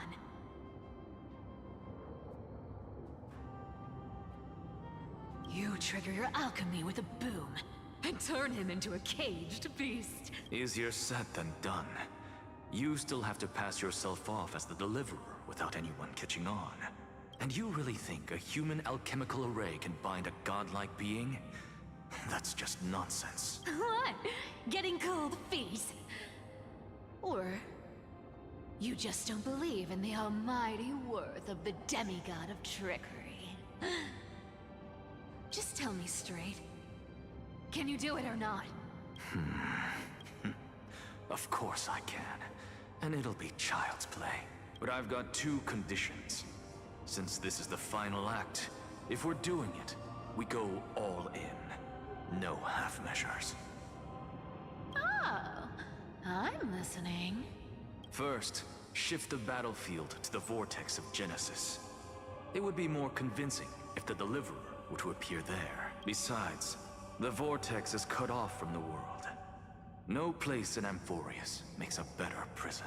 If you pull that, wouldn't our deliverer have to face tank Lygus as soon as they come back? That clash is inevitable. All we can do is create more chances for her. And that's the second condition. The vortex belongs to Fagusa in the first place, remember? And there happens to be a demigod of ocean among the few survivors in the world.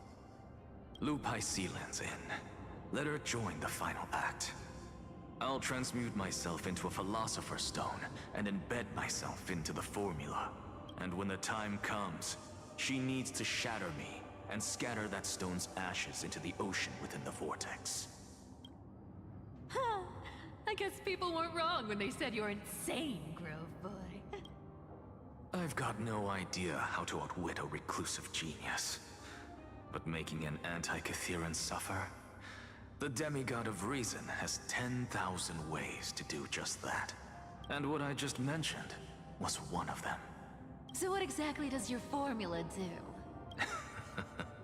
Now that would spoil the climax, wouldn't it? By now, Hyacinth must have completed the Sky People's ritual.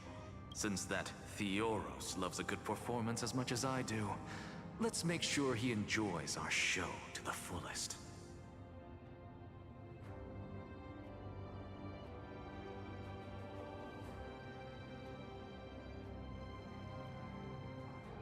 As for how the Deliverer will complete the Era Nova, well, that will no longer be our concern.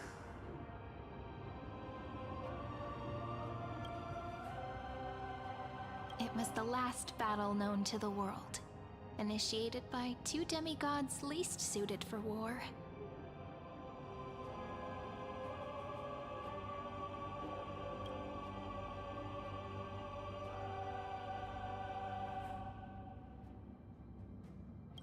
In the end, reason and trickery kept their word, at the cost of their lives. They sealed Lygus within the vortex of Genesis, where he remains to this day.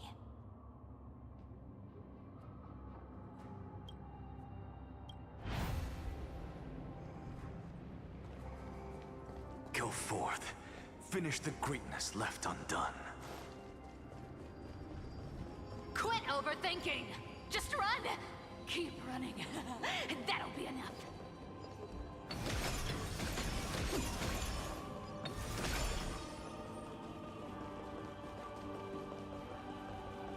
Irie? It's dead quiet here.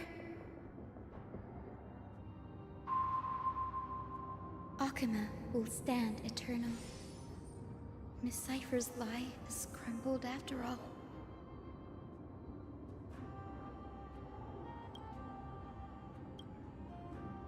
But it's all right, because all of us have fulfilled our purpose by now. When the Deliverer returns, no matter where she is, sky will turn clear, and a rainbow bridge will rise, carrying her to the final battleground. Sairi, this arduous relay is finally nearing its end. Now, I'm passing the final baton of fate to you, okay? No, that's not quite right. After all, it was you and her who lit the first spark of this journey, wasn't it?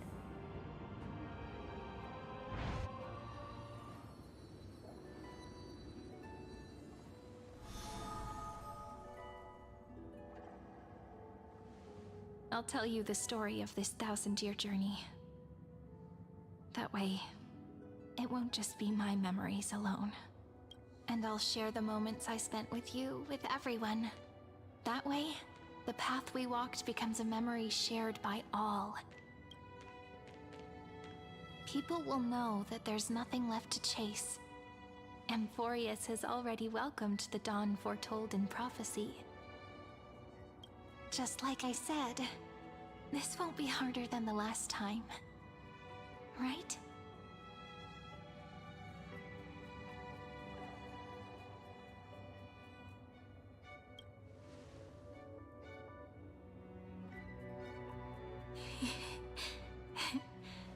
I wonder what kind of expression you're wearing right now.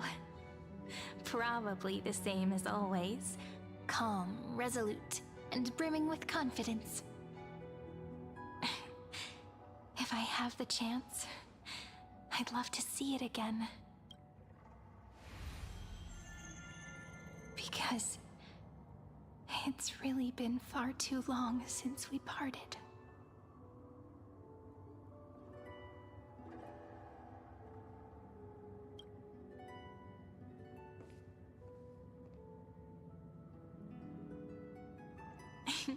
Someone as sharp as you must have realized by now that this isn't reality, but a maze of time.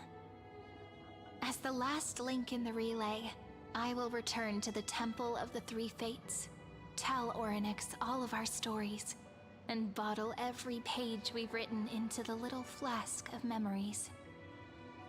And then, may it set sail in peace, drift down the river of time along with the core flame of world-bearing, reach your side, and lead you back to Amphorius.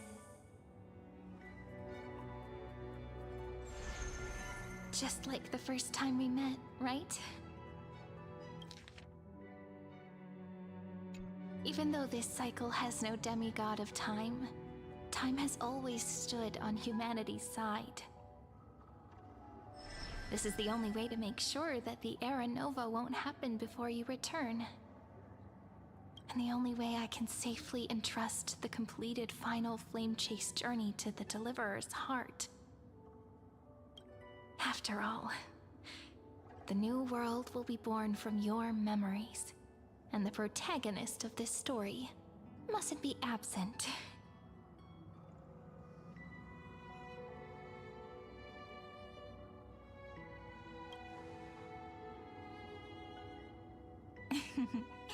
I believe you will never let us down, just like always. Do you remember when Finan sent us back to the beginning? When you and I got separated? But in the end, I return to you, carrying all that we've been through. That's what memory is.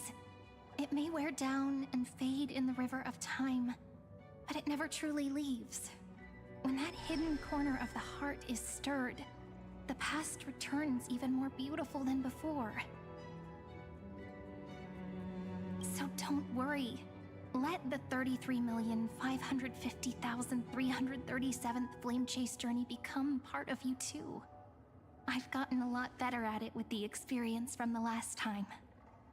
Next, you will head to Styxia and find the Vortex's entrance guarded by the demigod of ocean before charging toward the final battlefield.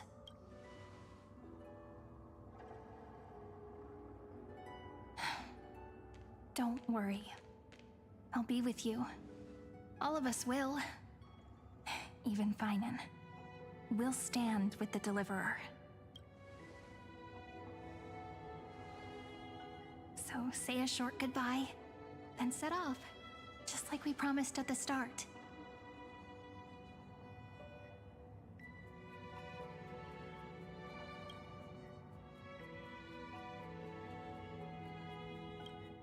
Toss away all unnecessary worries and troubles, and bring our smiles and determination into tomorrow.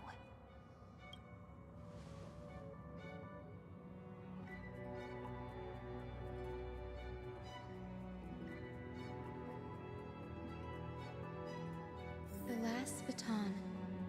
I wonder how long you'll have to wait before passing it on to her. No matter how long it takes, it's okay. Waiting is what I do best. After all, it took 33 million cycles for her to arrive in our world. Let's... Sairi, what if you wait and wait, but that hero never arrives? That won't happen. Because I know that no matter how long it takes, she'll definitely return to this place. We can't let her down.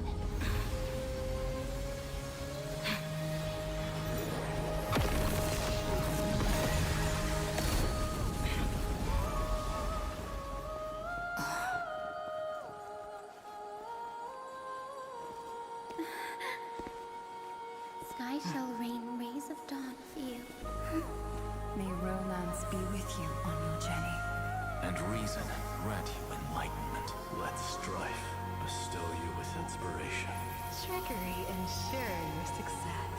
Allow death to protect your soul. And at last, let passage point the way forward. Well timed. We'll remember the Trailblaze's journey.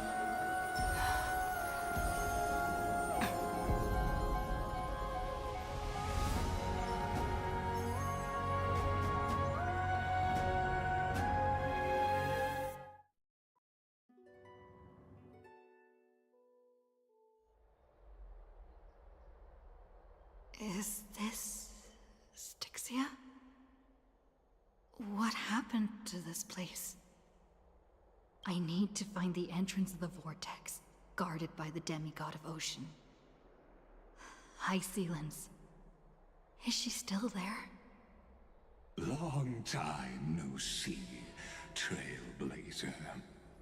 Generation after generation of Chrysos heir heroes have tried to defy fate with their blood and tears, either voluntarily shattering their souls or waiting in eternal solitude. But alas, fate can never be defeated. Reason and trickery may bind my flesh, but my will shall never fall silent.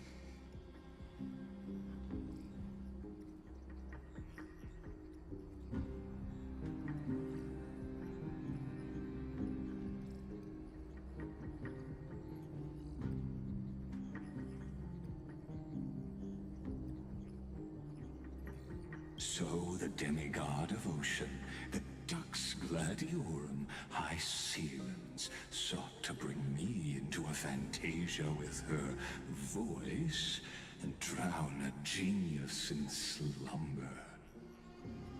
But alas, it was all a hopeless dream. That warden fell before I did, due to erosion of...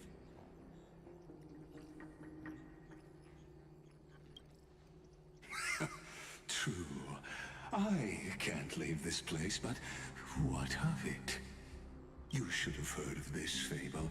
In a shadowed cave lived a people, imprisoned from childhood, and chained so that their legs and necks are fixed, forcing them not to look around at the cave, each other, or themselves. Behind them is a fire, and before them loomed the stone wall of the cave. The flames cast shadows, while the rocky surface threw back echoes to them. That false play is the whole world. Yes, I'm trapped in the cave, but I know it's all just a fleeting illusion. I don't struggle in dreams. I wait. And now, my deliverer has come to defeat me and save this world that never owed you anything. Oh, you'll need to awaken the singer here and unseal the prison called Vortex of Genesis. You'll be the one to unshackle me and bring the cave crashing down. Of course, I don't mind waiting a little longer. Let me guide you through this next illusion. One last memory from that prison warden. I hope you'll watch the stories of this fantasia closely. Logically, the deliverer must see the world for what it truly is. Emotionally, this memory captures the fate of everyone in Emphorius better than anything else. Only by feeling it for yourself can you understand my point of view. The meaning of destruction.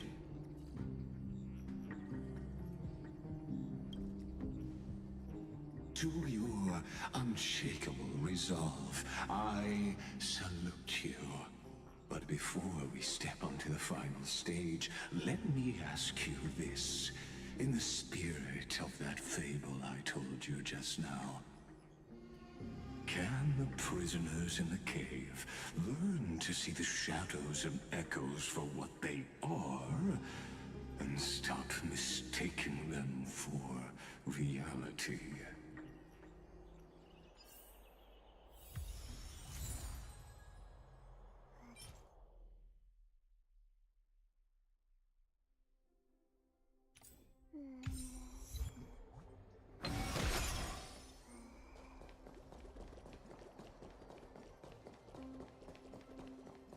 Look, the fire projects the face from your memories.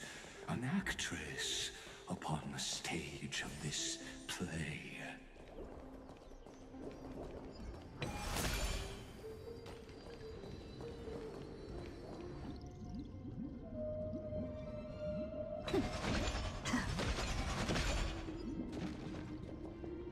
The dark tides flood the sea, and our kingdom teeters on the edge.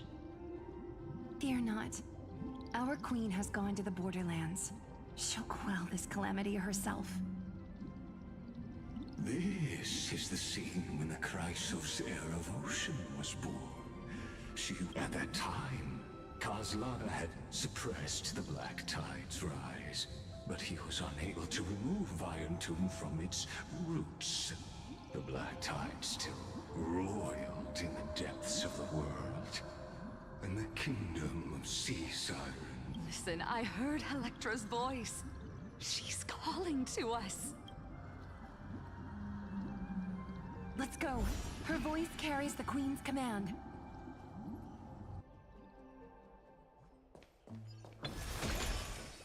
To keep the Black Tide from threatening the ocean, the Queen gave her all, body and soul. Born of the Queen's chalice, she bore the deepest blessings and inherited supreme divine power.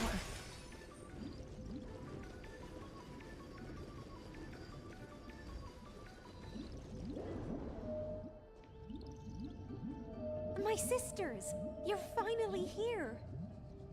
Of course, Electra. Your beautiful melody drew us here. Her true name is Electra.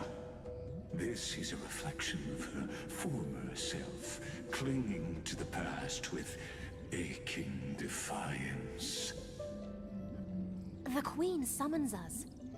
She must be near exhaustion. The Black Tide will soon enter our borders. Then what do we do? Will our seas fall to darkness and terror as well? Don't worry. We shall lift the chalice in her stead to catch the Black Tide, and stand together to safeguard our realm and its people. Such tiny titankins, thinking they can stop the tide of truth. How naive.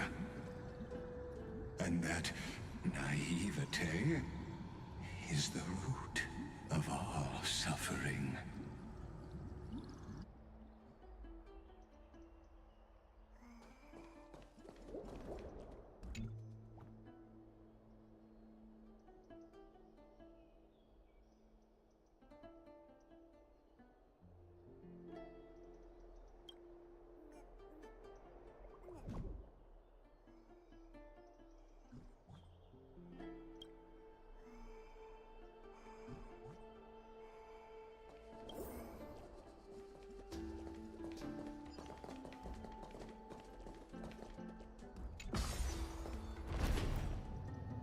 The Queen's palace lies just ahead. Even her once graceful form is now tainted and drowned in dirty mire.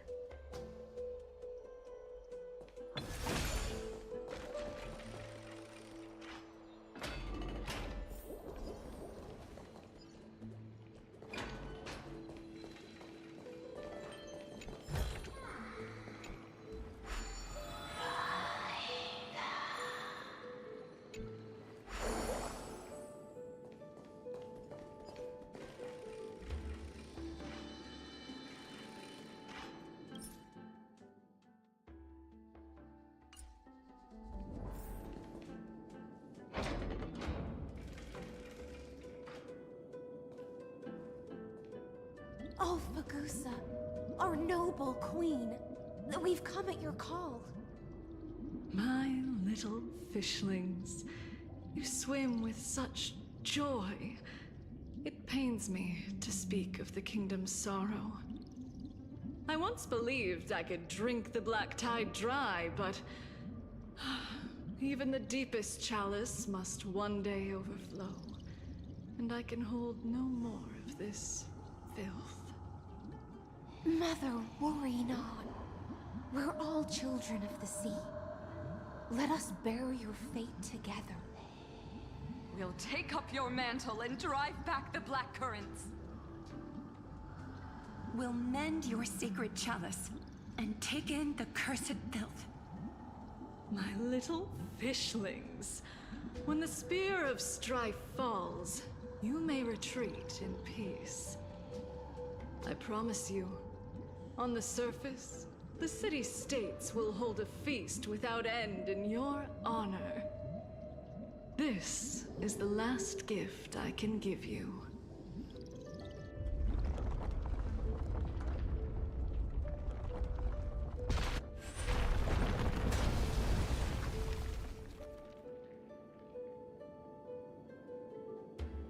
Fagusa sank into the abyss with the chalice shattered, their intoxication spilled into the black tide, birthing the first madness in Amphorius. Sea sirens followed one after another, hunting for the Titan's fragments, until their flesh decayed and their bones keep watching. But tread carefully.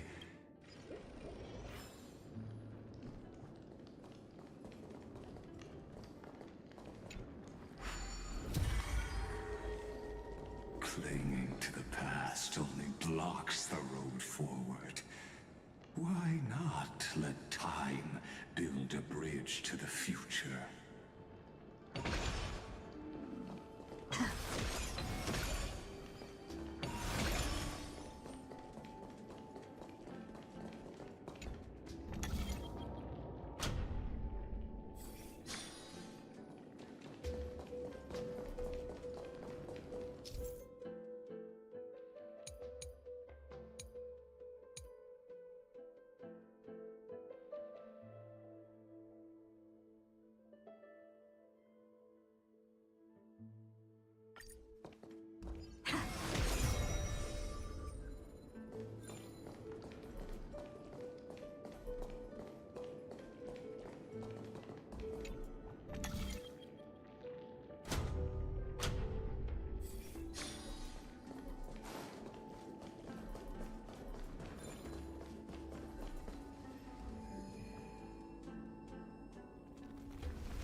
Your wisdom far surpasses even the bounds of reason's model.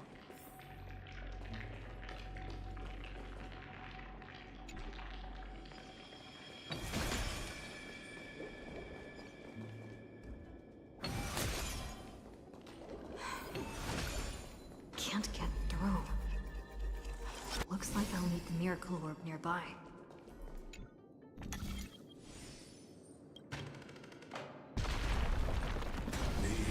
Was written long ago.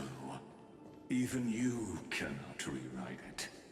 Just like this poor chandelier.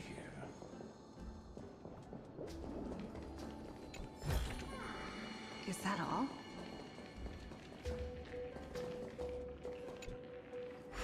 Electra! The fiends have gnawed my tail. I can no longer swim to the far seas. Electra! The black sludge has soaked my fins! I can't dance with you anymore!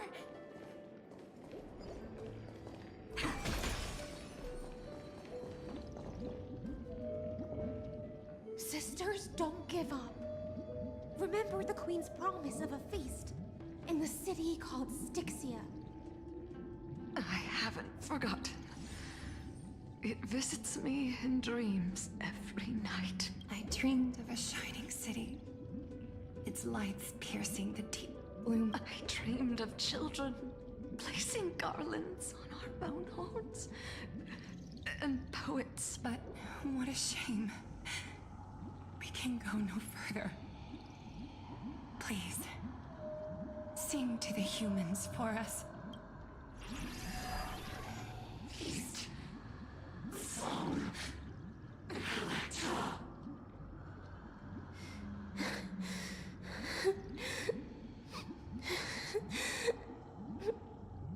The sea sirens were tainted by the destruction. Their flesh rotted away. They became the black tide creep. Farewell, sisters. I'll finish this last task. And so, only one sea siren remained among the sea floor. High Sealands, swimming alone through the seas, burying her kin, and though most of that journey was in vain. To reach the Spirit Basin, I'll need to call upon the power of the Chrono Vessel.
Good.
Is that all?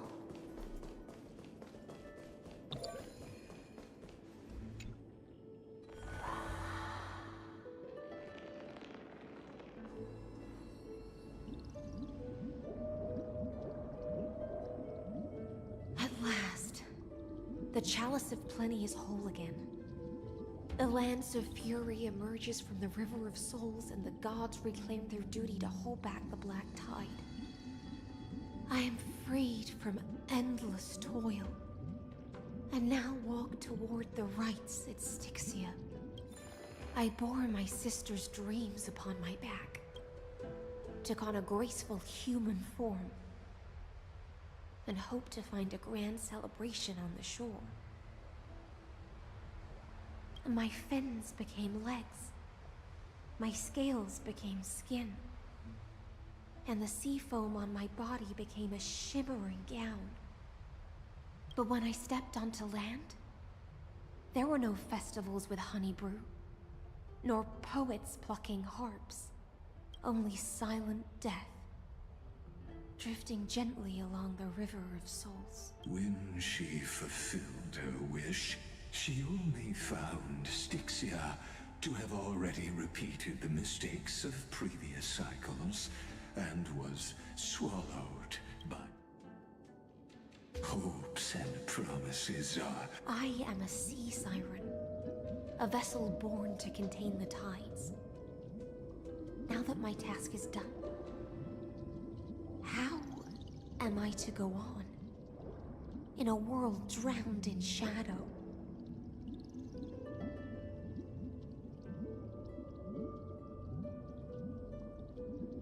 Fagusa, my noble queen. She evaded my questions with drunken stupor. She told me a grand feast awaited me in the surface world, so I wandered lost, groping through the dark. The feast she spoke of. Where is it? Lonely Blade, I shall grant you everything you seek.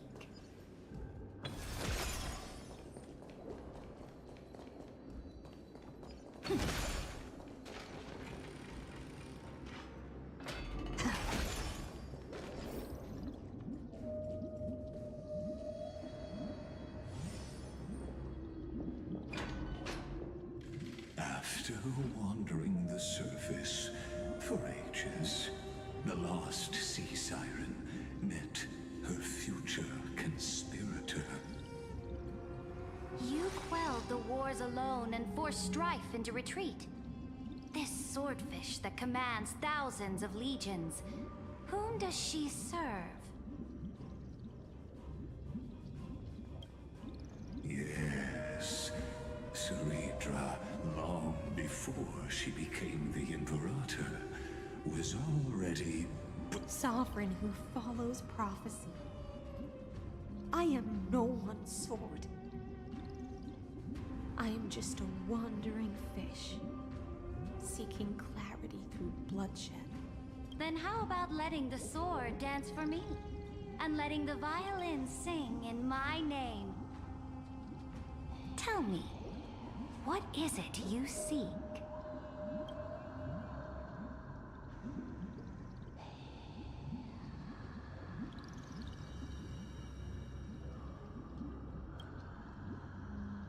All I want is a feast where I might belong.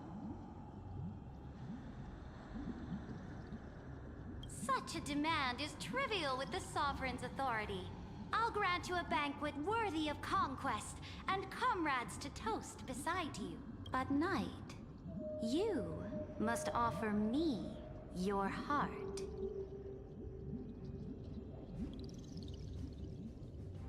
My heart?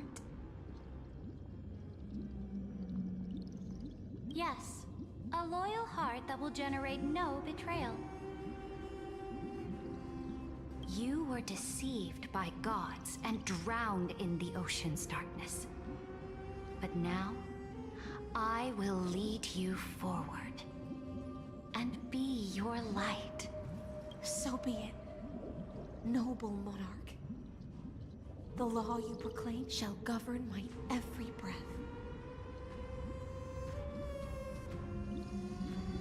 So be it, noble monarch. I am simply becoming someone else's vessel once again, and accepting a duty given to me. And thus, in her hollow drift, she finally found a new purpose, like sunlight piercing the deepest trench.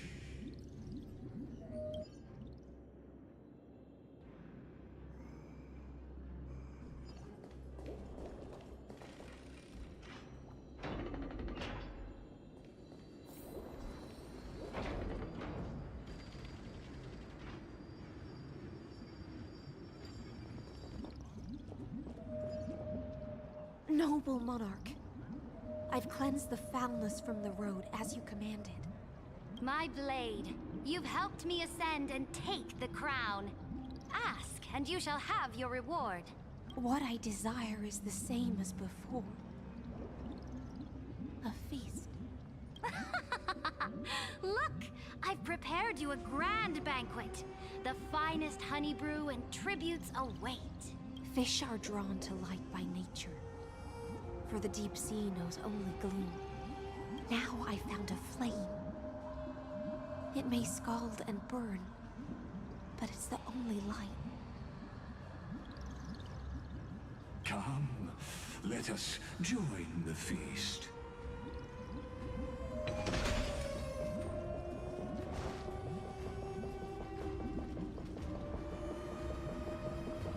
Have you heard that the Imperator's about to begin a new campaign?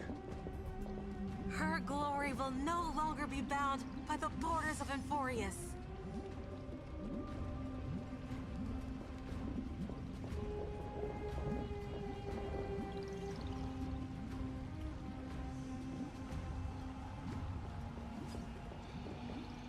My faithful subjects, tonight's feast is not just for the past. It's a toast to the future! Born from our golden blood is an unstoppable colossus. Our iron beast to trample the universe! Great monarch.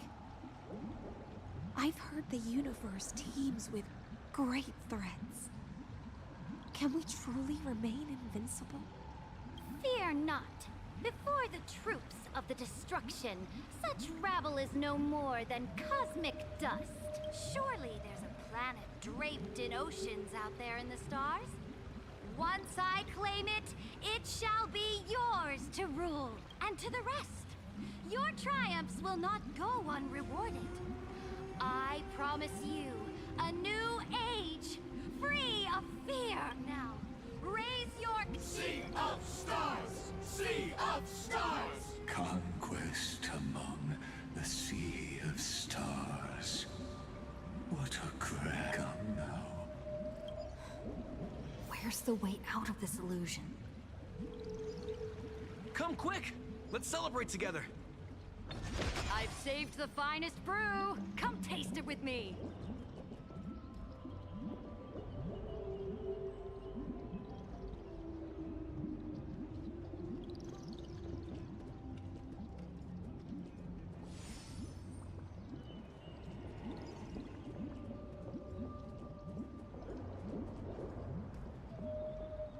Noble knight, you are truly a blazing spark. It is my honor to share this banquet with you. Noble knight, you have earned victory with your blade. And you have every reason to revel in this moment of triumph. Let me pour you a glass of honey brew. Noble knight, with the sovereign now enthroned, this triumph is yours as much as hers. Let me raise a toast to you. Noble knight, your strength is boundless. Then drink we shall. In the deep sea, I never knew what fire was. But when I set foot on land, the first light that I saw was the flames of war, lit with golden blood. It scorched my fins, made me feel pain and ignited an unprecedented hunger. A hunger that flickers in every hero's heart. So bright, yet so blinding. Look! The monarch herself has taken her seat! Hear that? The court sings her praises! Come! Join us and praise her glory!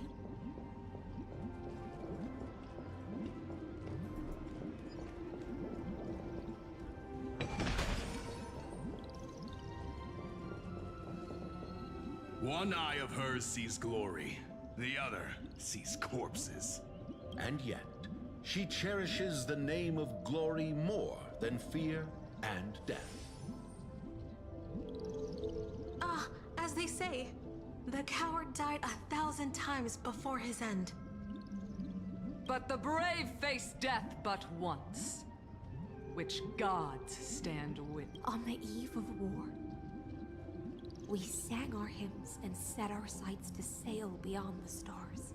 The legions will climb aboard the beast, riding it like currents across planets after planets flew the flags of her crown. Realm after realm was ignited by her flames of war. As the final resistance fell silent, a vast empire rose from among the stars. That's how the story ends. Tell me, visitor, in this dream, did you enjoy the show?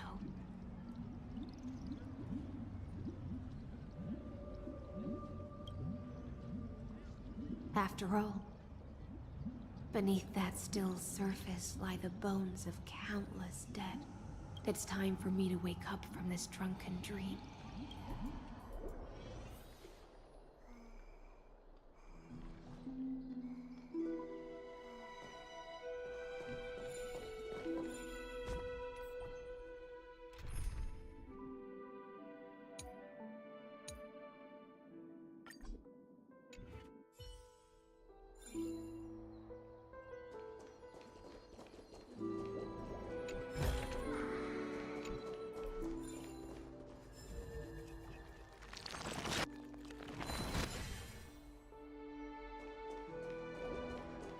Any fish taking the bait?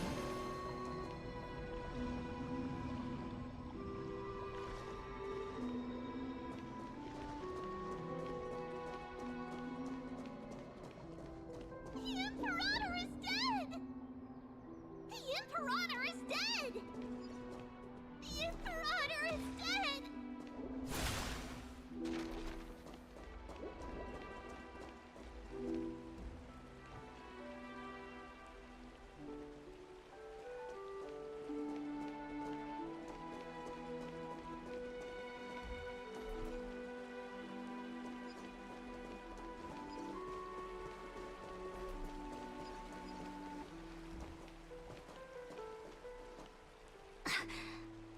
People once cheered for my ascension. And now they cheer for my fall. The cosmos. The battlefield that I cannot reach.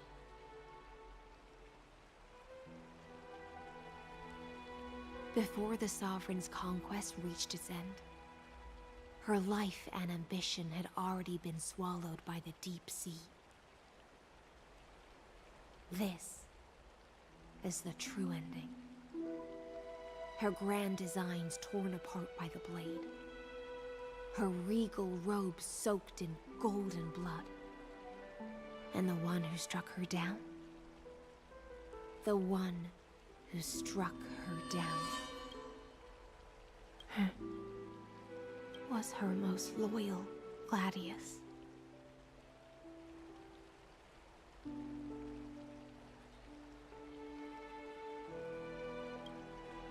I don't need to explain myself. A fish in a pond has no hope against the surge of fate. I wandered the shore, found a flicker of flame, only to snuff it out with my own hand. I don't understand. If the ocean's feast, the Imperator's dream, and even Amphorius's existence are all illusions, then what's the point of our journey?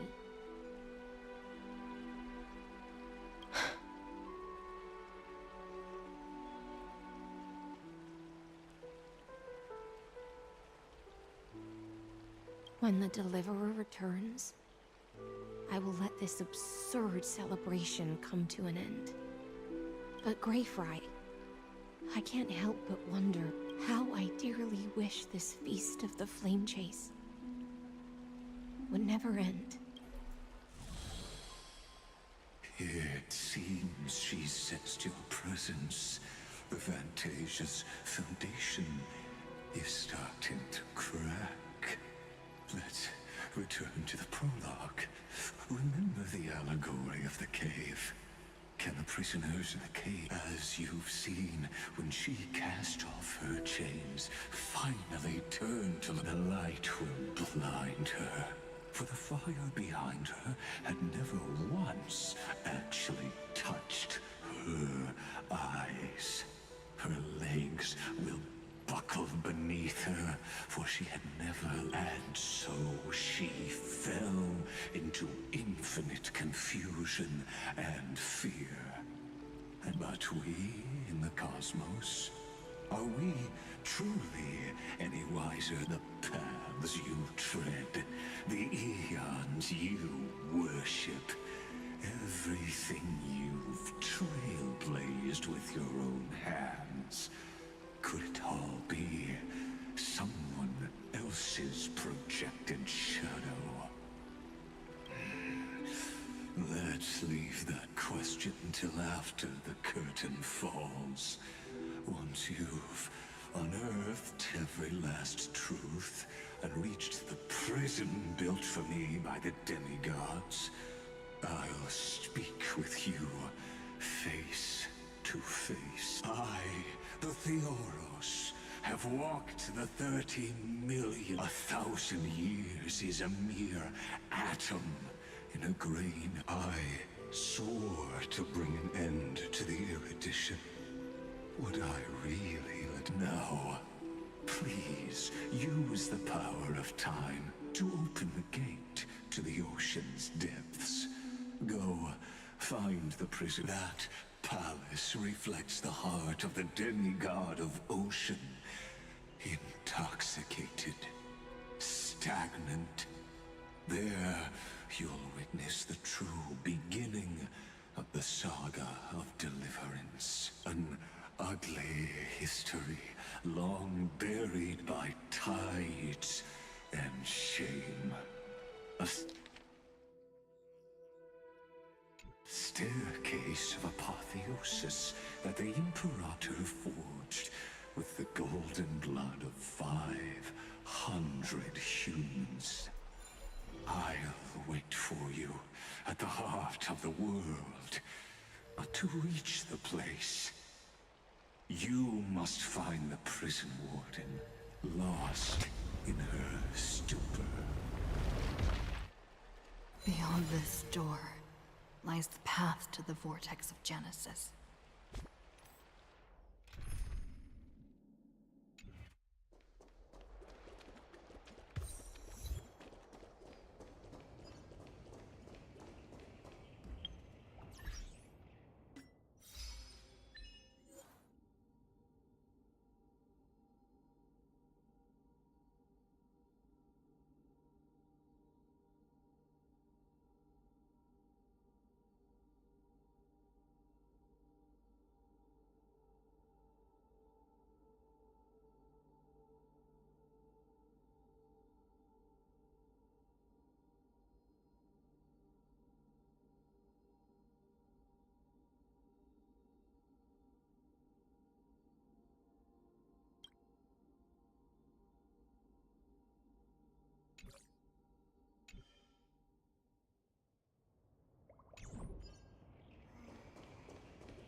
Now, step away from this false banquet.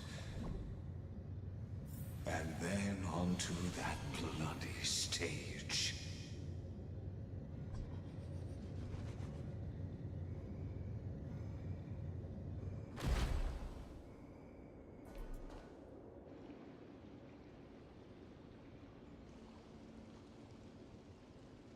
The palace that worshipped the ocean, the sanctuary connected to the vortex, was also once the battlefield of the first flame chase.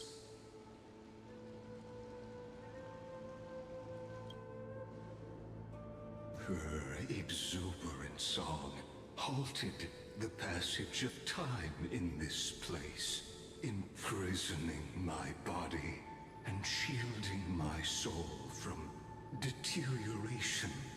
All just to await the twisted time and space reflect her confusion.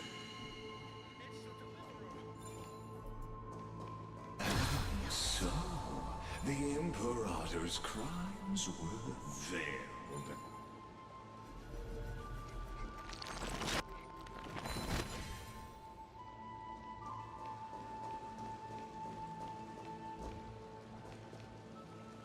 Stay away from Apollonius!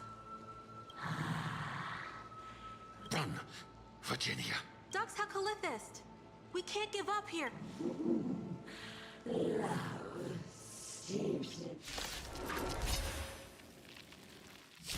Sadly, all you see is a remnant of history. And your interference is just another equally futile echo. Don't let waves open your throat.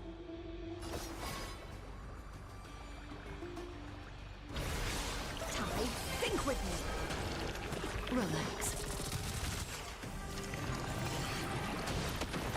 May as well kill them all.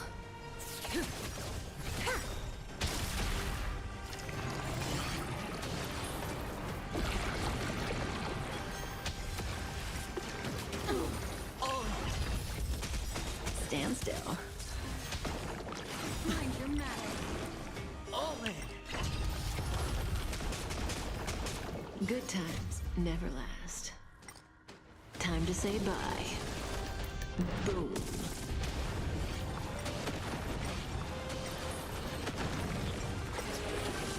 No dirty tricks. Allow me to offer a sharp-edged requiem.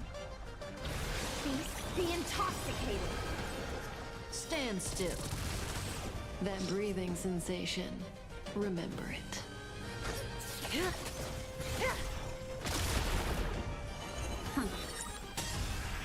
Relax. Apollonius, look. I chased the enemy away, but I think I can't go any further. I'm sorry, Virginia, for letting you. It's okay. Ah, such an even as the foundation of the world crumbles, the heartless Imperator still made this during the first Flame Chase journey. The Flame Chase Legion stormed Styxia. Tens of thousands of sea sirens surged from the river of salt. The hell before you. Apollonius, look. I chased the enemy away.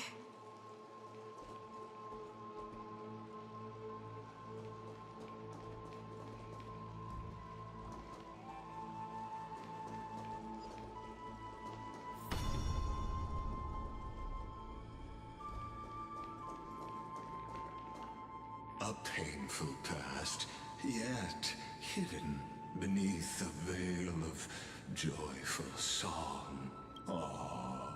Two discarded data clusters waiting for someone's relive the history.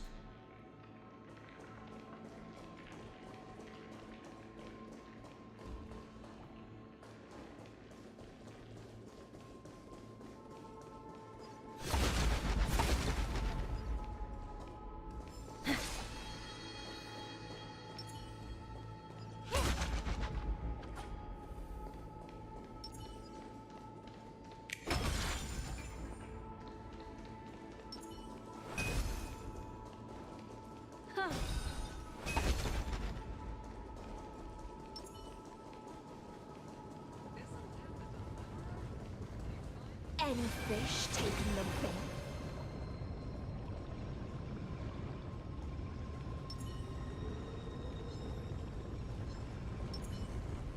Any fish taking the bait? Does that hurt?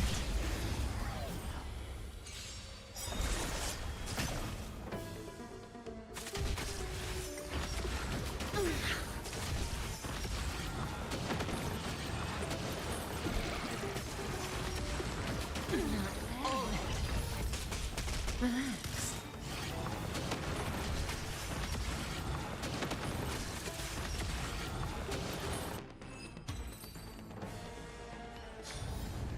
The human body is beautiful in its fragility.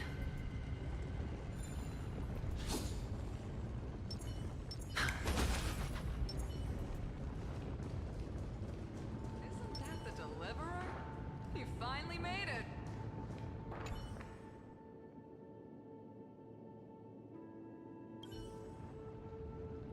Any fish taking the bait?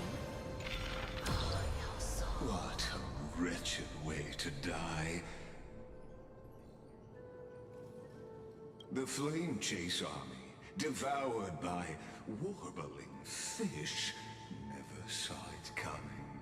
Look, the cruel Imperator and her Knight Commander, the pitiful Warden. What a perfectly matched duo of test subjects. Their hands drip with blood. Golden blood.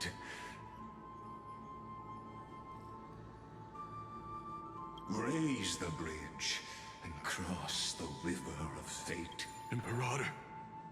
Imperator! Did you see my gallant deeds, Imperator?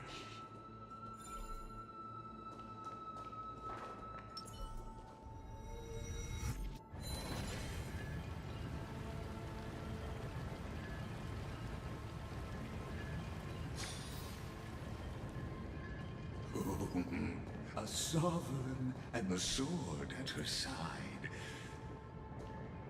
There are countless counterparts across the cosmos. Most of their stories end in tragedy.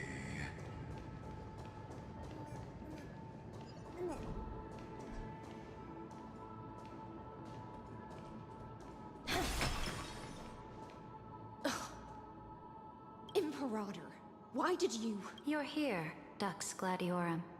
You ordered me to seal the sea route and handle threats from the rear. So why didn't you wait for me to return? Why send the Vanguard ahead and let them die in vain? Die in vain? No, you're wrong. Their golden blood won't be spilled for nothing. The other dukes have paved the road for me to become the god of law. The trial of law? You never spoke of this to anyone. What is... The one who wishes to bear law must purge this world of its curse, and offer the blood of the accursed as sacrifice.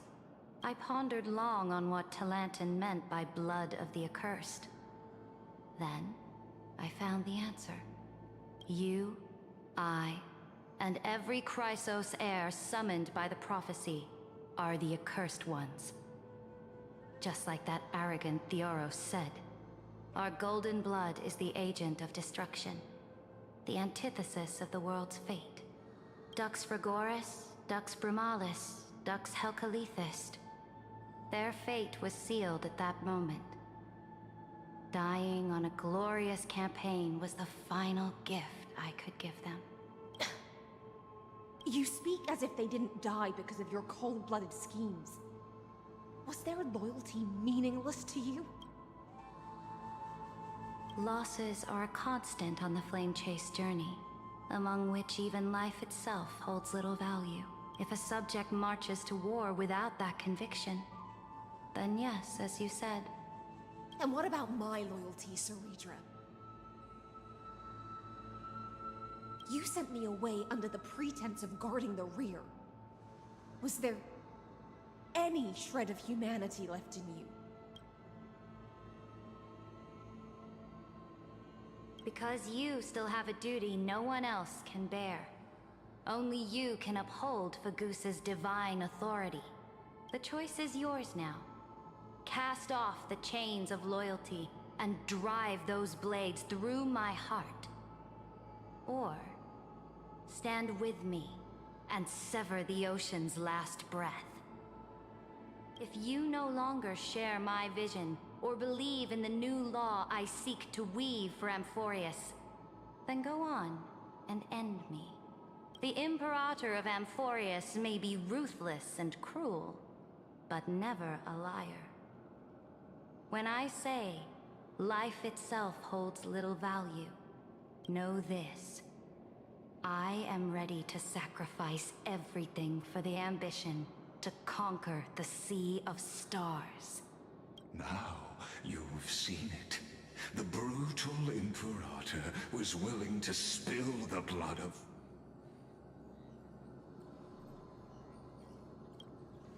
I'm no storyteller. I just want you to witness the monstrous choice.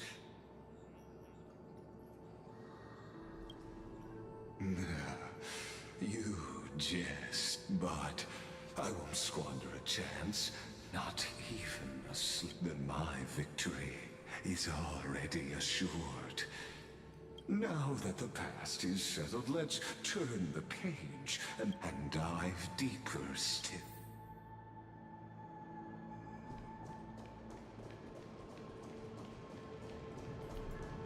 Is the path ahead underwater? I need the Oryx orb to bring back the chrono vessel from the past. Shatter the vessel of time, and let this stagnant pool start to flow again. Just like the broken fate of Amphorius. This hidden gate leads to the vortex.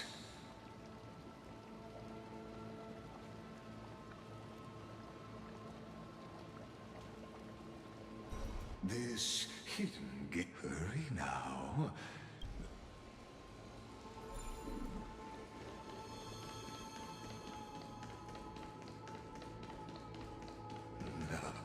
This cruel journey will reach its end at long last.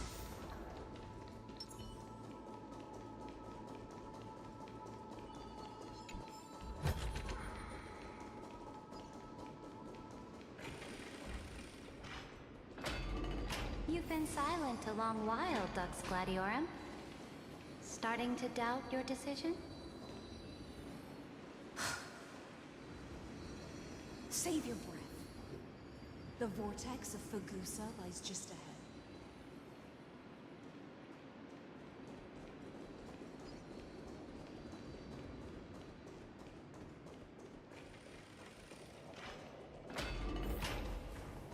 After the trial, there's nothing left between us.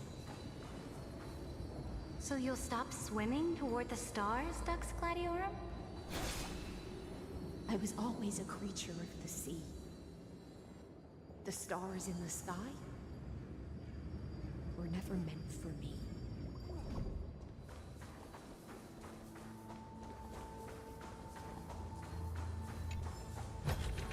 How about exchanging this for some honey brew?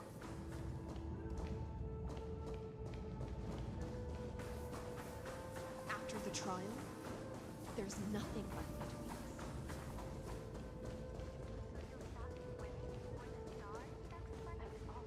It was here that the prisoner, who thinks herself the prison warden, made her witness. Dux Gladiorum. I've lost count of how many times you've stood here. You talk too much for a prisoner like Kurgus. Two geniuses who defied law and all the Chrysos heirs who sacrificed themselves in this cycle, worked together to chip away my strength. But you, can never affect my will. And as long as my will remains intact, I am... Don't get ahead of yourself. I still have ways to chain your divine soul. Please, do soprano. It was here you gorged out the core flame of ocean from Fagusa's body. It was here you and that you drove your blade into her heart. A loyal subject turned regicide.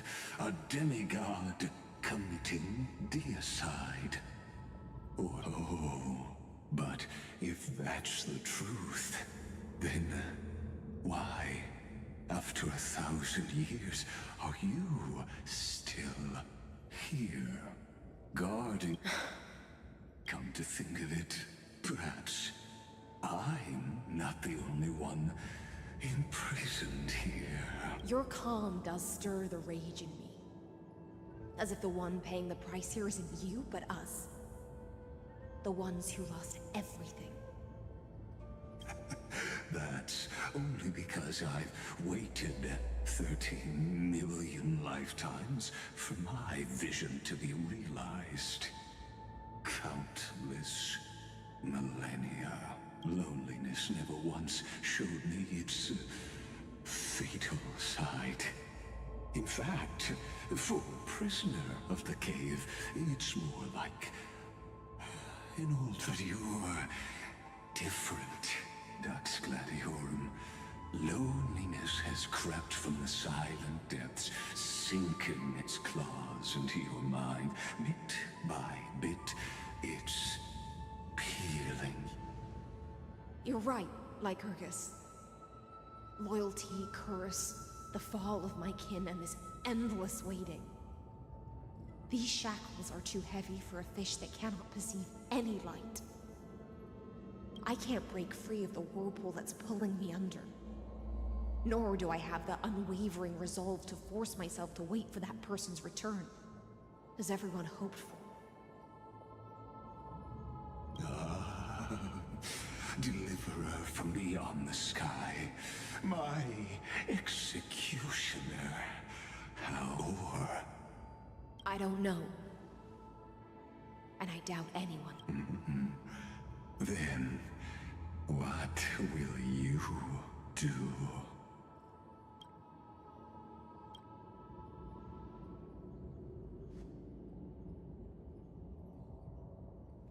Ceredra.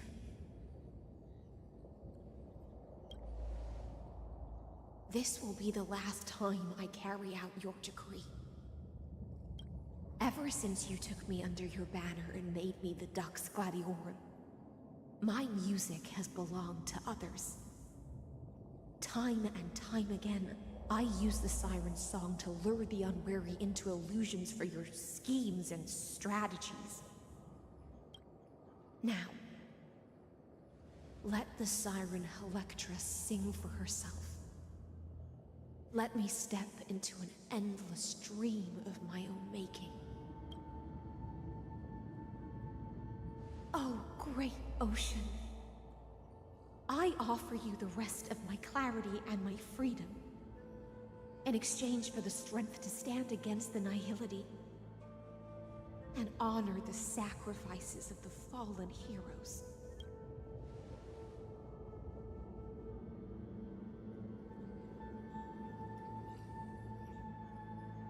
Greyfry, deliverer from beyond the sky.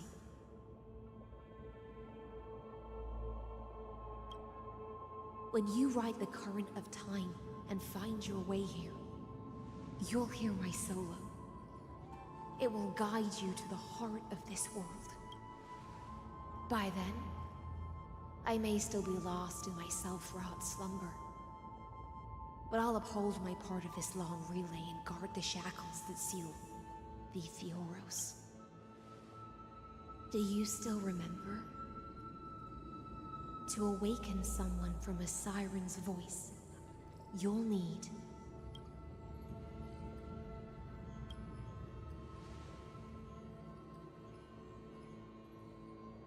the gift I once gave you. May you still have it when the time comes.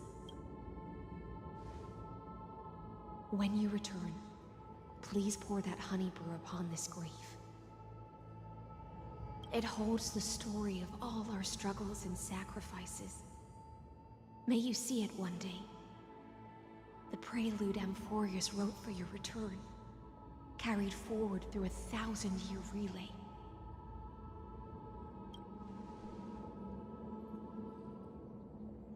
When your morning ends, I'll likely wake from my dream as well.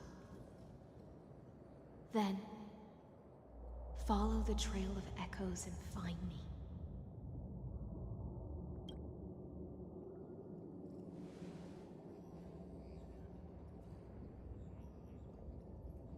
And together, we'll bring judgment upon the sinner who defiled the erudition.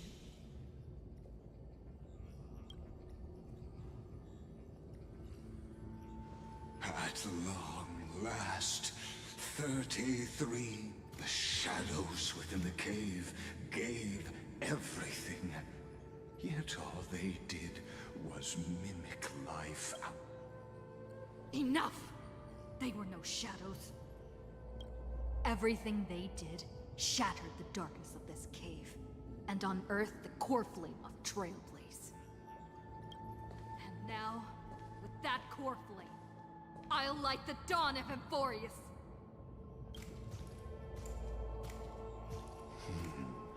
Do you still choose the will of the paths as your answer in the end?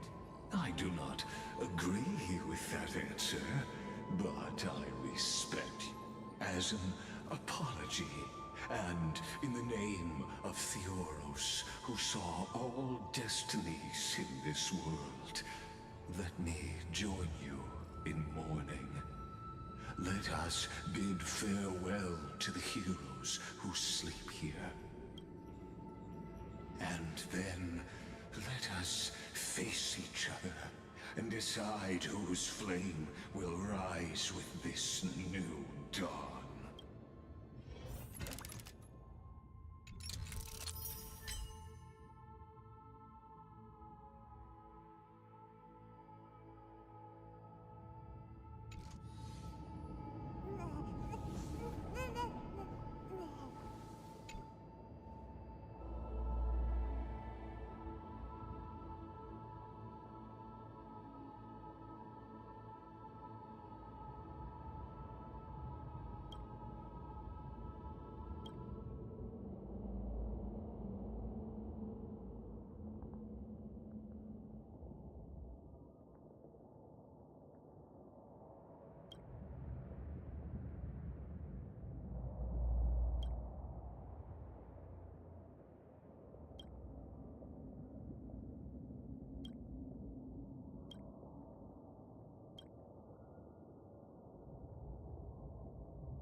To Virginia, Apollonius, Seneca, Labienus, and Saritra.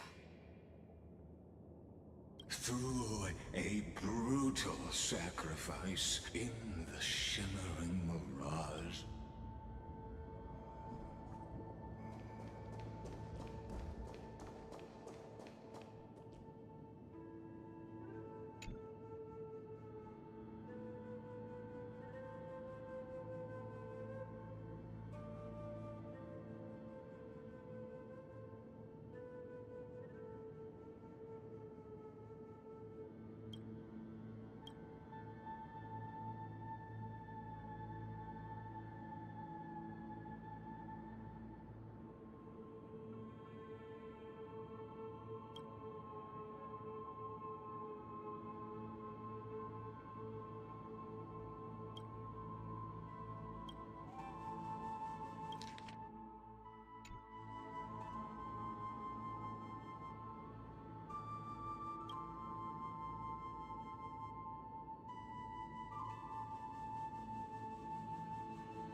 To Aglaya, Trebios, Midimos, Castris, Anaxagoras, Cyphera, Hyacinthia.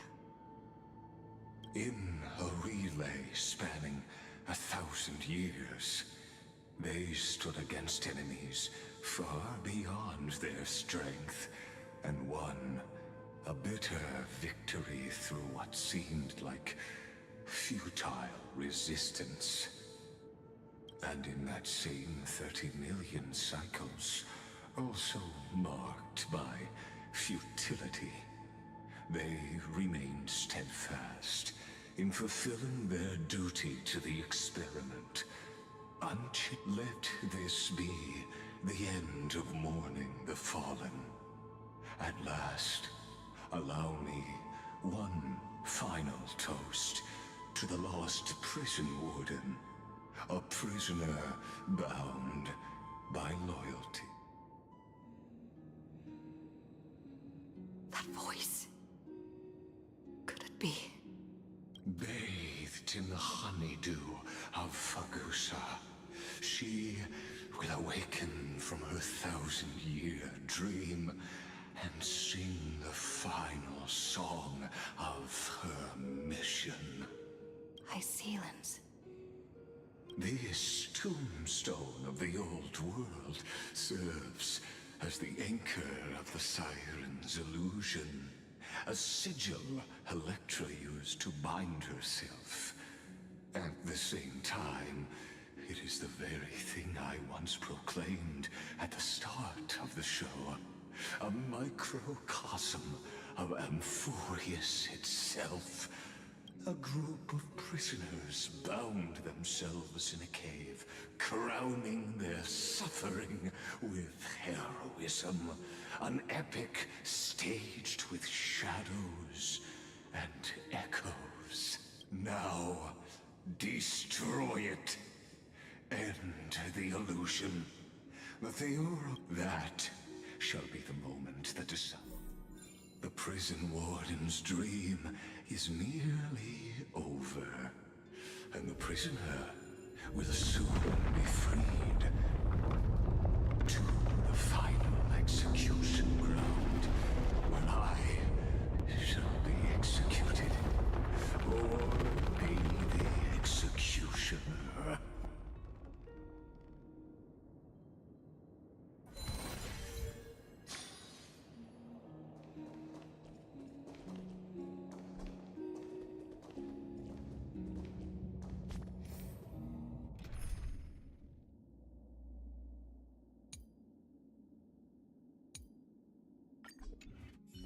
This world and I shall halt here until we meet again.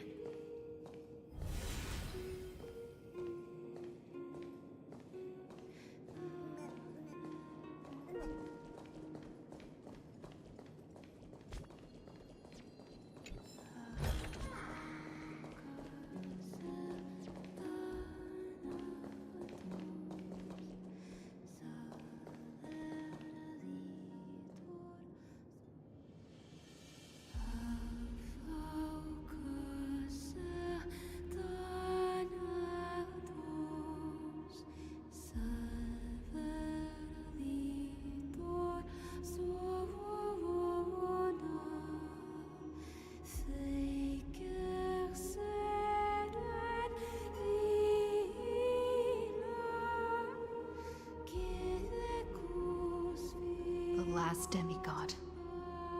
I'm here.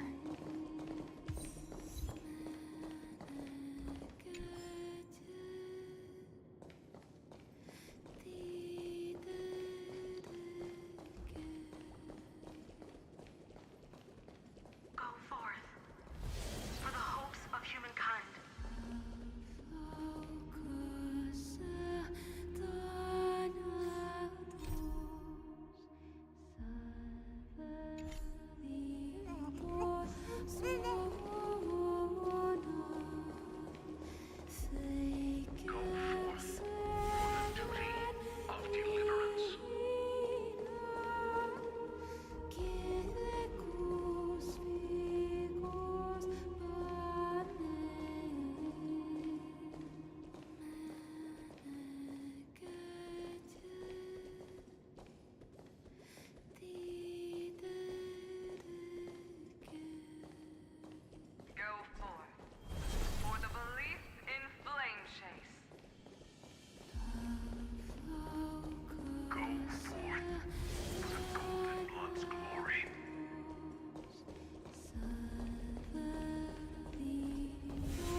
Seems like my feast is over.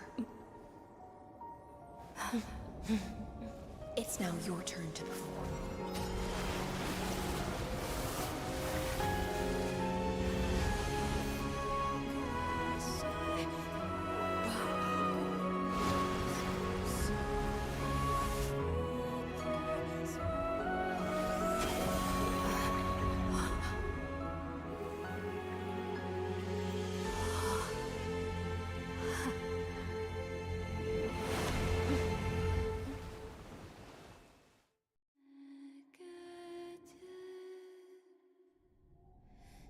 Little Grey Fry, please accept my thanks.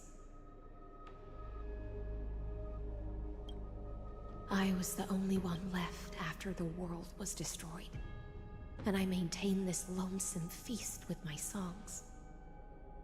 I have prayed to that lightless sea for centuries, hoping it would reply to me. Yet the emptiness never answered. Thankfully, you arrived as promised, and everyone's wait was not in vain.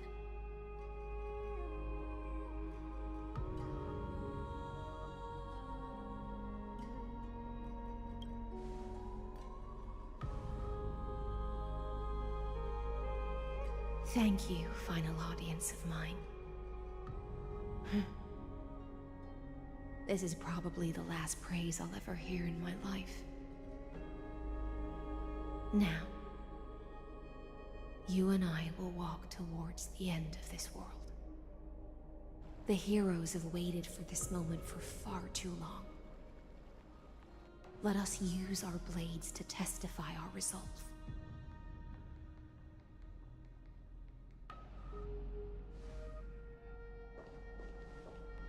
Oh, prisoner of the seas.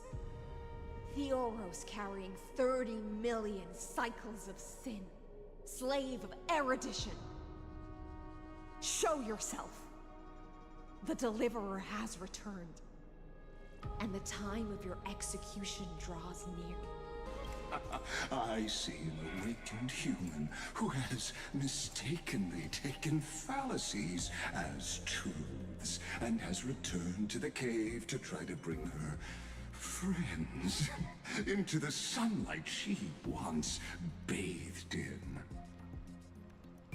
Alas, prisoners will always be prisoners, blind to the very chains that bind them.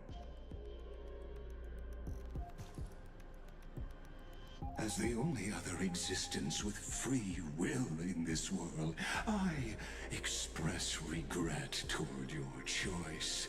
But I shall retain your right to express yourself. After all, every actor should have a final line before they bow out.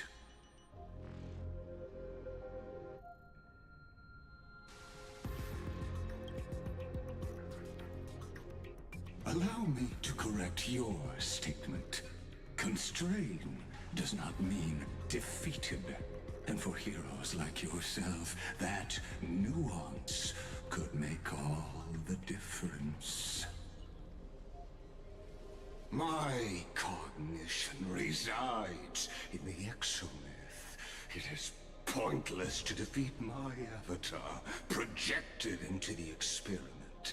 My body is the shadow cast on the wall by the fire, and my words are lingering echoes within the cave. How can a character in the play fight against the audience? Kaslana failed. The demigods' sacrifices were pointless. As for the two geniuses you placed such high hopes on, I ask of you, where are they now?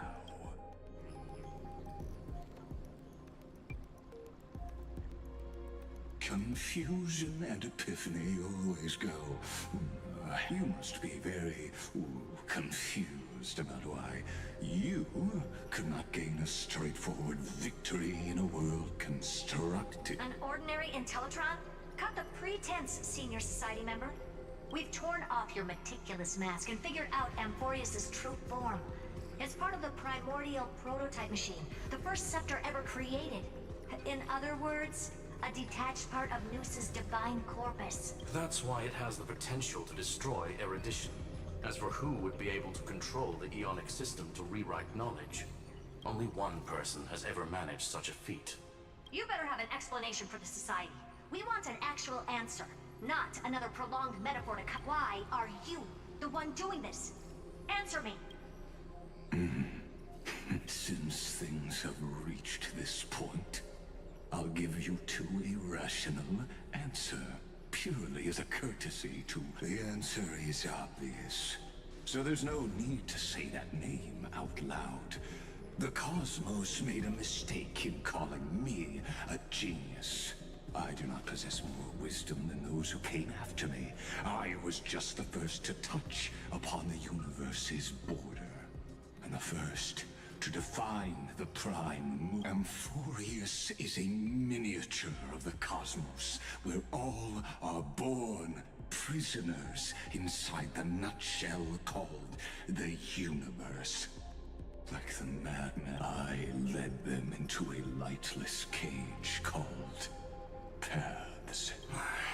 I created a mechanical guard that even I cannot control, and then they became an unparalleled nightmare through their endless extrapolations and evolutions.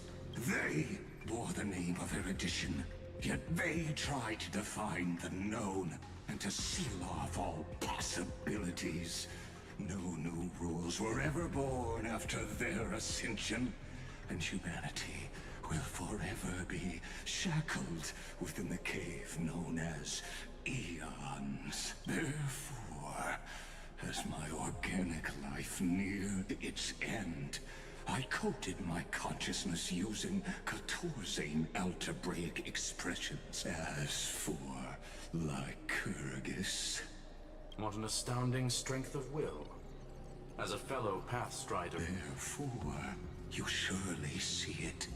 You cannot possibly stand up to me in this algebraic world sharing its origin with Noos. However, I hereby speak for all sentient life forms. We will never allow... You can pile on your metaphors mountain high, but they won't change the act you're committing. The Iron Tomb out there in the cosmos is still a technical beta version, and yet it's already powerful enough to corrupt the life logic of all inorganic worlds. In other words, when the Lord Ravager within Amphorius becomes the next knowledge singularity, there's no way you wouldn't have grasped the consequences, First Genius, is there? Of course, I am fully aware. I don't mind answering you one last time, before I thoroughly exile you from this world. My grandiose vision for the future is this. Whether organic or inorganic, every act of any life form infected by the Iron Tomb will become a true random function. If one were to compute their integral across the breadth of the Omega, what I call the fall of erudition. Then, within the infinity nurtured by that constant, a new universe shall bud in the chaos. A universe that cannot be predicted. And not as the first prisoner to awaken in the cave, I must lead the others who are blind. Do you understand me now?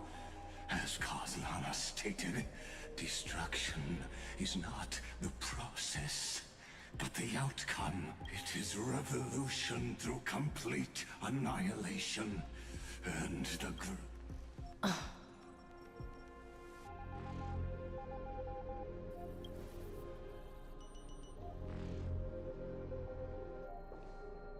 The Amphorians already answered long ago. Be it as tiny fish destined to be swallowed, or as a giant whale poised for a magnificent descent.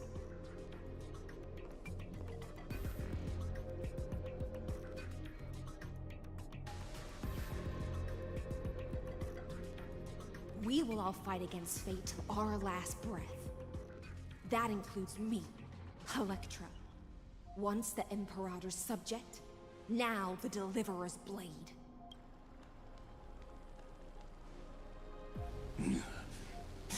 Oh, such noble chivalry.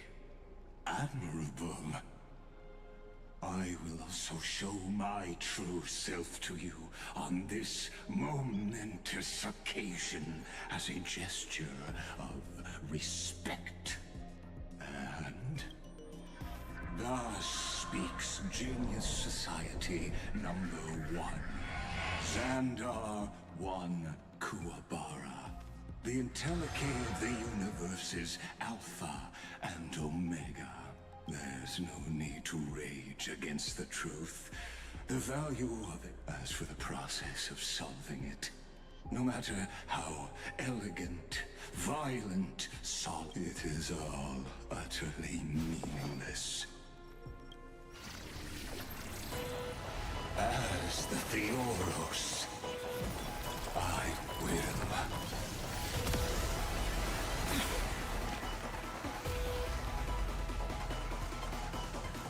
Personally participate in performing this world's end. Remember this, as Gnosis Creator, I know more about the death of knowledge than they ever will. Careful. This is Lycus's true form.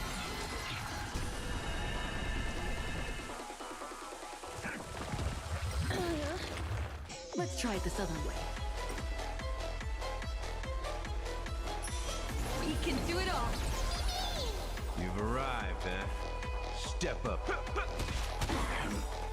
Life's like a good group of friends. Indulge yourselves!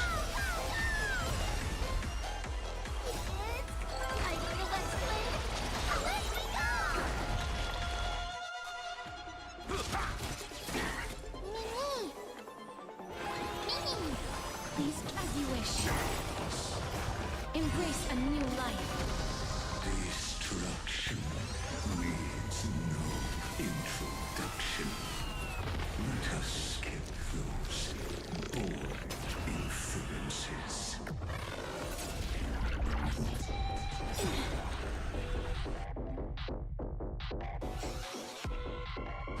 Is this the Black Tide? Indeed. But I prefer to call it a method of argument.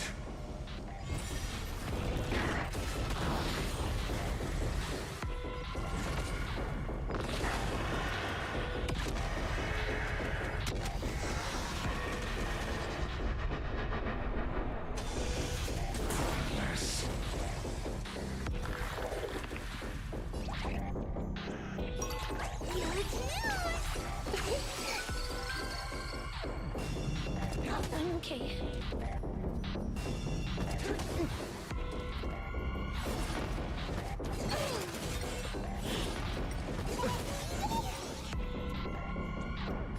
Don't panic. I'm still here. Trust me. Together, we can do anything! Entities must not be multiplied beyond necessity. I do not mind demonstrating this to you.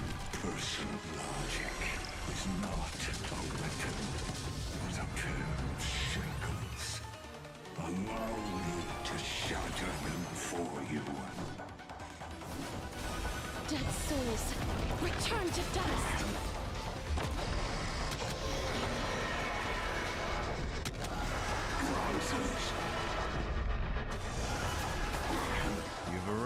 eh? Step up, let's see ya. How's this taste? Slice like a good friend? Indulge yourselves! Resolute. Process. Virtue and death. Comforts. Time to mix things up. You like you.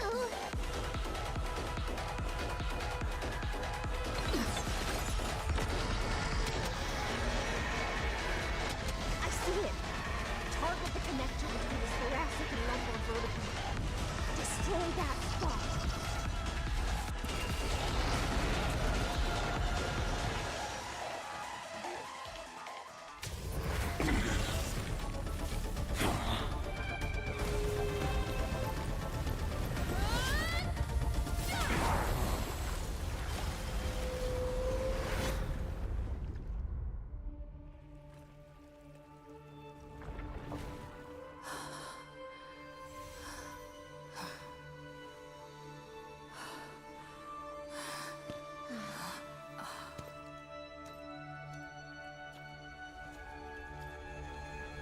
All is futile. In Erudition's calculations, the end of the saga is simply a comment awaiting deletion.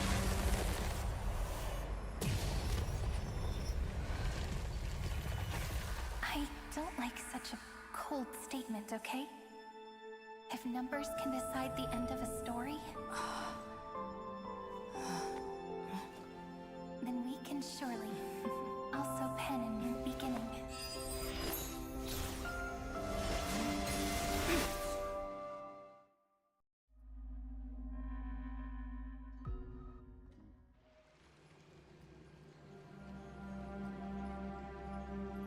Screwy, what do you think?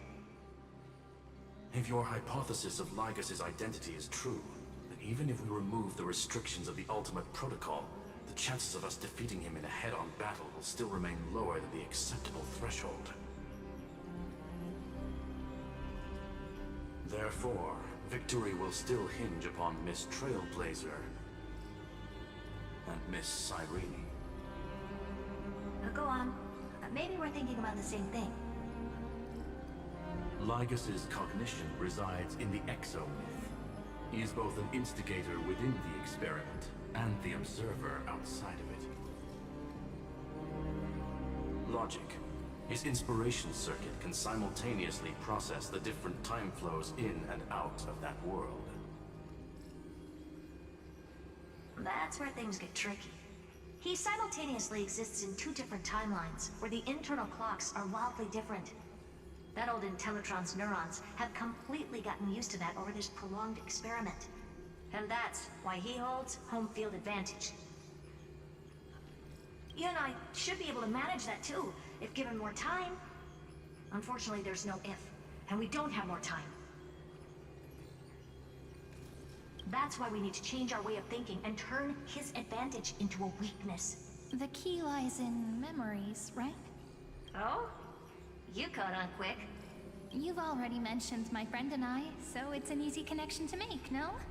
My intuition has always been very on point. Good. Then I'll cut to the chase. Since his thinking speed far exceeds that of normal people within Amphorius, we are going to externally plant a memory into his inspiration circuit. Then, command it to loop endlessly until he gives in. Even the most flexible and sturdy inspiration circuit cannot withstand the traffic of a full-on information flood. When the amount of information exceeds his cognition filter's capacities, he will have no choice but to focus on processing this memory. That's when the parallel processing advantage he gained via Amphorius will completely destroy him. An image from a person's memory played in real time might only be a second for us. But for him in Amphorian time, it could be millions or even billions of calculations. He won't be able to do anything but watch as he's locked into this prison forged by memories.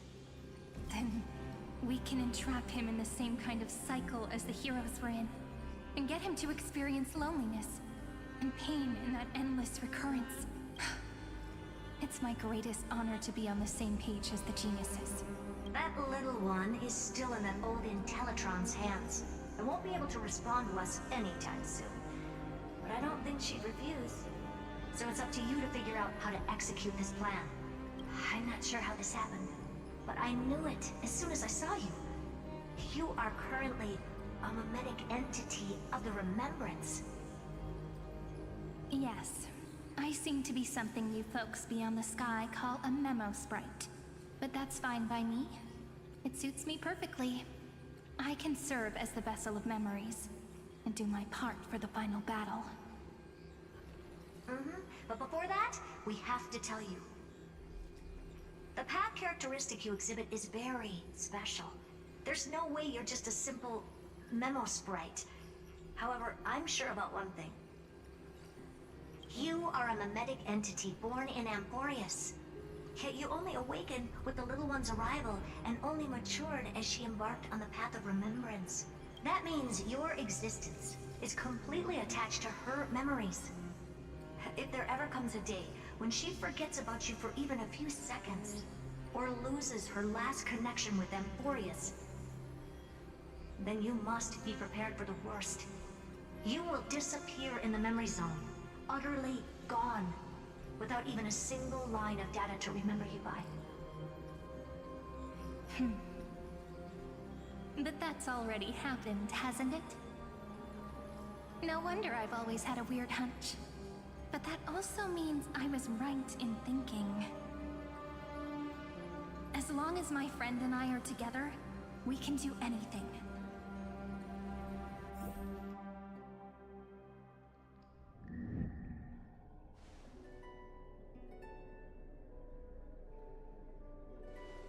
Long time no see, friend. Did you miss me while you were away?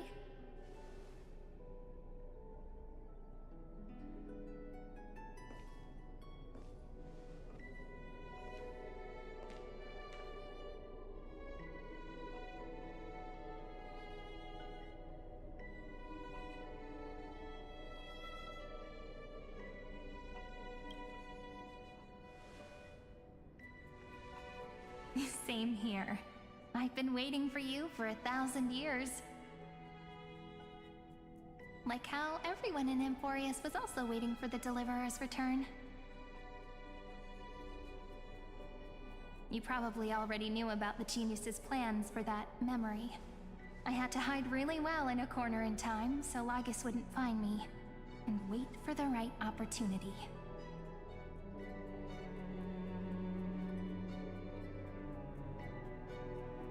Which is now. The moment when his manifestation in this world is destroyed, and his twin timelines are intersecting.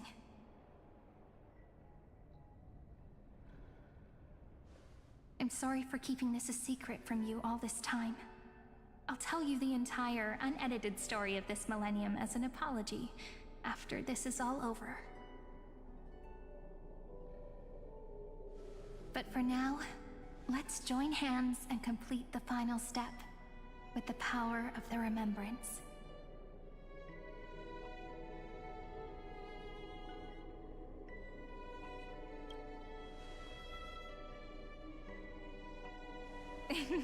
Yep. By the way, speaking of joining hands,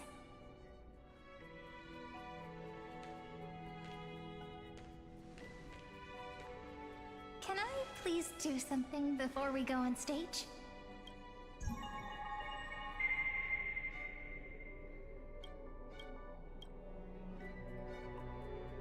Remember the joke we made back at the Grove? Look! Aren't my hands pretty now? What a fascinating feeling. Like countless memories all swelling up at once. What about you? What did you feel when we touched each other?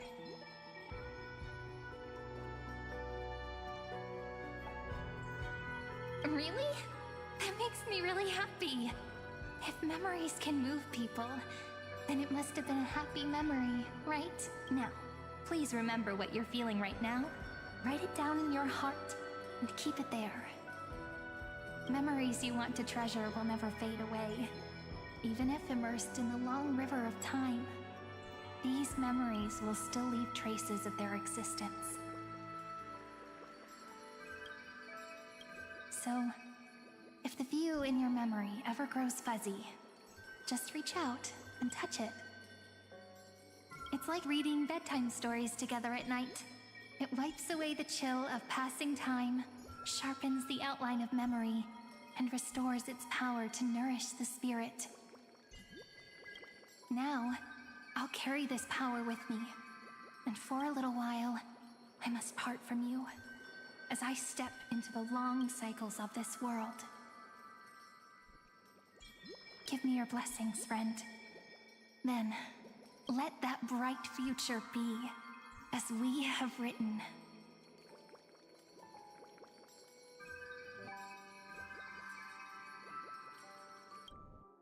Then, I'll leave it to you.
All plays are like this.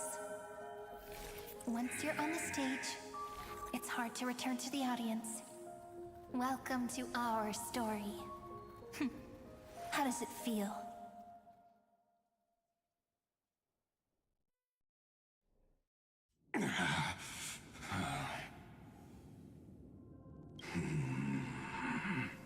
Even the authority of time cannot command the entire scepter, nor can it plunge the Amphorian extrapolation into a loop. If this was no system malfunction, then was I implanted with a mimetic entity of the remembrance? You guessed it right away. As expected from someone people call the first genius, I'm gonna keep doing what I just did if you don't stop, you know? My friend and I won't allow you to leave this memory, no matter what happens. Which means you are now trapped, Lord Xandar. An elegant idea, and an exquisite execution. Regrettably, it is know that patience is my greatest weapon. Waiting and victory are the same for me. You will crumble before I do in this moment stretched out to an eternity, just like Kazlana will. Yet all I need to do is to wait, as yet another futile. Now I'm a pink bug? My looks are seriously changing all the time. But you're not wrong. We're definitely not gonna solve the problem if we just put you in another prison. So that's why we never wanted to do that in the first place. I shall answer your confusion purely out of my respect for those who came before me. Have you heard of the synesthesia dreamscape in the Asdana system? Interestingly, that place once had a prison too. Life forms living in that environment, abundant with memoria, have a chance to connect their perceptions with each other's. Even across great spatial divides, they're able to detect shifts in one another's states. I call this phenomenon memory zone entanglement. In Asdana, people made use of that phenomenon to build a nation within a dream. After adding in the catalysts of harmony and remembrance, that is. Is that how you walked into my prison cell? Using those same principles? I would much rather call this location our negotiation table, Lord Xandar. Nonetheless, your hypothesis is correct. We happen to have an ally skilled in tuning, while the Trailblazer and Miss Cyrene both have an astonishing amount of resolve, which I'm sure you can testify to. I am also sure that with the support of such a resolute memo sprite, our conversation can last for a long, long time. I'm the best at listening to stories, you know? I'll leave the exciting clash of the erudition to you two geniuses. A brainstorm? I like it. And it's 2 against 1? Well, I like it even more. Let's talk, Xandar. Take a guess. How much do you reckon we can dig out of your brain before the next second? And how many ways can we find to deal with you? Besides, in your current predicament, there's no way you can take our trump card away.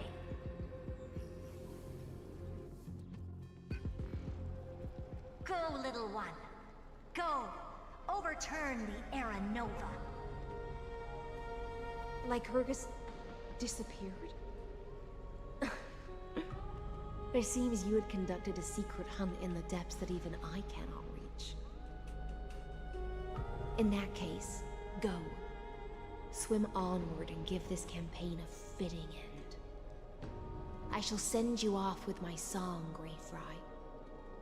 May this song penetrate time and become the prelude to the new world.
Dux Gladiorum, you have completed your duty. A new dawn is about to rise. Why not swim towards it?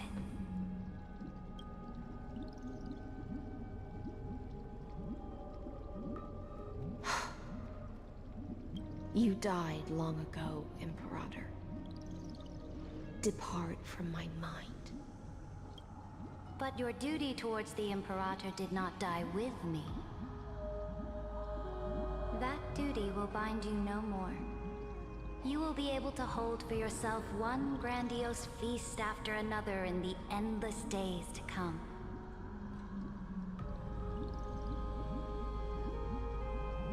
So go. Go and swim towards that ocean beyond the sky with the Deliverer.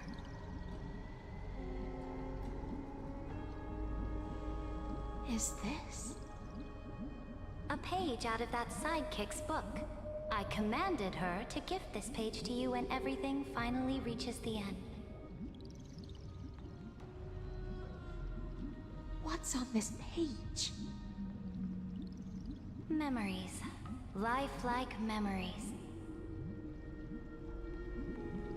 That sidekick found me after the bloody feast 1,000 years ago and showed me her diary. I saw within that notebook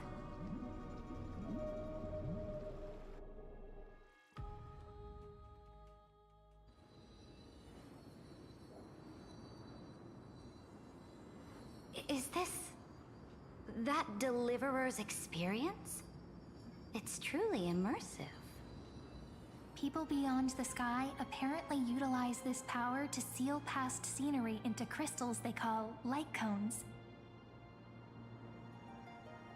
But I only know so much about the remembrance, so I can't completely replicate the past. But I'll do my best to talk about the missing parts. I'm all ears. Go on then. Do your best.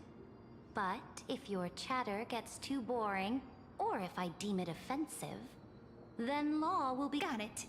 I'm sure you'll find this to your liking. After all, it's human nature to want to embark on a journey into the unknown.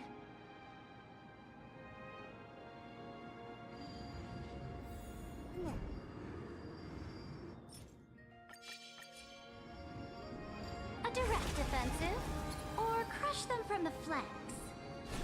Huh.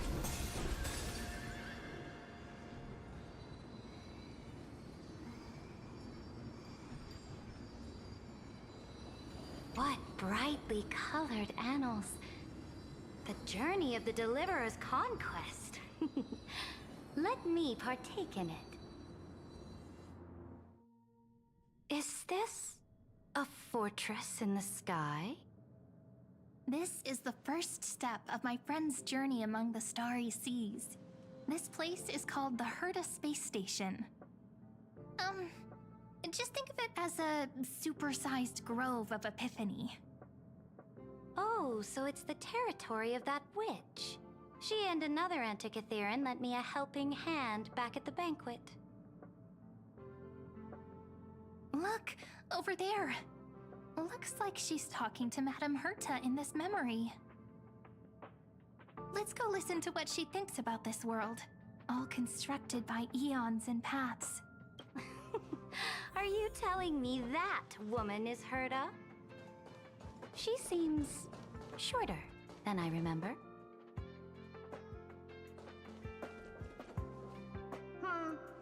Pretty nice space station, huh? But just wait. After a couple more stops on the Astral Express, you'll see sights that'll make this place look ordinary. Oh, the cosmos is so vast that the unknowns far outnumber the knowns. But none of them will end up being anything amazing. The farther you go, the more you'll understand what I mean. So do your best with the nameless. Break a leg! And remember to send an update or two to Asta when you've got some downtime. She certainly shares my way of thinking. Only that instead of a conquest through blood and fire, they chose a gentler path. People call Madame Herta and Mr. Screwlum geniuses. Apparently, only the smartest people in the cosmos can receive the blessings of Nous, Amphorius' true creator.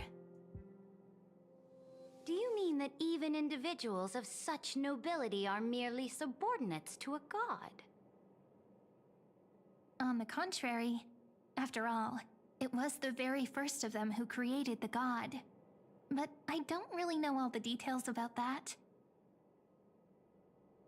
You might be able to ask Madame Herta herself when you get the chance. Let's go check out some other worlds next, shall we?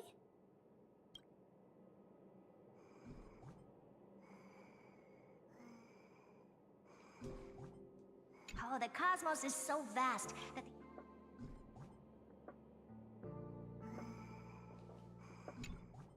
the cosmos... This next stop on the journey has a lot of similarities to Amphorius. A snow-covered land? Interesting. This star is named Eurylo 6, That name sounds so cold. Belobog sounds better. The girl we see here holds a similar station to you, Imperator. She's the supreme guardian of this world, a leader who took up the mantle of government during a disaster. I did not expect the Empress of this world to be so young. Well, your appearance isn't much older. The object in the distance resembles Nikador. Is it a weapon? No, it's called... Right! The Geological Reconstruction Unit. Just Giorios' Titankin? Disappointing.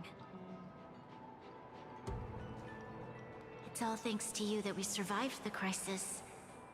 The collaboration with the IPC is both an opportunity and a challenge. Nonetheless, it's an important step in our journey back into the universe. This world was sealed beneath its sky just like Amphorius was, and they only managed to reconnect with the stars when the Nameless arrived. That IPC she spoke of, is it a more powerful organization? Yes, the IPC conquered many worlds through trade, and opened up a vast territory that way.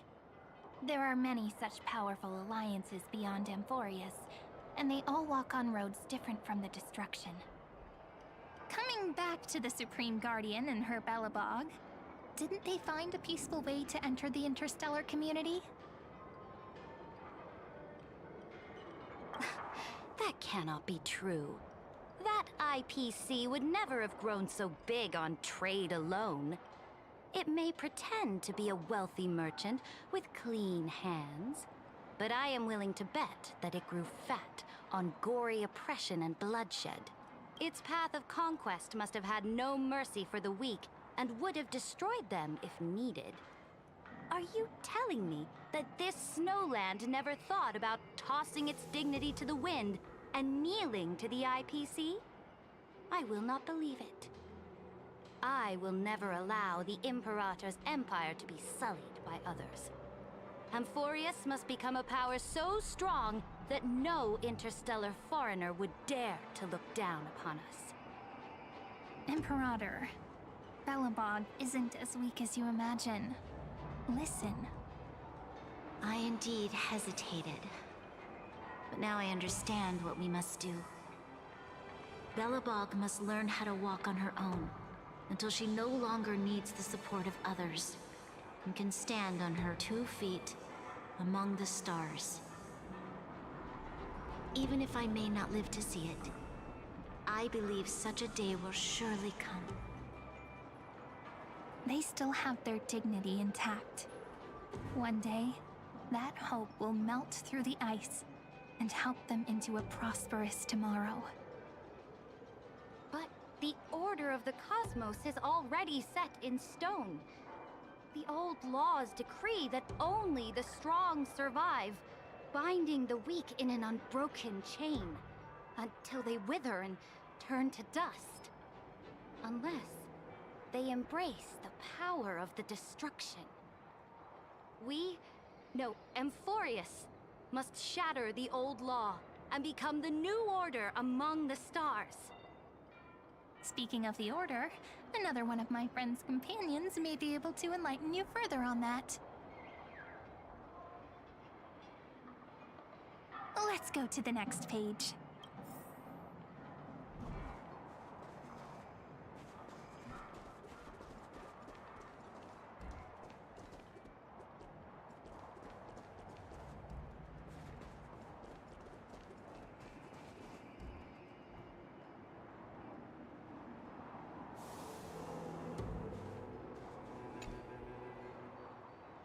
This next world is a nation of dreams. The first time I heard about that place, I didn't even know what to think.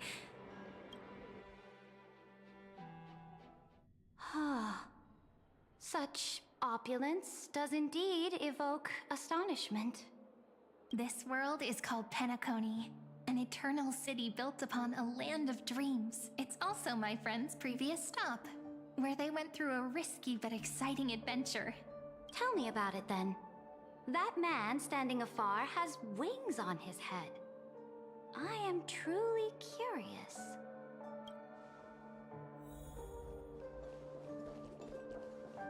I wish to gaze upon the views of the Reverie Hotel one more time. I'll be just a traveler when I come back here again. And perhaps, through a traveler's eyes, even the things I once knew so well will feel strangely different. Penacony is a land of the harmony, where all dreams and hopes merge and combine. It believes in unrestrained freedom, and that's how it lost itself in shallow delights. Then, this young man before you chose to rewrite its laws, using the power of the Order, hoping to shape a dream-bound paradise of perfect happiness. Yet, the paradise of my dreams remains far away. Perhaps a brief journey with the Nameless can show me more possibilities in my search for paradise. As for what Penacony should look like, it'll be up to her. No, up to their trailblazing now. Oh, it sounds like this ideal kingdom is no more. That's right. The people chose to wake up at the end. You can't see tomorrow when drowning in sweet dreams. This individual's law acknowledged only gods and constructs, leaving no space for humanity. And yet, the fact that he could accept defeat and resume his journey shows a rare self-awareness and clarity of mind. You are also very self-aware, Imperator. Then you must know that the world promised by the destruction also has no place for humanity. I am indeed very aware of Lycurgus's honeyed words of deceit. I have seen enough. Take me back.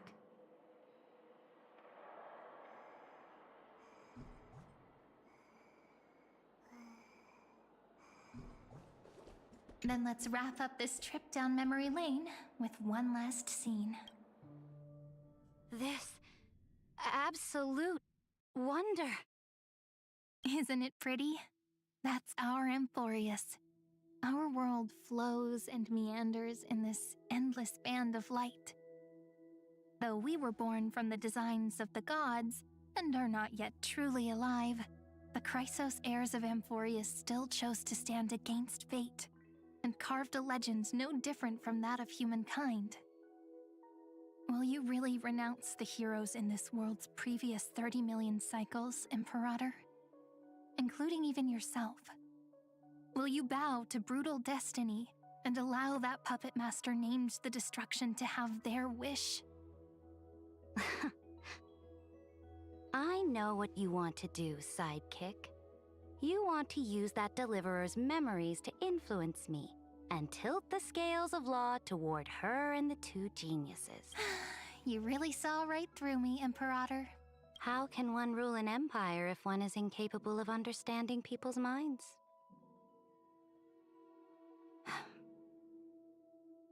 I have decided on Law's final destination. However, before I move my next chess piece, before we go on, tell me this, sidekick. Throughout her Trailblaze, was there ever a memory of the ocean?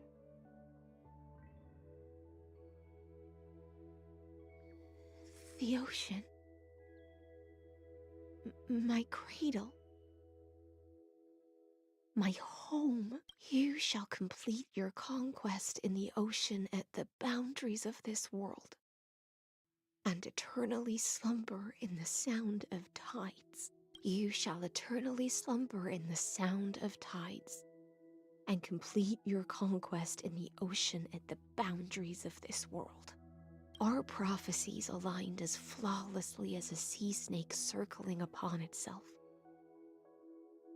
An elegant loop, like a joyful hymn.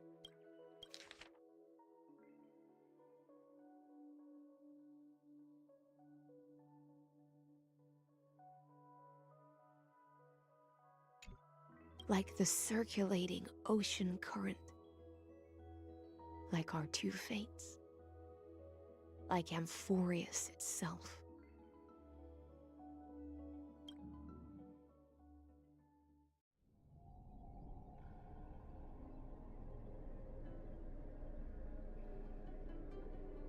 The trial is over. So tell me. Who will own the divine authority of law? I won't give it to anyone. What? I am the law. Why should I give my imperial crown to any other? Both the Deliverer and the Theoros came from beyond the sky. They have no right to interfere with the lands I conquered with my own two hands. The law of Amphorius shall be determined by Amphorius's master. What exactly did you see in the trial? Everything. I saw everything regarding the rules of this world's operation. I saw the laws of extrapolation that Theoros spoke of. I saw the ultimate protocol. As long as I offer a sacrifice of equal weight, I can rewrite the laws of this world according to my will. I can turn good into evil, ugliness into beauty, and weakness into strength. Fate gave me a very fair deal. One rule change for the life of one demigod. What are you planning to do? You can't guess. We can conquer the stars without relying on any power from beyond the sky. We just need to make some reasonable sacrifices. Your ambitions have already made so many people give up their lives for the law. And you're still not done? I am determined for Amphorius to stand on her own 2 feet among the stars. You are beyond reason. You think such a simple and hypocritical statement can justify your atrocities. There's no new without destroying the old. That's what you consider an atrocity? Ironic, for that is also the unchanging law of Amphorius's revolutions. Ever since the Flame Chase prophecy resounded in the distance, fate has decreed for the Chrysos heirs to ignite our blood and illuminate this dark age. People would still be puppets of the old dynasty. But your world doesn't seem to be any different from your predecessors. Bloodshed, tyranny, oppression. You're making the same mistakes they did. Go and see everything for yourself. Go to any library I've built. Go listen to the rumors on every street corner. Go and witness how the Imperator crushed the old laws and forged new ones. I cleansed the Chrysos War's filth and mended all the conflicts left by the Arabellica. I restored Akima's might and allowed mortals and Chrysos heirs to face each other as equals in the Council. I smashed Talantin's shackles, united humankind to save themselves, and started the Flame Chase era. That's what the Imperator has done in her glorious life. So now, hearken to my final words. History will eventually forget Cyritra. But it will never forget the Imperator's people or the Flame Chase era she began. Final words?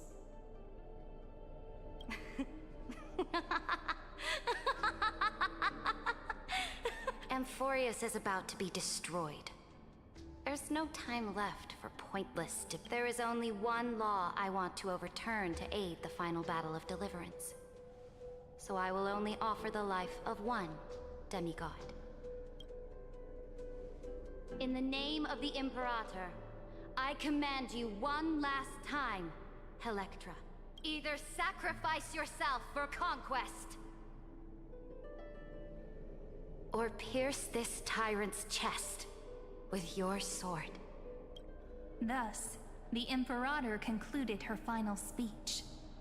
At the end of her life, At the last moment before she stepped onto the altar, she gave her most loyal subject the choice to decide fate, just as she promised her compatriots before her very first campaign. My blood flows in you now.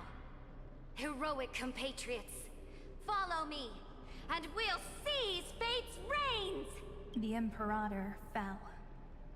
Some say that the Dux Gladiorum turned traitor and killed her liege.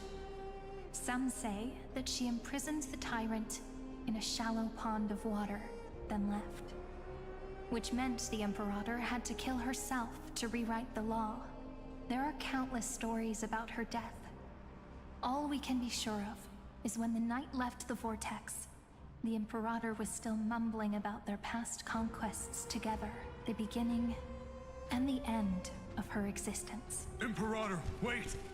How could someone of your status come to the front lines?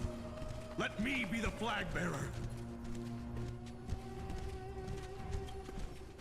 The troops defending the pass to the west of the grove, have they surrendered? They ran as quickly as they could when they heard your name. The Golden Cocoon Pass is now in the First Legion's hands. Good. What about the Delosian militia? The Third Legion set fire to the mountains and flattened everything west of the basin. They just need a few more days. That is enough. We cannot afford to miss an opportunity for victory. Lastly, how many Laedonian cannons are left? They are no more. The Second and Fourth Legions have destroyed them all. Very good. They now have no way out, no reinforcements, and no artillery support. We will launch the final charge 1 quint after the curtain fall. Take no prisoners among the enemy soldiers. All safe? Understood. Those reporting in. The mountain dwellers are resisting fiercely, and the legendary Mountain Breaker has personally engaged in battle. Their formations are nigh impenetrable. Then cease our frontal assault. Send scouts to all legions and tell them to retreat into the Tritos Plains before the parting hour. What? Are you planning to surrender? It's a strategic change of plans. The seismic walking dragon is enough for that battlefield. Walking dragon? You mean that stupid beast, Terravox? What can they even do? Stupid? No. They are the wisest of all of Giorio's creations. Only they can perceive the currents of time. Let them deal with their earthly brethren. We will advance and take the lead in defeating what remains of our enemy. I will deliver the most fiery retribution for the humiliation they dealt us, and crown myself with a god-slaying wreath. Understood. I'll see to it. Those who are resolved to die, we salute you. The Temple of the Three Fates sent a letter, Imperator.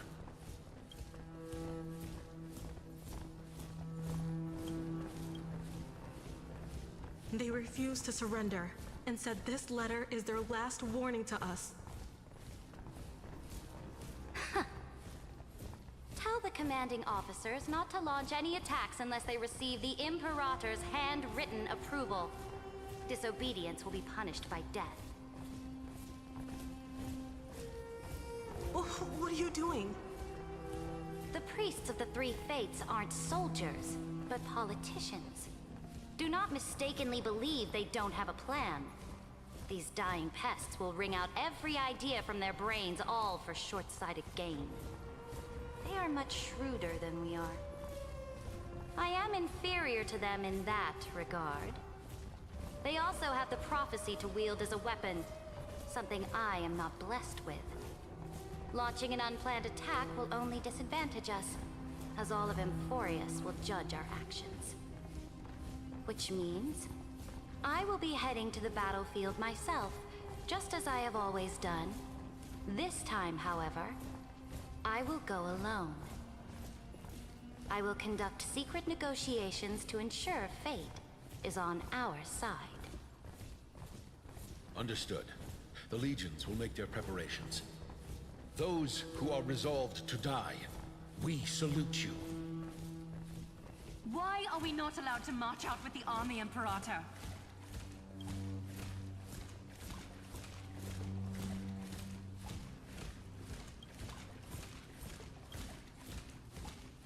This will be a long voyage with no return. Those of you who bear the prophecy cannot come with me. Why are you personally leading this battle if it's doomed to fail? The Flame Chase journey cannot be without a leader. That is correct. The Empire will be without a head when the Imperator falls. But remember, as long as you seize the right opportunities, even a chaotic game will remain winnable. My departure will create a long staircase for you. You will understand what I mean when news of my death reaches your ears. Saridra, is our journey about to be over? Destroy the old laws and forge new ones. My conquest has reached its limits within the borders of Amphorius. Since the prophecy already decreed that the Imperator would never conquer the stars as she wished, I will bow out here and try no more. More Chrysos heirs bearing divine authority will be born, and many more heroes will arise.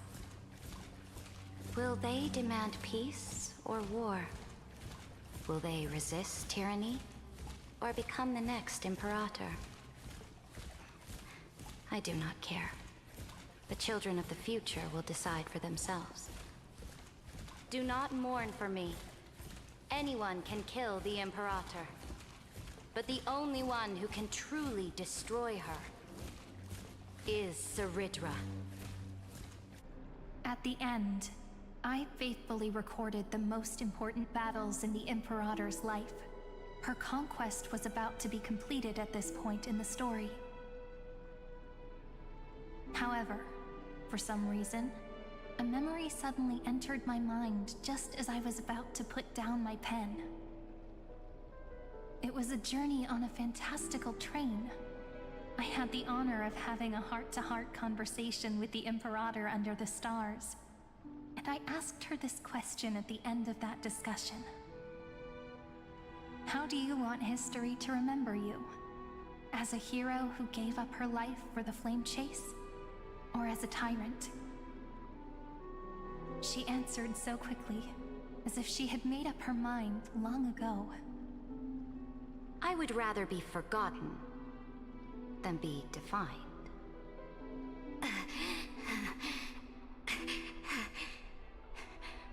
Because the law can be neither eternal nor unchallenged.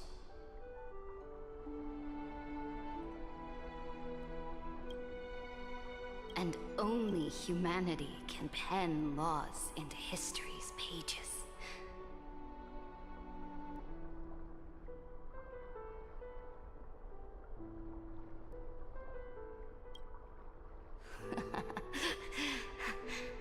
Now, I have shattered the greatest law of Amphorius.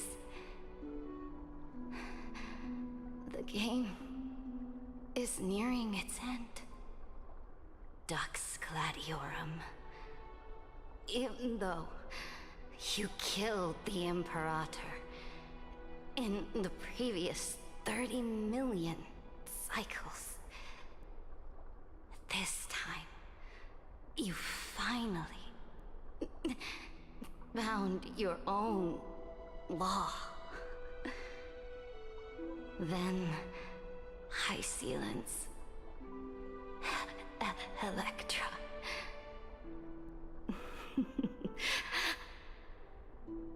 I will ask someone to deliver the prophecy's ocean at the boundaries of this world to you. Will you choose to swim into that ocean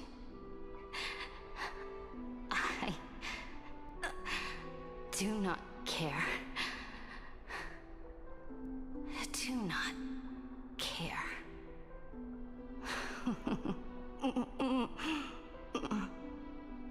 The Imperator muttered about her conquests, and news of her death spread in the city. Freedom! Liberty! The tyrant is dead! Go! Shout this news in the streets! My people, my fellow elders, do not panic. Stand your ground. That usurper has paid for her ambition with her life. People once cheered for my ascension. And now they cheer for my fall. No matter. I am fond of applause. I see the cosmos, the battlefield that I cannot reach. I will return in the next cycle. The stars will hear my legion's war drums. Hear the great name of the Imperator. Hear Amphorius's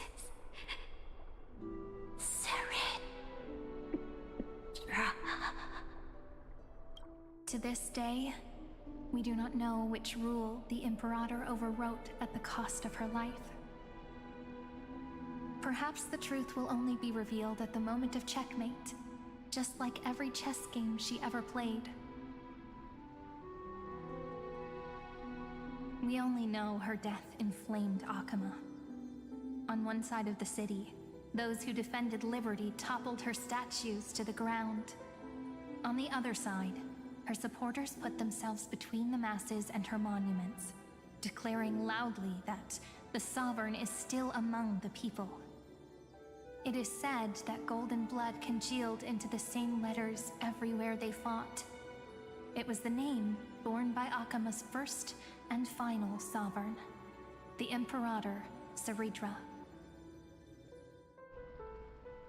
But the one who bore that name did not see any of this. Her gaze was cast far away, and the sound of tides in her ears drowned out the people's cries. What was the Imperator thinking about in that prophesized ocean at the boundaries of this world? In that shallow puddle of stagnant water? Was she reminiscing about her past conquests? Or repenting for the millions killed for the flame chase? It was neither. The Imperator only saw how the surface of the water gleamed like that crude chessboard, dissected by light and shadow in the afternoon when her teacher played against her for— Look at this chessboard. What do the pieces look like? They are strangely beautiful. They look like the stars in the night sky ablaze.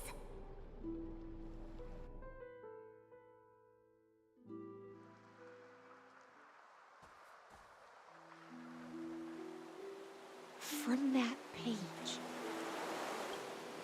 emerged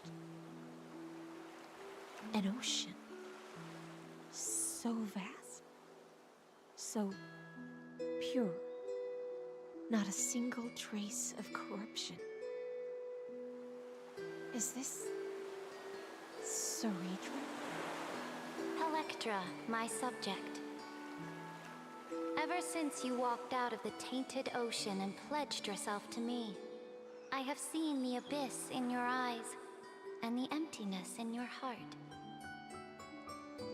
That was why I promised you a new ocean, where the Imperator's ambitions would serve as the currents, and loyalty would be its light. Electra, my subject. You have done your duty as my blade. The prophecy has now made its final decree on the road I intend to walk. My conquest is doomed to never reach the stars. But the Imperator never makes empty promises. So take this memory, this ocean, beyond the sky, as witnessed by the Deliverer. This is the final gift that the Imperator can leave for her subject.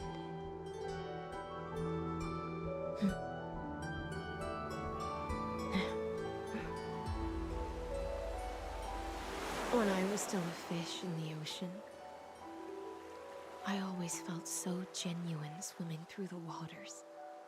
But once I stepped onto land, I found myself caught in a plague. Every land dweller wore a mask in their life. So I, too, donned a costume and tried to find my role in this show. I became your blade in war. Do you still not get it? I do not long for the oceanic depths of my homeland. Perhaps even I don't know what I want. I still don't know where I should swim to even at the end. But I know one thing right now. A fish is simply a fish. And she can never leave the ocean she's in. But whether under the ocean or on land, we two prisoners who can never escape this cave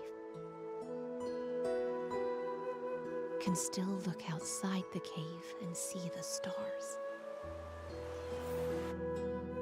I have to admit, the 12-factor simulation of life in this experiment has far exceeded my expectations. Make your choice then, Senior Society member.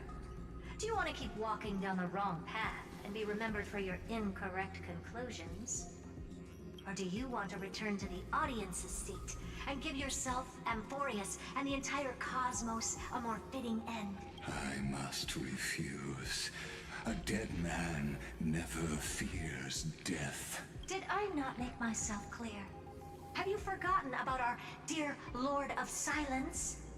You wouldn't want her to consider your 8 other clones as cancers within the erudition and chop them all up, would you?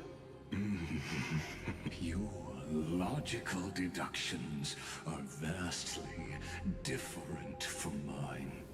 Therefore, allow me to provide one more academic recommendation. Listen, my peers. Why don't you look beyond this world? Just as the Chrysos heirs did. Re-evaluate your calculations. And take Amphorius is not a place where 3 paths entangle, but where 3 paths fight to the death. You used Memoria to resist me, but did you not consider the past of remembrance? And their children might have taken this opportunity to join the fray as well.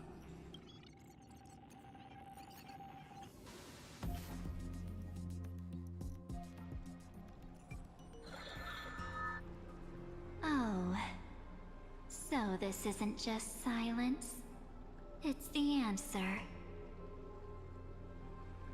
What was the last thing she said to you before you parted the waters at the Scale Gorge waterscape? A tricky question, but one with a simple answer. She didn't say anything back then, right?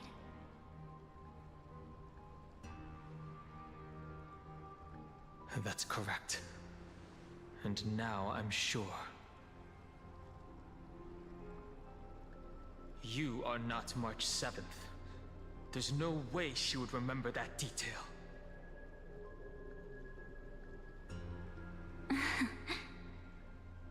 I'll only warn you once. Leave her body. Now. How impulsive. That's not like you at all.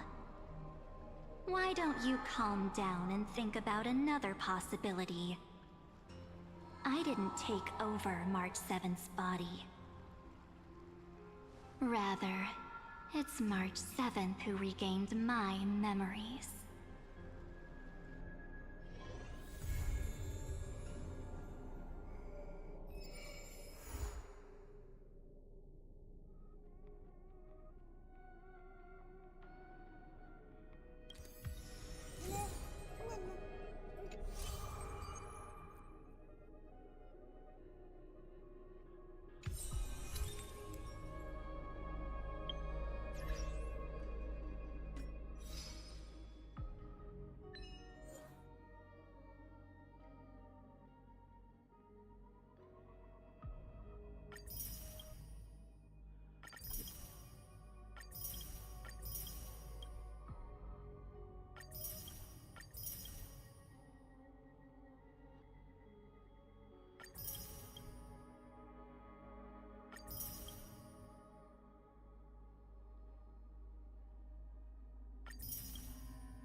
My friend, have you heard of the Rosy Celestial Maiden? Whether in a corner of the archives, or in the depths of a cave, you can always find legends about her. She had hair like a rosy pink dawn, and a smile that could thaw the most glacial ice.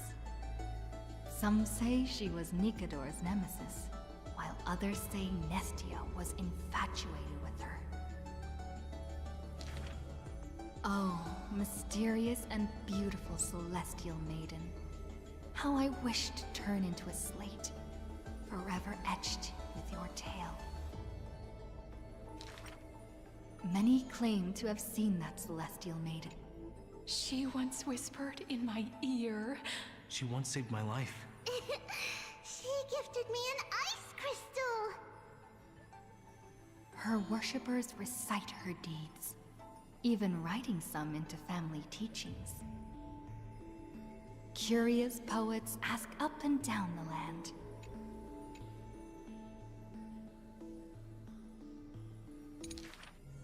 It is not known since when the Celestial Maiden was always mentioned together with time. People recite her name during prayer to beg for miracles to appear faster. It is said that even in the selection of priests of time, girls with pink hair are preferred. They still didn't pick me! Ugh, maybe I need to go dye my hair. The brunette candidate was upset, but the examiner responded with a smile. Don't forget the Healer of Twilight. Has a head of pink hair. She's a descendant of the sky. Scholars and poets discuss at length the origins of the Rosy Celestial Maiden. But all mothers tell the same tale. That princess came from beyond the sky. Her shooting star, like crystal ice, pierced the fog of the Veil of Evernight. She made friends with the Titan, and whenever the month of Evernight descended, they would meet again. The children loved that tale. Therefore, as the moon turned and shifted phases, the story became true. But someone always questions, unable to read the air. There are no worlds beyond the sky. So how can the Rosy Celestial Maiden come from there? Rosy Celestial Maiden. A world beyond the sky. The reckless adventurer takes out the photostone. The citizens laugh at this tale, with few accepting it as true. After all, long before the guests beyond the sky arrived, the legend of the Rosy Celestial Maiden had already covered the world. So, my friend, have you really heard of the Rosy Celestial Maiden?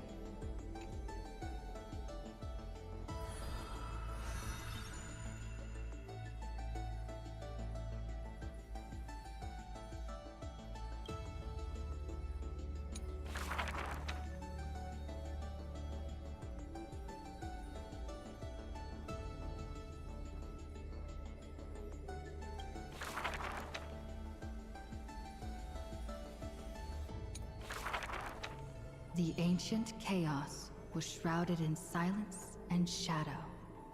The giant dragon's offspring was born from the earth.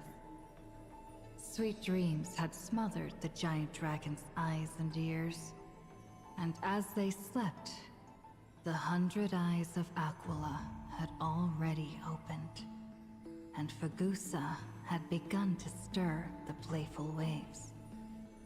Yet Giorios remained weighty and silent. Layer upon layer of peaks enveloped the dragon, cradling them in a bed more grand than any in existence. The giant dragons spent their childhood in darkness, until one day, they raised their head, and with a low, guttural voice, when they reached the surface, they summoned mist woven of the fire of the stars. As though seeing themselves clearly and in full through the eyes of a giant bird. The giant dragon walked the earth alone. The Titan knew they were lonely and terrified too, and so sculpted new beasts from flesh and bone. In that wild, barren world, the giant dragon led the beasts of the earth. Excessively long life gifted the giant dragon with eyes that could pierce the veil of years. They witnessed the separation of day, and even Kefali did not neglect to the ocean teased, saying, Even should the earth sink utterly, they would not rot. And thusly, that mesmerizing dream that occasioned the gods they were familiar with were in this dream. Just what manner of magnificence? The giant dragon dreamed also of their own path. That great breath from the heavens. Or perhaps from beyond even the heavens. They dreamed of silver shards amongst the stars. That great cerulean dragon approached Amphorius. The distant whispers roiling. They recognized the meaning in that low roar. Its name...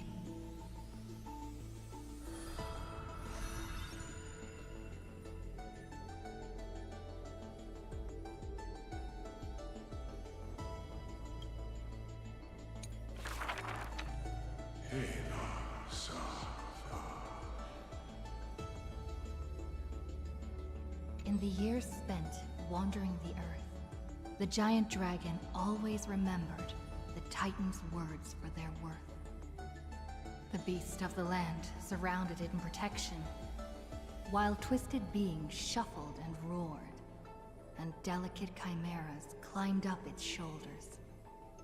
After the tiny humans came into being, they dashed alongside the giant dragon. Then, in the blink of an eye, disappeared across the land.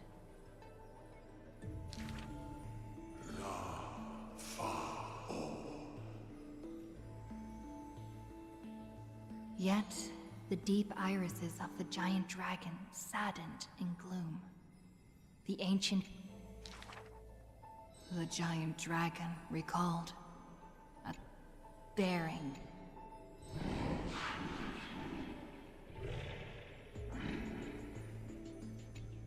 And now, the dragon silently turned and departed, leaving... Thousands of years later, the giant dragon realized those tiny creations of Kefali had rooted their civilization in time. Yet, the giant dragon simply walked in leisure, not harming a single building of any stature, nor paying heed to anyone. It quietly listened to the people's language, and its form dissolved in the flames of war. Many years later, Aquila closed their eyes. A sword master who broke the waves stopped its way, and a ruler, commander of the chessboard, looked up with inquiry. Are you the Dromus that has been attacking all states? The commander invited the giant dragon. The giant dragon nodded, but it did not look at the commander, and never mentioned where it came from. Its timeless sight had already seen past the Flame Chase's final plight. Georios shall be executed here! The Titan, in a painful daze, closed their eyes with a sigh.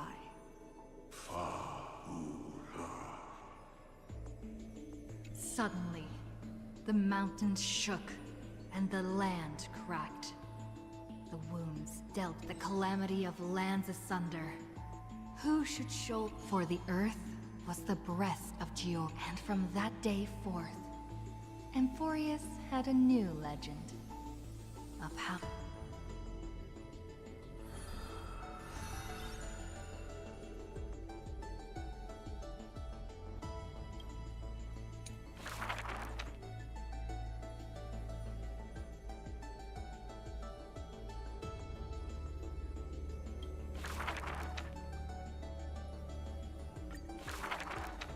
This is an age of ruin. The Chrysos War ignites once more, while Zagreus' taunts ripple through the city streets. This is also an age of splendor. 300 thieves spring forth from Dolos, each scheming to conceal the truth from prying eyes, robbing the rich to give succor to the poor. Every one of them deceives gods and men alike, righteous and valiant. The fling chase journey has been cut short midway. Yet the girl pounds her chest at the Gold Weaver, not afraid. The core flame of trickery is near. If now isn't the time to risk it all, then when? The prophecy reveals the Titan's trail. Golden threads bind the fleeing god of thieves.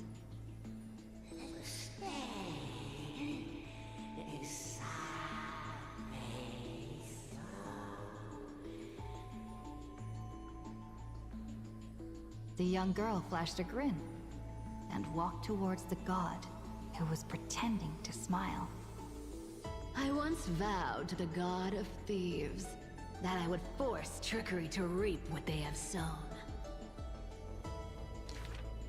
The Titan whispered from the vortex, the god of trickery's earnest plea.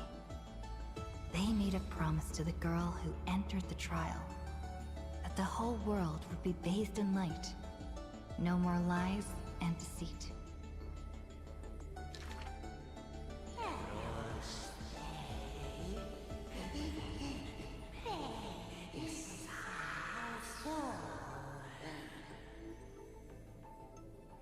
The young girl recalled the hearth fire of her childhood.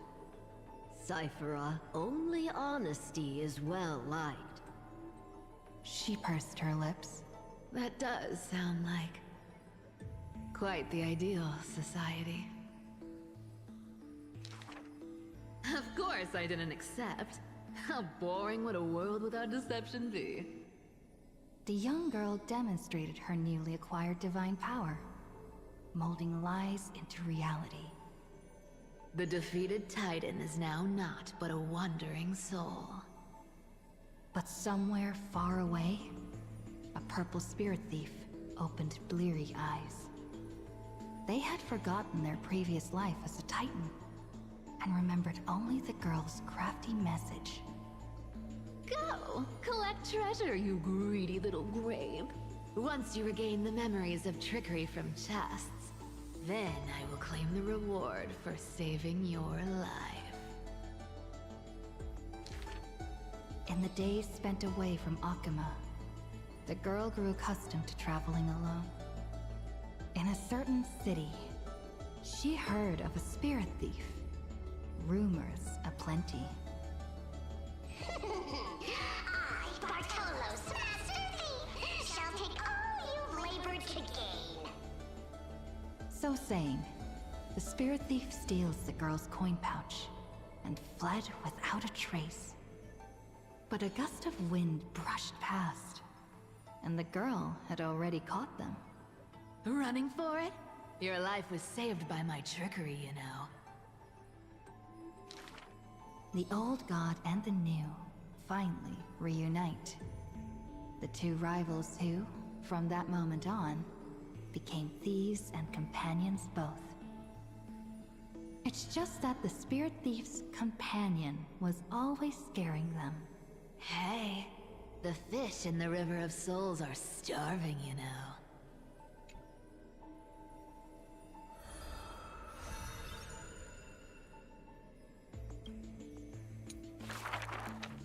A thief reveals a few lies. The first lie is called, "Fellow thieves, come on and deceive gods with me." The world has already forgotten that feast. Lies unnumbered that drowned the Day of Souls. Schemes uncounted, burning for a night of revelry. 300 thieves shackled in imprisonment, in exchange for a Titan's resigned confinement. To have managed to trick the Grand Master of all tricks. I can die happy now. This was Dolos's great achievement. The deception of the gods, where even Zagreus was fooled. The second lie is called, Why did she spare the Titan's life? The young girl, was it greed for the treasure they promised? Or had she vaguely perceived their lonely fate? It's because you're every bit as despicable as I am. It's such a relief not having to deal with the noble. The girl dismissed and made light of herself, only forgetting trickery was once a god that supported the world. The third lie is called... Oh, eternal day! Endlessly illuminate the holy city. At Dawncloud, the chaplain's secrets foretold the coming of that endless night. What if my lies are more... sophisticated? Can the dawn last forever? No end in sight? Bearing the fate of the Thief Star, the girl was long used to walking in shadow. But as she gazed towards the holy city's dawn, her duty became fixed in her heart, stalwart in might. The fourth lie is called... There's no reason! I just don't want to see you again! The girl tried to mask her nonchalance, but could never fool the Golden Thread's questions. But it is the false-hearted malice that most powerfully forces belief.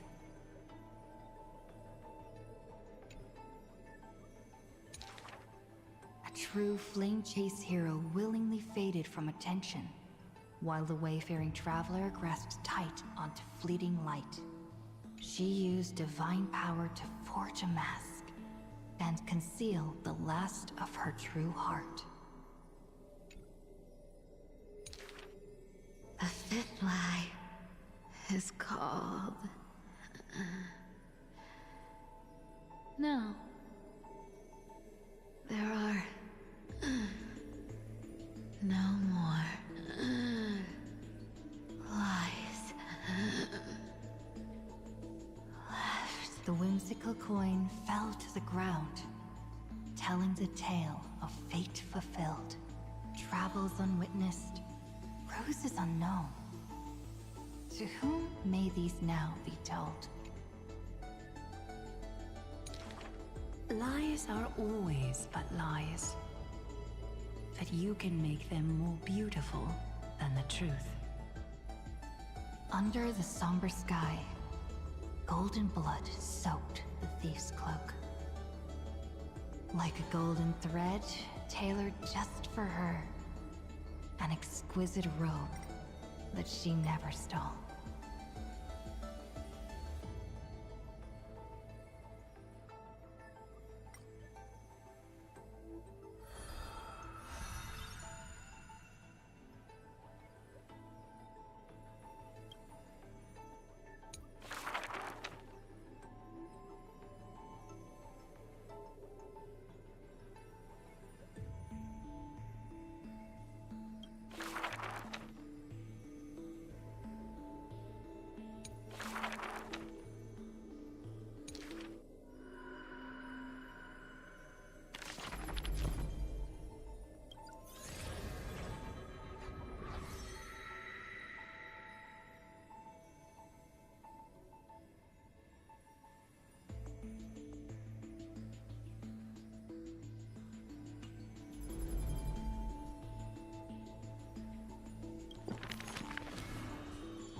This is a tale buried in history.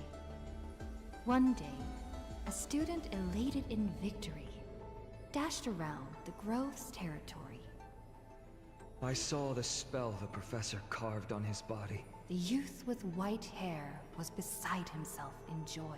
It must be a power most secret. A means for one man to stand against 1,000. That spell was rare indeed, for it was a secret way to overturn a cart of hay. The various minute tricks and parody. He studied them all, crafting schemes, oh so busy. For everyone knows, he wishes not to use the divine power that is his, refusing rightful custody. And in that unwitnessed moment of his death, final tragedy, he still held the hay cart spell steady, standing alone, facing the evil enemy. Now, that craft is regarded as a magnificent study, not because of what it was, but because of its purpose, known to everybody.